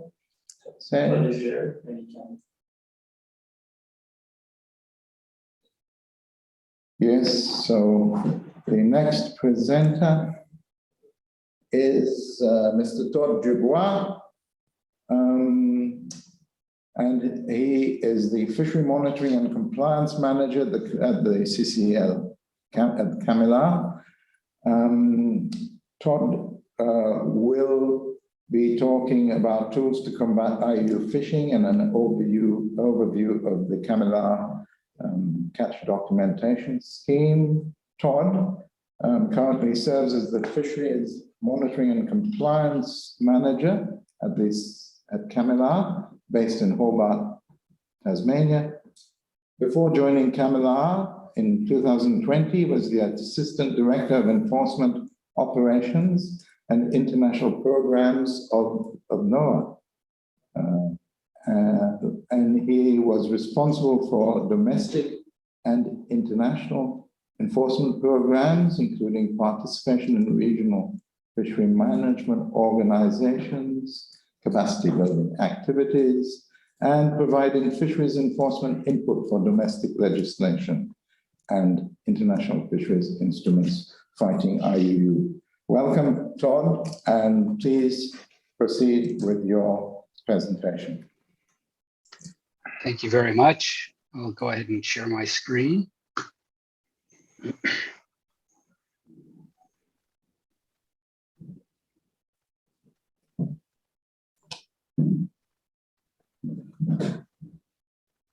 Let's see. Can you see it now? Yes, we can see it fine. Excellent.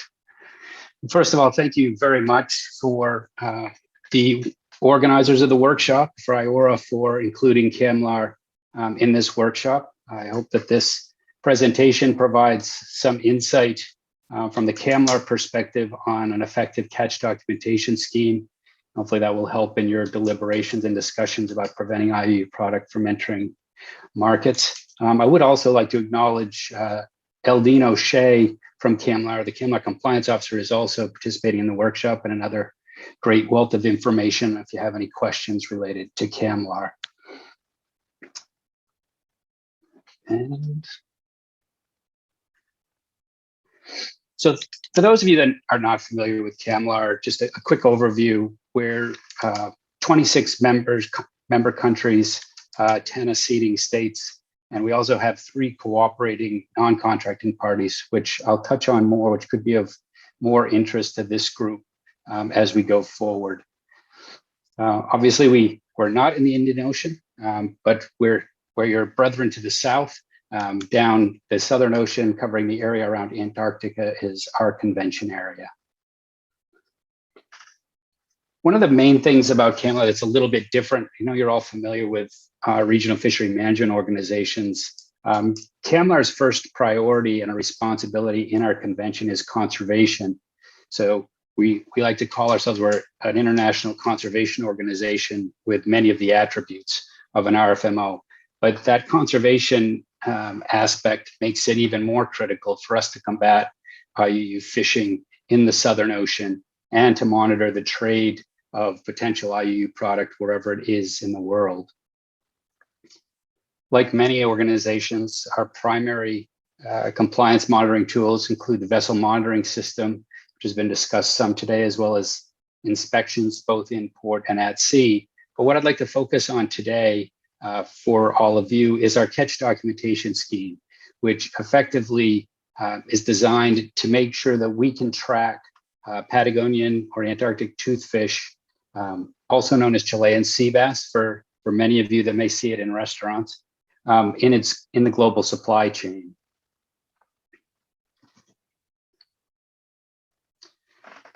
So CCAMLR's catch documentation scheme is similar to many of the others that exist, but there are also some significant differences. And I'd like to touch on those today and talk through what we think has made the CCAMLR CDS an effective tool in combating IUU fishing.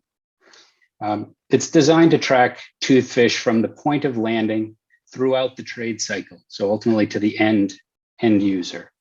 The CDS is required for toothfish in trade, whether it's caught in the convention area or outside the convention area. So it's unique in that way, in that it covers toothfish not only caught in our convention area, but anywhere that it's harvested in the world. Our members must comply with the CDS requirements and complete CDS documentation. The big thing for us, I think, that's also critical is the electronic catch documentation. It's an electronic-based system now. We've gone away from the paper-based documentation. While we still have the capability to print PDF documents from the electronic CDS, it's designed to be a completely electronic system, which allows our members and those needing to verify the validity of product in trade, real-time access and real-time information. Each participating state, whether it's a member or one of our cooperating non-contracting parties, nominates different levels of CDS access, CDS contact officers, and they manage the CDS access within each of those member states. And the CDS is essentially managed by the Secretariat. So we do have oversight here in Hobart. We provide a lot of support to members. And obviously, we do our best to keep the system up and running all the time and to respond to any member inquiries whenever those may come in. One of the things I'd like to highlight for you and for your discussions here in IORA over the next day and a half is one of the aspects of CCAMLR's catch documentation scheme is to promote cooperation between CCAMLR as well as non-contracting parties. So if you're not a member of CCAMLR, but you do deal with trade in toothfish or have toothfish being landed or transiting your country, then the CDS, there is an option for you to be a cooperating non-contracting party with CCAMLR and have limited access to the CDS and be able to utilize the benefits of CDS in determining the legality of toothfish entering the market.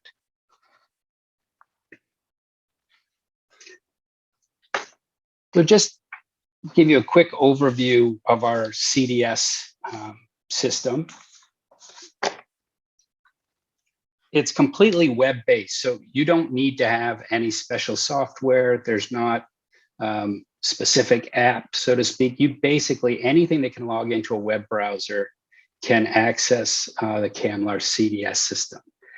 So that gives us the benefit of, we've seen with inspectors on the docks doing an inspection, or an export or import officer, customs, trying to check the validity of documents. They can do that right from a smartphone.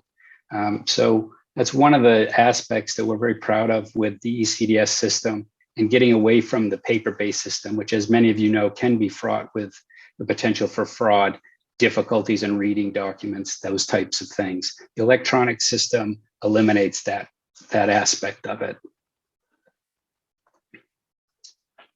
So some of the key attributes that I'll highlight in the next few slides is just things that we considered when designing the eCDS system, which may also be relevant to the work that you're doing. It's secure. It's got a secure login to start with, but it's also got defined user roles. So each user only has access to the portions of the CDS system that they need to do to complete their job. So this allows for significant integrity and oversight of making sure that no one person is completing all sections, or that there's no potential for misuse of the system. It allows for confidentiality as another aspect of the system, because you can only see, as a CDS officer, you can only see your vessels or vessels flagged to you, or imports or exports from your country. So there is the ability to keep, or make sure that we keep, confidentiality over business records and the business of other members or other participating entities.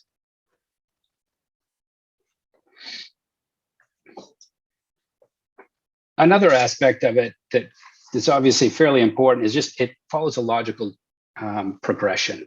So as you'll note here on this slide, in the electronic CDS, it has each step. So literally step one is to issue the DCD, the catch document. It identifies the trip dates, the fish caught, any transshipment details, landing details, and then information on the vessel and master. But then it also requires a flag state confirmation. So the flag state has to verify that what's going on the first portion of the DCD, the catch document, is accurate. And then the weight that's landed has to be verified in a separate section by the port state that's actually witnessing the landing of the toothfish.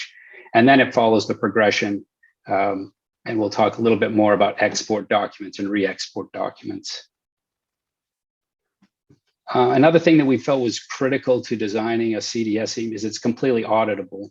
So as you'll see here, like the user name and the timestamp, it's all identifies anything that's done in the CDS system, and then allows for a complete audit if there's a problem with the data, or if there's some concern over a particular user, it can be checked, tracked back, and resolved.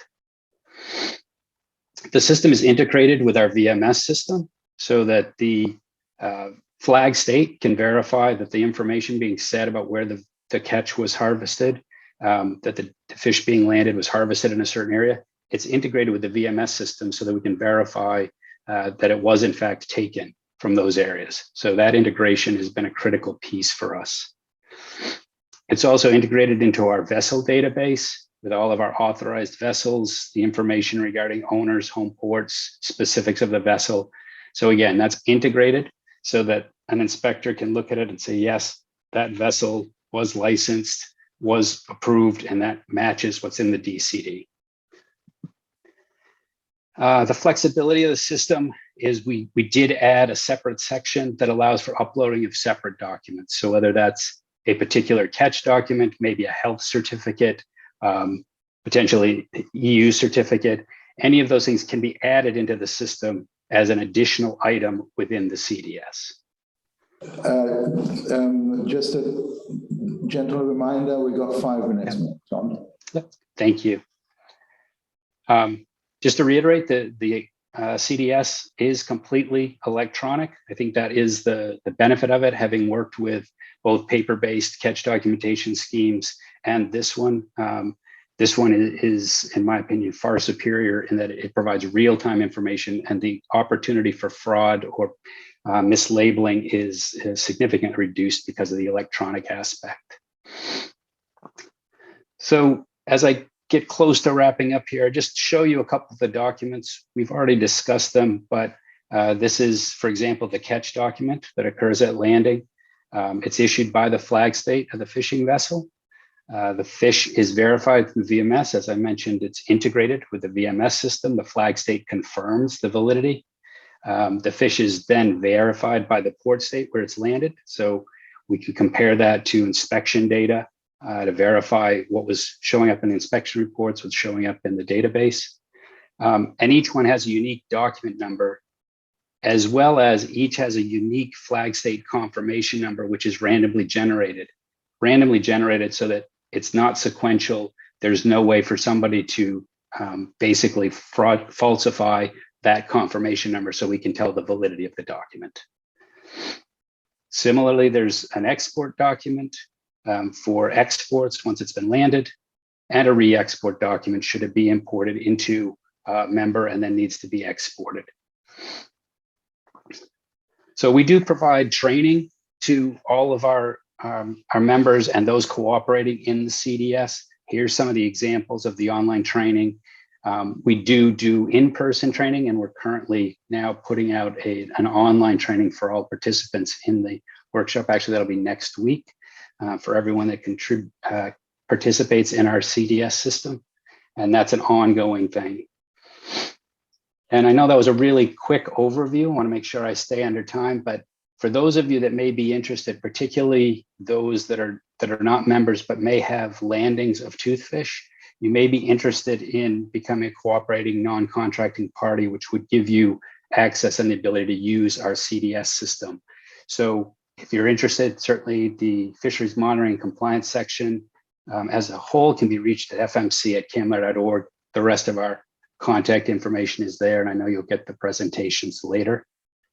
And with that, I will wrap up, and hopefully I'm just under time. So thank you very much. I'm glad to answer questions either now or in the future with those contacts. Thank you. Thank you very much, Todd, and thank you very much for keeping on time. Thank you for covering CAMLR and its CDS, which is familiar to many, but you went into all the details, the confidentiality requirements and the ease of use as well, that you have provided with the ability for people to put their own data confidentially. Very interesting, and in many respects, a system that others would like to emulate. Thank you very much for that. And on that note, I would say, since you mentioned it, our discussions is a little later, but to all the participants, please note that at the end of this workshop, we will be circulating all the presentations. So that will be the opportunity, if you have very specific matters to follow up with CAMLR, with his last slide, with Todd's last slide, you can go and do that very specifically. So thanks a lot, Todd, and hang in there. I know it's getting late your side, hang in there. Gilles is gonna have his next presentation, and then we go into the discussion. So Gilles, last time. And no more tomorrow, so bear with me. We've heard of donor and other kinds of fatigues. Anyway, please proceed. So Gilles going back again, remembering the process that we are trying to assist and advance within IORA and in our market state options, Gilles will go back and make a presentation on a super CDS, aligning multilateral CDSs within a global trade system. That's a super CDS. So basically, I think Todd has already hinted to it when he said that they also cover, Serge, you have to touch the screen. Todd already hinted to it when he mentioned that toothfish is also covered beyond CCAMLR's area of competence. And that is really what this is going to be about. Can I minimize this one? Sorry. Okay, that's good. That's good. Okay, so I'm going to provide a short introduction, and I'm going to talk about multilateral catch documentation schemes. The CCAMLR scheme that we were just introduced to is a multilateral catch documentation scheme. I'm going to talk about 3 challenges in particular that we face with these schemes, and with the impetus of trying to get more schemes on the road across the various RFMOs that we have. And then I'm going to talk about about how this may be taking place and some recommendations towards the end. So I will briefly explain the concept of CDS. I think with the European Union and CCAMLR already having done that from these 2 perspectives, the unilateral side and then the multilateral side, I'm going to be as brief as possible on that. Talk about what super CDS means as a concept and why it is important to consider within the context of multilateral CDS, global ranging species, and global trade and the global trade control system, which is customs and all that goes with it. Note, just bear in mind, we are really moving beyond fisheries into the domain of international trade.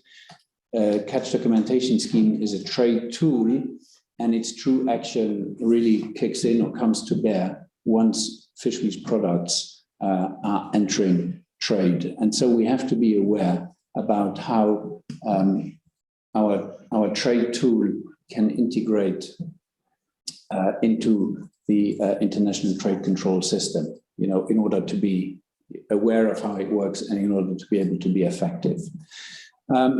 Multilateral CDS, what does the IPOA IUU say about CDS? First of all, the International Plan of Action to Combat IUU fishing is the first instrument that mentions them, okay? And in paragraph 68, it says that states should cooperate, including through relevant global and regional fisheries management organizations, to adopt appropriate multilaterally agreed trade-related measures. Okay, and so the IPOA is quite clear on the idea that trade-related measures should be based on a multilateral approach. Paragraph 69 says that trade-related measures to reduce or eliminate trade in fish and fish products derived from IUU fishing could include the adoption of multilateral catch documentation and certification requirements. And when you look at the history of how these things developed, we started with trade documentation schemes. I think ICAP was the first RFMO that came up with them. They were then emulated or copied into IOTC. And then eventually, with the trade documentation schemes in place, ICAT started to identify parties that were fishing in the Atlantic for tuna based on the trade documentation scheme, although it was not conceived as a a compliance monitoring tool flags that were fishing there that were not parties to the convention were then identified, and then trade documentation schemes then morphed into catch documentation schemes. And catch documentation schemes then are basically a compliance tool that tries to ensure that fish that are being landed and traded are legal. Stock or species-specific trade-related measures may be necessary. And I'm going to come back to this because this is where the super CDS idea ties in with. It's the species-specific CDS that is going to be discussed today. Finally, paragraph 76 states should work towards using the harmonized commodity description and coding system. So this goes back 21 years already. And I remember when the European Union catch documentation scheme came out and everything went across to the HS coding and the HS coding was on the catch documents. A lot of people sort of raised their eyebrows and said, oh, this is not really fisheries anymore. And really that's what it is. It is not fisheries, it is trade. And so we're moving into a different domain. We're marrying the world of fisheries with the world of trade. What is the CDS objective? Now, this is a good question. And it is a question because many of the schemes that we have not sort of put their finger on it. And so when we go back to our documents, recalling the paragraph 70 of the IPOA IUU, reduce or eliminate the economic incentive for vessels to engage in fishing, we understand that it is an enforcement tool that tries to go and eliminate IUU fishing. In the FAO voluntary guidelines, of which we have a picture here, the cover, which were, I believe, published in 2017. The objective is not identified per se, but paragraph 4.4 says that every effort should be made to ensure that CDS are only implemented where they can be an effective means to prevent products derived from IUU fishing entering the supply chain. And when we manage to do that, if we go back to the top, we eliminate the economic incentive for vessels to engage in IUU fishing. So that's the mechanism of how catch documentation schemes are supposed to do this. The combination of these elements provides us with the best approximation as to what the objective of a CDS is. Now, I want to go briefly through this little scheme. We currently have 3 multilateral catch documentation schemes in place. And what happens for those that are not as familiar with catch documentation schemes as those of us that have been sort of manhandled into focusing on that for a long time, in a CDS, a single stock across its entire geographic range is traced to all markets. And so here, this would be the fishery. In the case of CCAMLR, this is the 2 species of toothfish that are being caught. It really shouldn't say a single stock, it should say a single species, okay? So we have to be aware of this. In the fisheries that we have, there might be more stocks, but it will just be one species. PS are the port states and or processing states, and then MS are the market states. And all of the product flows either directly from the fishery landed in the market state or landed in a port state, traded to another processing state, and so on and so forth. All of the product movements are covered by the catch documentation scheme. There is no arrow that is going or that is supposed to be going to another place. And if there were arrows, as Todd mentioned, in CCAMLR, for instance, there are initiatives to try and bind in, which I generally refer to as port states of convenience, that try to bring those into the fold and encourage them to close their ports to products that might then be landed in those places without accompanying documentation. The single species across its entire geographic range is the thing that is important to bear in mind. Okay, so all product moving through any and all port processing in end market states is covered and are accounted for.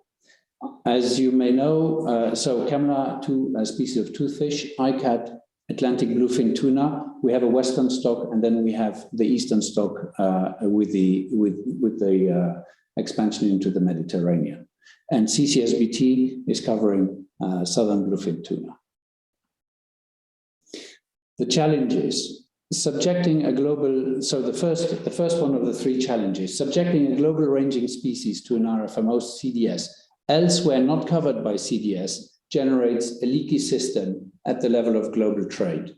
Okay, so if we cover toothfish within the CAMLR area, but we don't cover it beyond the CAMLR area, that fish, which is going to be caught beyond, can be presented to the market state, and the trader will say, well, this was not caught within CAMLR, so there is no rule that says that we should be presenting a catch certificate, and so it's perfectly legal and okay to do so. Okay. CAMLR has solved this problem by managing to bring in all of the toothfish caught outside into its catch certification scheme. And if I remember correctly, this was initially driven by the United States. The United States is one of the key markets for toothfish. I think over 90% of toothfish is traded to the United States, and the United States as a market state said, we are not accepting any toothfish unless it is covered by a catch document. And then the system started to expand beyond the CAMLR area of competence. Examples of species that are global ranging, and I'm taking tuna here, are skipjack, yellowfin, big eye, and albacore. They all have global distributions, and they fall under multiple RFMOs. Okay, so I think you understand where we're going with this. So covering these by a CDS in one tuna RFMO, but not in others, implies that CDS is not able to keep IU tuna out of global supply chains. We end up with a leaky system, okay? Product origin can then be simply misreported at landing or at exportation, and the case is made that there is no need to cover a species that is covered by one RFMO, but not by another RFMO, to cover it with a catch documentation scheme. So the scheme will not be able to fulfill its objective. Note that tuna species currently covered by CDS are covered entirely. So the bluefin tuna for ICAT is entirely covered by the ICAT CDS. The southern bluefin tuna is entirely covered by CCSBT, and CCSBT is actually one of the only RFMOs that doesn't have an area of competence, it has a species of competence. So it covers it wherever the species occur. And the Pacific bluefin tuna is not currently covered by a CDS, but it is covered by two RFMOs, and WCPFC and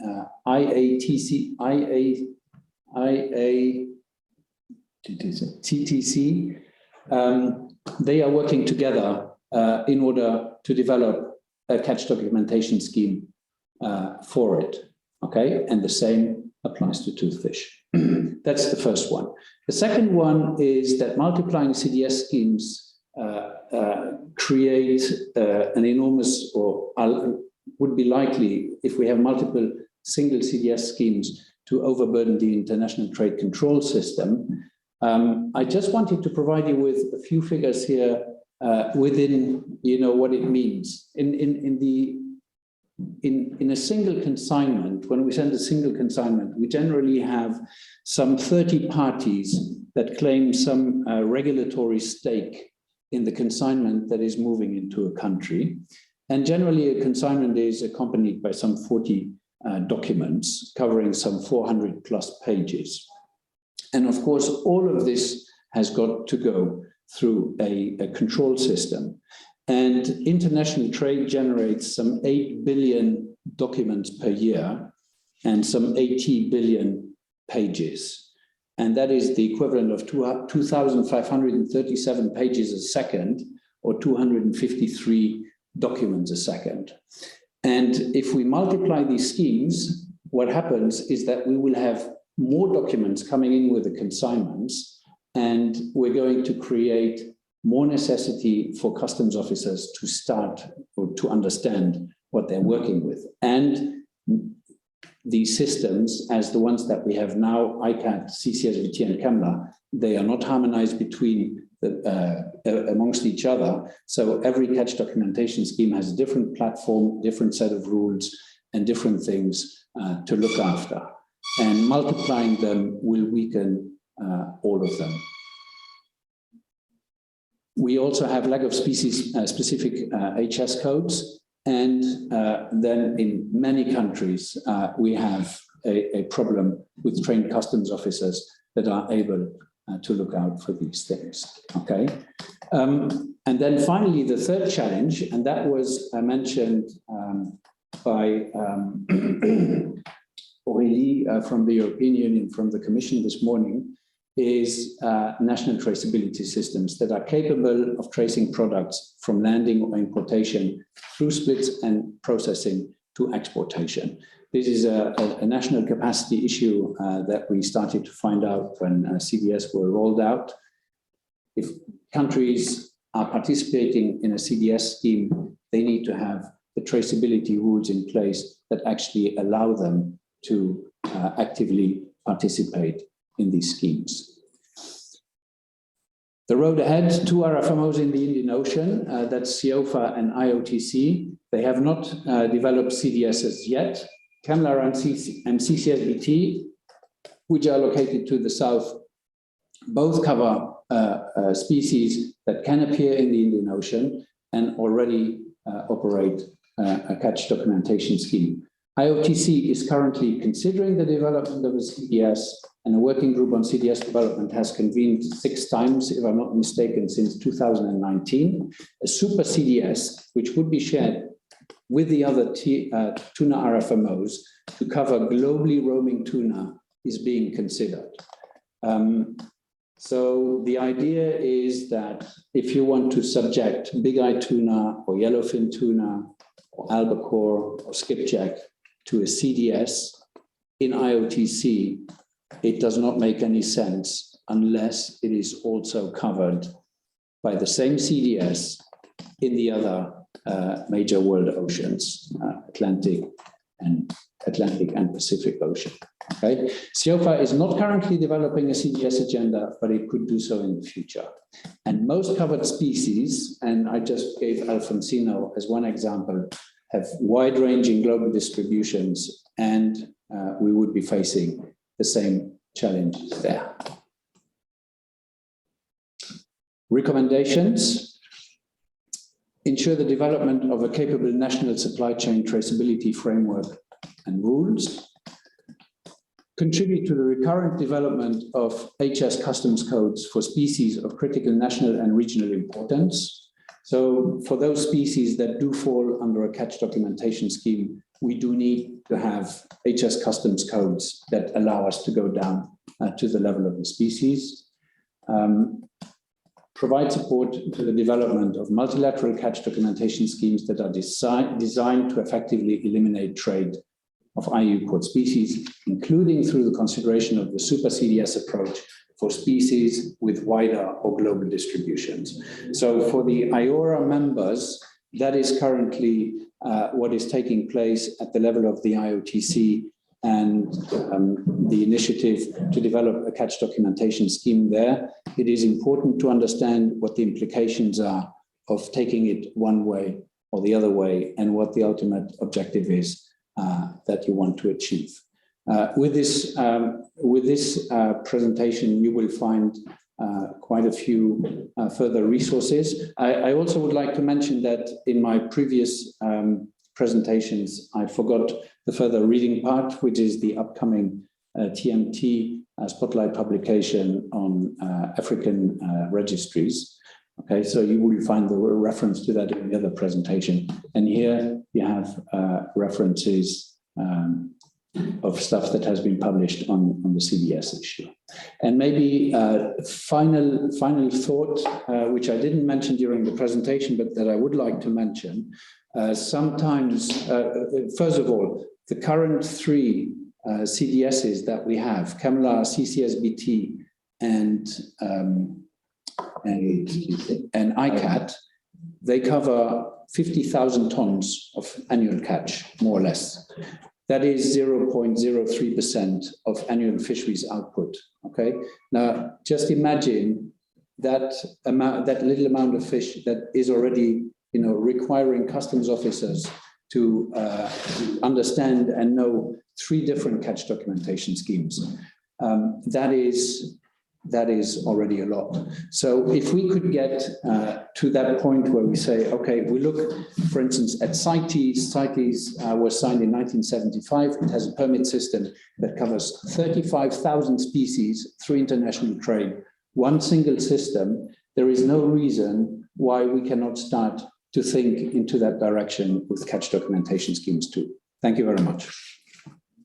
Thank you very much, Gilles, for that, and for covering this whole situation and giving us the context and appraising it so that members of IORA get a feel for the status and the need of a super CDS and perhaps a single system like CITES. Thank you very much for that. I noted, of course, that you seem to have quite a lot of publications in that area. So obviously you're not talking out of your hat. So thank you very much for that. So now, participants, we've reached the stage where we have 3 presentations on the market state options, and we would like to invite you to start some discussions, your feedback, some of your perspectives, what you think about this, and the aspects that you would like to see, come in the guidelines, which we will also question you later. But now the floor is open, and you are welcome to contribute. So please, we've got Jérôme. Jérôme has got a contribution to make. Yes. Yes, Aubrey. That was just a short comment, as Gilles said that there is no CDS on the IOTC, but there is a statistical document program on the IOTC, which is quite old and could be easily renewed. But actually, that's more or less the same. That means the flag state gives a certification on the catch, and this document goes to the market state. So that's not very far from a CDS, even though that's only for big eye tuna. Yes, so yeah, just to respond to that one. So the statistical document program is the same as the trade documentation scheme in ICAT, and it was taken across from ICAT into IOTC, notably because issues of misreporting started to occur when the trade documentation program was implemented in ICAT. And the statistical document program initially only covered frozen big-eyed tuna, and it goes from the trader. It actually starts with the first trade. It doesn't start with a fishing operation. Okay, so the CDS is understood as an evolution of the trade documentation programs or the statistical document programs, because they capture more data and they start with a fishing operation. Okay, thank you. Thank you. Any other perspectives or suggestions, comments? Participants, give you a little bit of time. Of course, what you do is just send it in the chat box or raise your hand from Zoom, and we should see it, and then we'll give you the floor. I think you would then just click your unmute. You could contribute.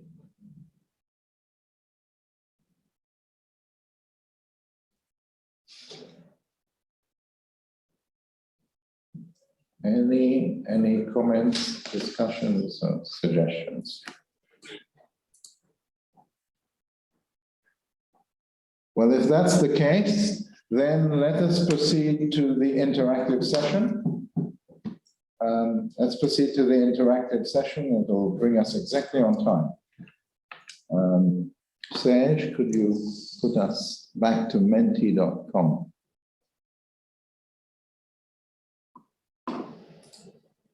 Okay, so now we're looking at some contributions, some polling on key areas to be covered by the guidelines, market state options and measures. What are the little hearts? Okay. This is one of the, and we've started to have a score. Do you agree with this inclusion of a market state provision that has been suggested in the guidelines that are being proposed? So the proposal is develop mandatory post-landing traceability mechanisms for fish products. This is the proposal that the recommendation is that states or market states in the IORA region should develop mandatory post-landing traceability mechanisms for fish products. And we know it's a little bit late, certainly in the eastern side of the Indian Ocean, but we'd much appreciate if you give us a little bit of feedback on this. How many, what's that? We've got 9, need a little bit more feedback. There's a general heavy agreement. That's it, there we are. We're starting to get a bit of a balance. The issue of developing mandatory post-landing traceability mechanisms for fish products. Now, it's interesting to note in this sentence what mandatory means. It doesn't mean that it is mandatory for states to develop post-landing traceability mechanisms. That is not the recommendation. The recommendation, being guidelines, can't be mandatory. The recommendation is that you should develop post-landing traceability mechanisms for fish products, and when you develop that, they should be mandatory. So it's good to just take this refinement, knowing that as these are guidelines, it is not mandatory that you have to do it, but we suggest that you do it, and if you do it, make sure it is mandatory. In order, in other words, have the legal and supporting framework to put some strength into the system that you are providing. So we have a contribution of 13. 13 out of 41. I think we can do better than that, even if it's late in the day. 13 out of 41. But we can see that there is general agreement, but it's not unanimous. There are some matters that may need to be more aspects may need to be taken into consideration. So we got a 312. The 313, moving up. We're moving on. It's a little bit like a horse race, and Gilles, maybe you take one side and I take the other and we punt. Okay. But anyway, just to make light out of it, but it isn't a light matter, of course. It is very important. Is there a contribution which is coming up in the chat box? Okay, so there is one question. who is asking? Is it? Can we see that? Oh, Eldin. Okay. Yeah. So the question is, in a super CDS, who would be responsible for its central administration and how would they enforce it? So one of the options is the CCAMLR option, where CCAMLR is basically given the mandate to do it for all the other areas as well. So I believe that in CIAFO and in CIOFA, the formal alignment with the CCAMLR scheme has been discussed. I'm not sure about the current status of adopted rules. And under the tuna RFMOs, you could conceive of an open platform system like the one that you are organizing, and where one of the RFMOs has got the mandate to administer the system. Another option would be to create a unit within one of the existing international agencies. You might know that the CITES system was operated for years by UNEP out of Nairobi in Kenya. And you could imagine a super CDS if it was to include more than, I think if we talk about the tuna RFMOs, we should be able to come to an agreement. Even, you know, if for some people this will sound outlandish, but I think we should be able to come to an agreement where we say either we have a rotating system where every 5 years, you know, the administration of the system goes on to the next one, or it's just one tuna RFMO that receives the funds to administer the system on behalf of all the other ones, or you place it within another body like FAO, for instance, where you create an operational unit for the super CDS, and then they will administer it. The enforcement should then always come through the RFMO where the problem has been detected, okay? And it's the RFMO that then has to decide on the basis of its own rules what will be sanctioned and how it will be sanctioned. You know that in the trade documentation programs, it was ICAT which started in the late 80s to start sanctioning flag states that were fishing in the ICAT area without being a member state and without having an authorization to fish. And that sanctioning mechanism was very important. It was key to getting rid of a huge flag of convenience fleet of Asian longliners that were operating in the Atlantic Ocean. And it basically got rid of the problem within a very limited number of years. So the sanctioning power that comes with the system has got to be firmly anchored. And I don't see any reason why that should not remain with the RFMO as we have it nowadays, even though the platform might be operated centrally. These are two different functions. I hope that responds to the question. Good, thank you for sharing that. Good, I think we can close this. What do we have at the moment? We have 19. We have 19 contributions, and we've got about an 80% yes and a 20% no as to applying this. Good, thank you very much for that. Shall we move to the next one?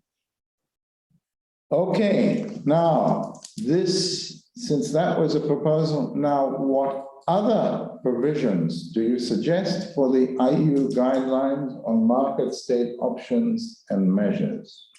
What other provisions? And is this an open question, Serge? Yes, they can reply whatever they want. And can we leave this open until tomorrow morning? No. We leave it for 10, 15 minutes. We are closing. But we can. Okay, good. I wanted to leave it open, but we were said, oh, let us please close it. Okay, so you've got about 15 minutes to produce your, provide your provisions, your suggested provisions. Meanwhile, we have come to the time for closing. And so you please proceed with this. I will just give a very short recap of the day. So we have had our first day in this process. We have had opening from the organization in which this initiative is anchored, and that is in the IORA, and one of the IORA countries that is advancing this initiative, and that's France. We've had their opening. You've been provided the document, and if you haven't, please send an email to the ones that sent you the invitation, and you will have that document which traces the roadmap. And throughout the day, we have been embellishing this, focusing on the themes, the main themes, which today were coastal state control, flag state control, market state control. And through it, we've been having some discussion and we've been having some contributions. I would like to very much thank you for these contributions. What we will be doing within the team that is organizing this, we will be looking at it. And here we have some contributions coming up. We will be considering your contributions, and we will be using it tomorrow in our next session. So tomorrow, we will be covering port state measures, which is the other pillar, and then we will be looking at some cross-cutting matters, or really having some of the IORA member countries bring in some of their experience in this situation. So tomorrow is another day, and then in the afternoon tomorrow, this is afternoon in IORA, we'll be doing some group exercises and bringing in some of the feedback that you have provided, and using this to refine and put tangible proposals into the guidelines which are being prepared. So how are we doing in terms of our feedback? Serge, do we? Okay. So we've got some feedback. Yes. 6, but we will wait another 10-15 minutes. Oh. Leave it open. But do the participants don't need to be here, they can go, they can continue to vote, yes, for the next 10-15 minutes without, yes, staying in Zoom. Yeah. Yes. So what we're proposing is please continue on these provisions. It is open, it'll be open for another 15-20 minutes. So please continue using mentimeter.com in case anybody has just joined us on mentimeter.com. Go to that with your mobile phone, put in the code, and then you can contribute to some of the other provisions that you would like to see in view of the pillar that or the theme, market state options and measures.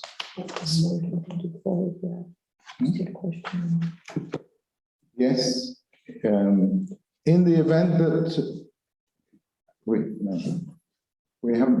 are there any burning questions in the? There is no. There are no. There's just a open floor. There are no burning questions. If you do have burning questions, and in fact, if you do have burning questions on the entire day, you can also, if there is something which has come up during this day that you missed out and is a burning question, we can try and take it. If that is not the case, any questions? If that is not the case, then what we will do is we will call it a day, and thank you very much for your participation across this day, and thank you very much for all the presenters who have brought in their skills and experience in their various technical disciplines and provided a very broad and broad, but as well in many respects detailed a view of particular aspects of this guideline that we are proceeding on. So thank you very much. This is the end of the day one. Have a nice evening wherever you are in this wide ocean, and we shall see you tomorrow. So thank you very much. Those who would like to, please continue on Mentimeter and provide your feedback. So thank you and good day for now. Thank you. See you tomorrow. Thank you. Thank you, bye. Thank you, bye. Thank you, bye.